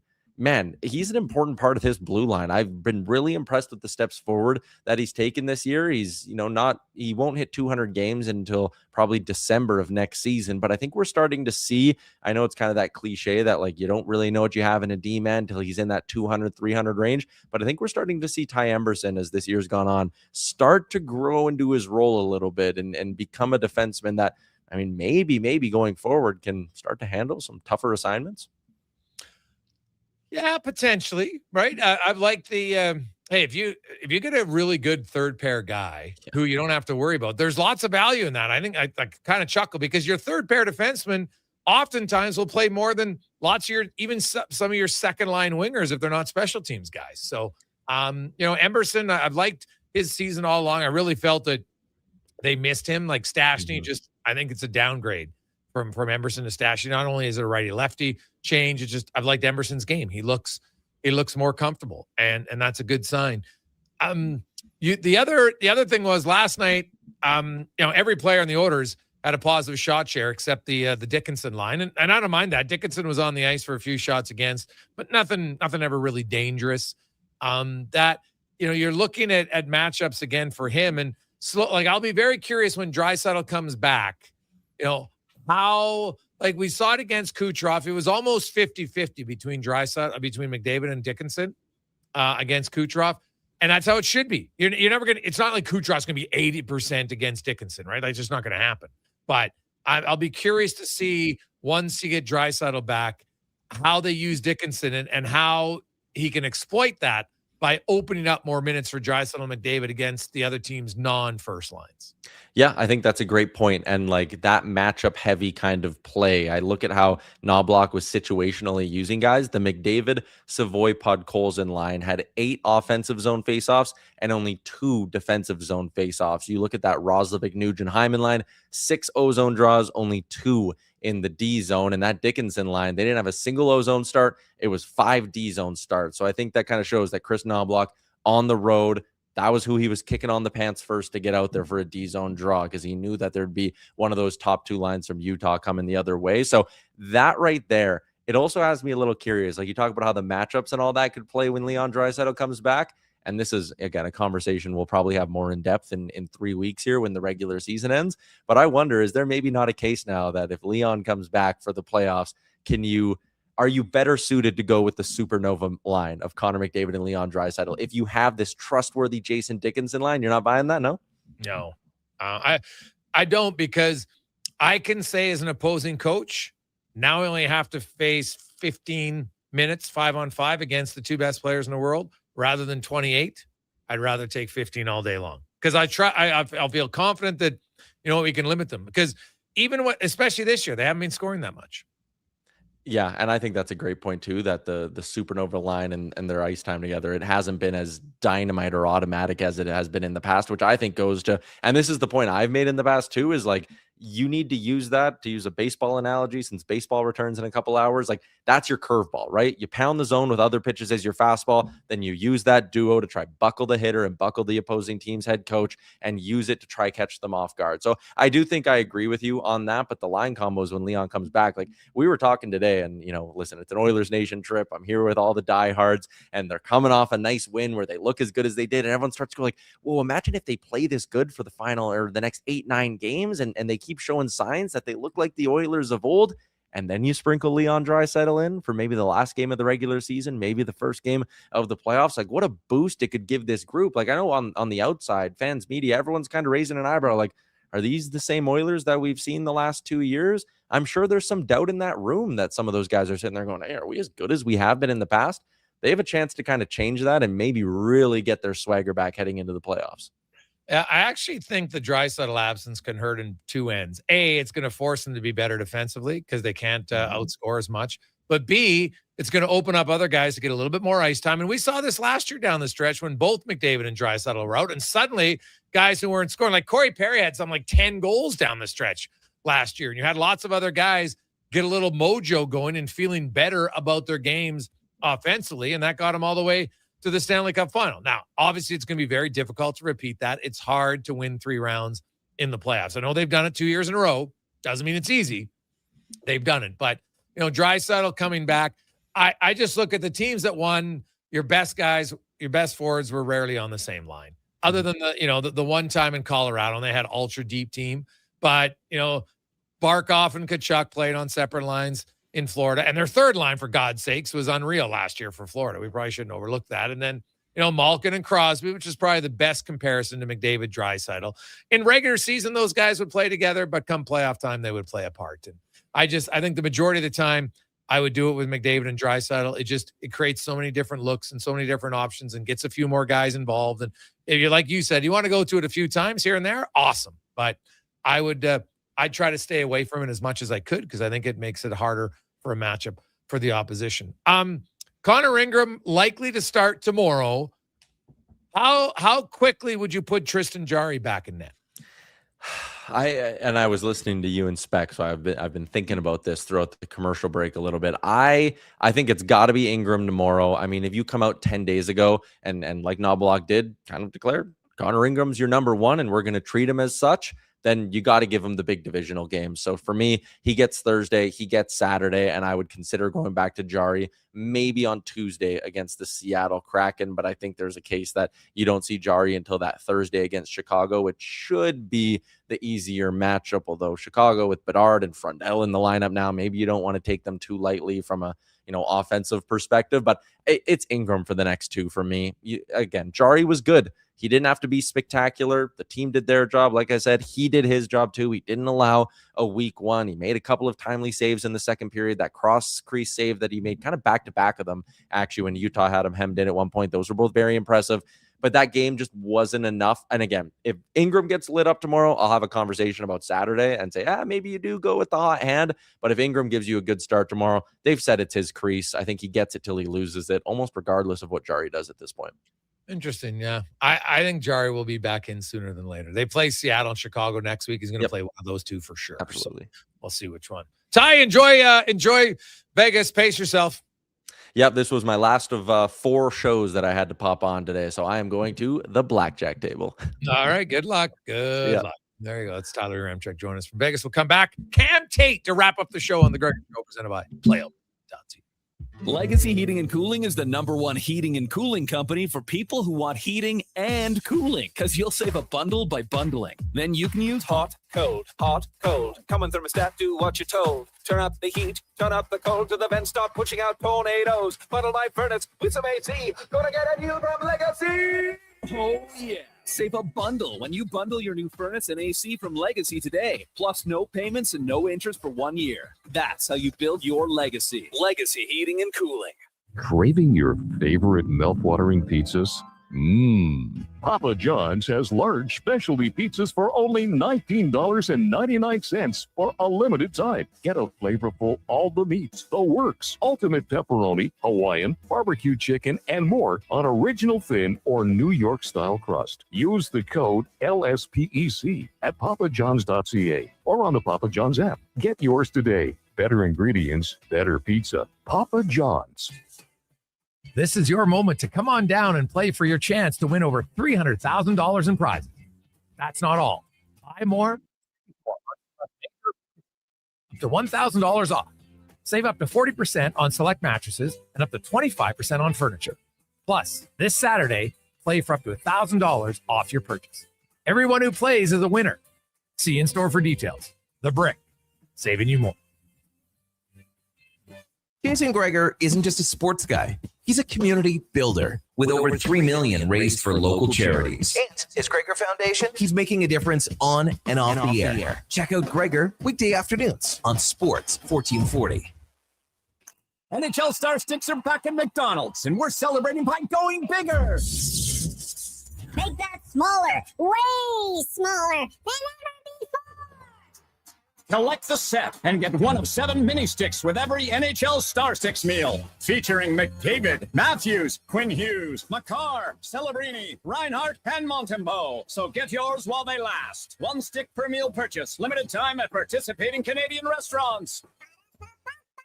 The WHL playoffs return to Rogers Place. Family fun that's second to none, starting at just $20 a seat. This Friday, your Edmonton Oil Kings square off with the Saskatoon Blades in Game 1 of their first-round series. Then, on Family Fun Sunday, your Oil Kings turn up the heat for Game 2 versus Saskatoon. Plus, at every home game score, Calmont Kids food combos for $10 or less. Edmonton Oil Kings, Saskatoon Blades. Game 1, Friday night at 7. Game 2, Family Fun Sunday afternoon at 2. Great seats at Rogers Place start at only $20. Save on day-of-game pricing now at oilkings.ca. Camping on a long weekend without a Toyota Tacoma can feel crowded. But when you get a Tacoma during Red Tag Days, you can take advantage of its powerful iForce engine and rugged capability to find a better site. Take advantage of Red Tag Days on now. Lease a 2026 Tacoma 4x4 Double Cab SR5 from $110 weekly for 60 months at 5.99% APR with $6,899 down. Visit shoptoyota.ca or your local Prairie Toyota dealer today. Millions and millions of Canadians do not have a doctor. We have a crisis. Canada's Medical Clinic is opening clinics across Canada to allow everyone to have a doctor to call their own. Early detection saves lives. If you are hearing this ad, then we've got some good news. Canada's Medical Clinic Windermere is now open. Call now and book an appointment with your new doctor. Canada'sMedicalClinic.com. Jason Gregor isn't just a sports guy. He's a community builder with over $3 million raised for local charities. And his Gregor Foundation, he's making a difference on and off the air. Check out Gregor weekday afternoons on Sports 1440.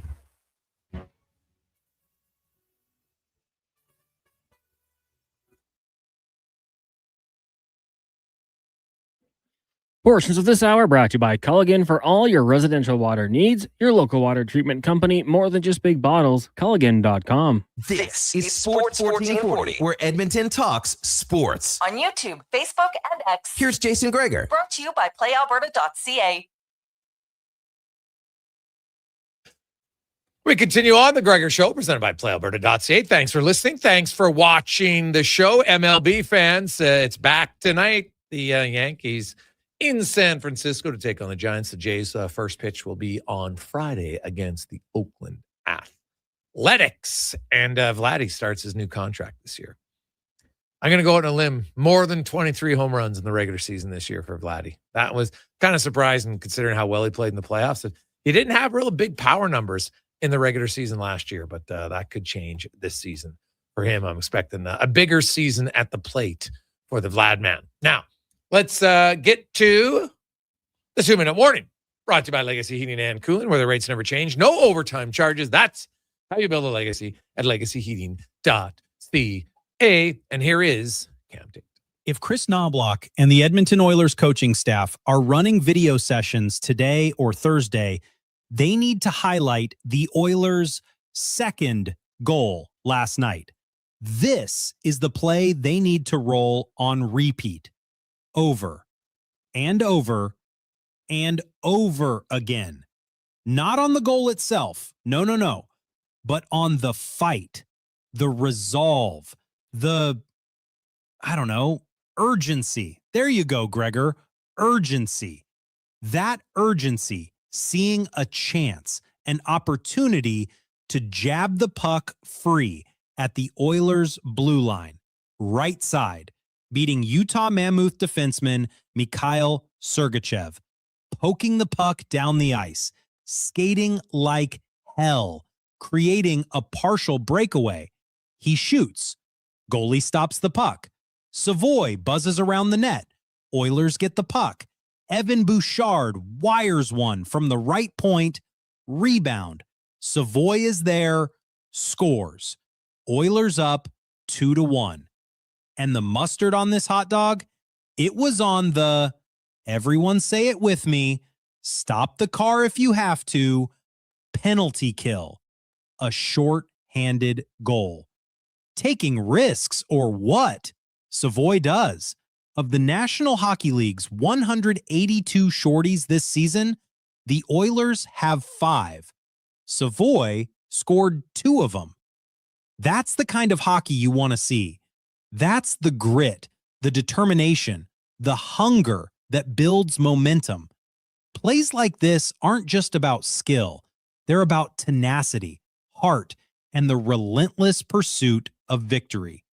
When the team plays with this kind of fire, you can't help but believe they're capable of reaching new heights. We know, don't we? The Oilers are in search of something. Need to get over that hump. The newest 4-wheel drive? Nope. They need to be hungry, aggressive, wanting a relationship with every loose puck like there ain't no tomorrow. Because if they can do that on every shift, they will make the playoffs rather than missing them. Something I said on this broadcasting bonanza, and I, Cameron Douglas Tate, the first, will eat my words gladly.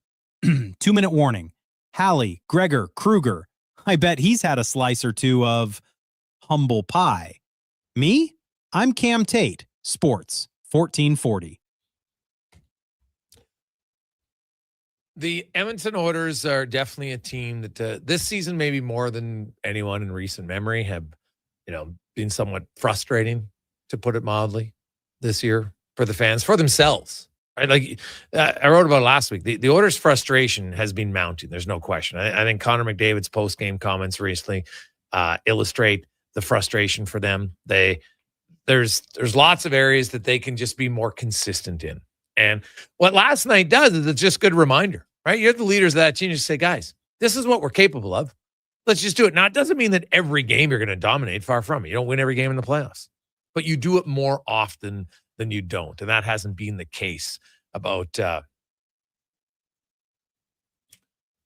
Oilers so far this year. So we'll see where it goes. Hey, Greg's trying to find the baseball game. Do you know where it is? Yeah, it's on Netflix. I haven't watched it yet, but I know it's on Netflix. So if you want to watch it, Con Man, have you haven't dabbled in it yet, but now Netflix has had some. Have they had they haven't had baseball on there before? Have they had anything else? I'm trying to think. NFL for sure. Yeah, they had the one NFL game. You're right. So. Now it will also be on TV in Canada. Oh, it will be? Yeah, we get around that somehow. It's kind of nice. So it's on Sportsnet, obviously. Sportsnet 1. And I'll go the other way and we'll find out. But yeah, looks like Sportsnet 1 will have it. Yeah. So, hey, Greg's, I thought Bouchard shot faked and passed it to Savoy from Tyler Millwoods. Tyler, don't let the truth get in the way of a good story. Okay? Tate was like Belushi in Animal House right there. He was rolling, just ignored.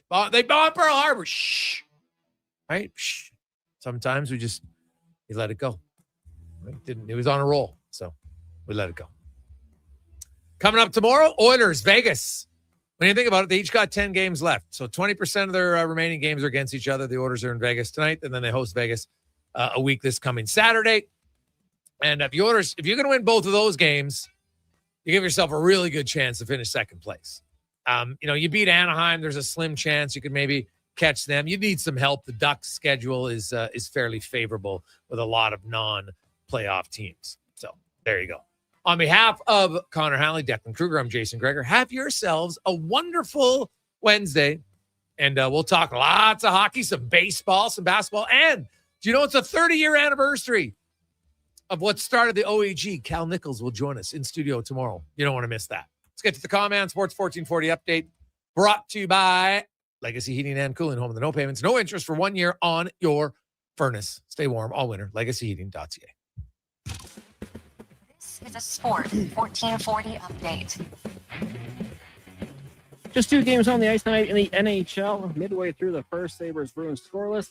Out in Toronto, Leafs lead the Rangers 1-0 off the ice. Tampa Bay Lightning announcing today that Captain Victor Hedman will be taking a temporary leave of absence for personal reasons from the team. In the association, second quarter action, Hawks up on the Pistons 49-39. The Lakers lead the Pacers 56-34, and the Bulls in Philly trailing 51-35 in the first quarter. Thunder up on the Celtics 21-13. Later tonight, the Raptors in action. They'll take on the Clippers just after 8:30. They'll also have the Bucks and the Trailblazers. Warriors hosting the Nets, and the Mavs taking on the Nuggets. Major League Baseball Game 1 tonight. First pitch 10 minutes away is the Giants hosting the Yankees, and in the PWHL after 20 minutes, Montreal and Minnesota are scoreless. In the AJ, Game 4 action tonight. Fort Mac hosting Whitecourt. Wolverines lead the series 2-1. The Storm will look to complete the sweep over the Lloydminster Bobcats. You got Calgary trying to even up their series with Canmore, while the Kodiaks look to take a 3-1 series lead over Drumheller in Camrose. That'll do it for us here on the Jason Gregor Show. Coming up next, Fox Sports Radio live local coverage resumes tomorrow morning, 7 a.m. with Kevin Carius.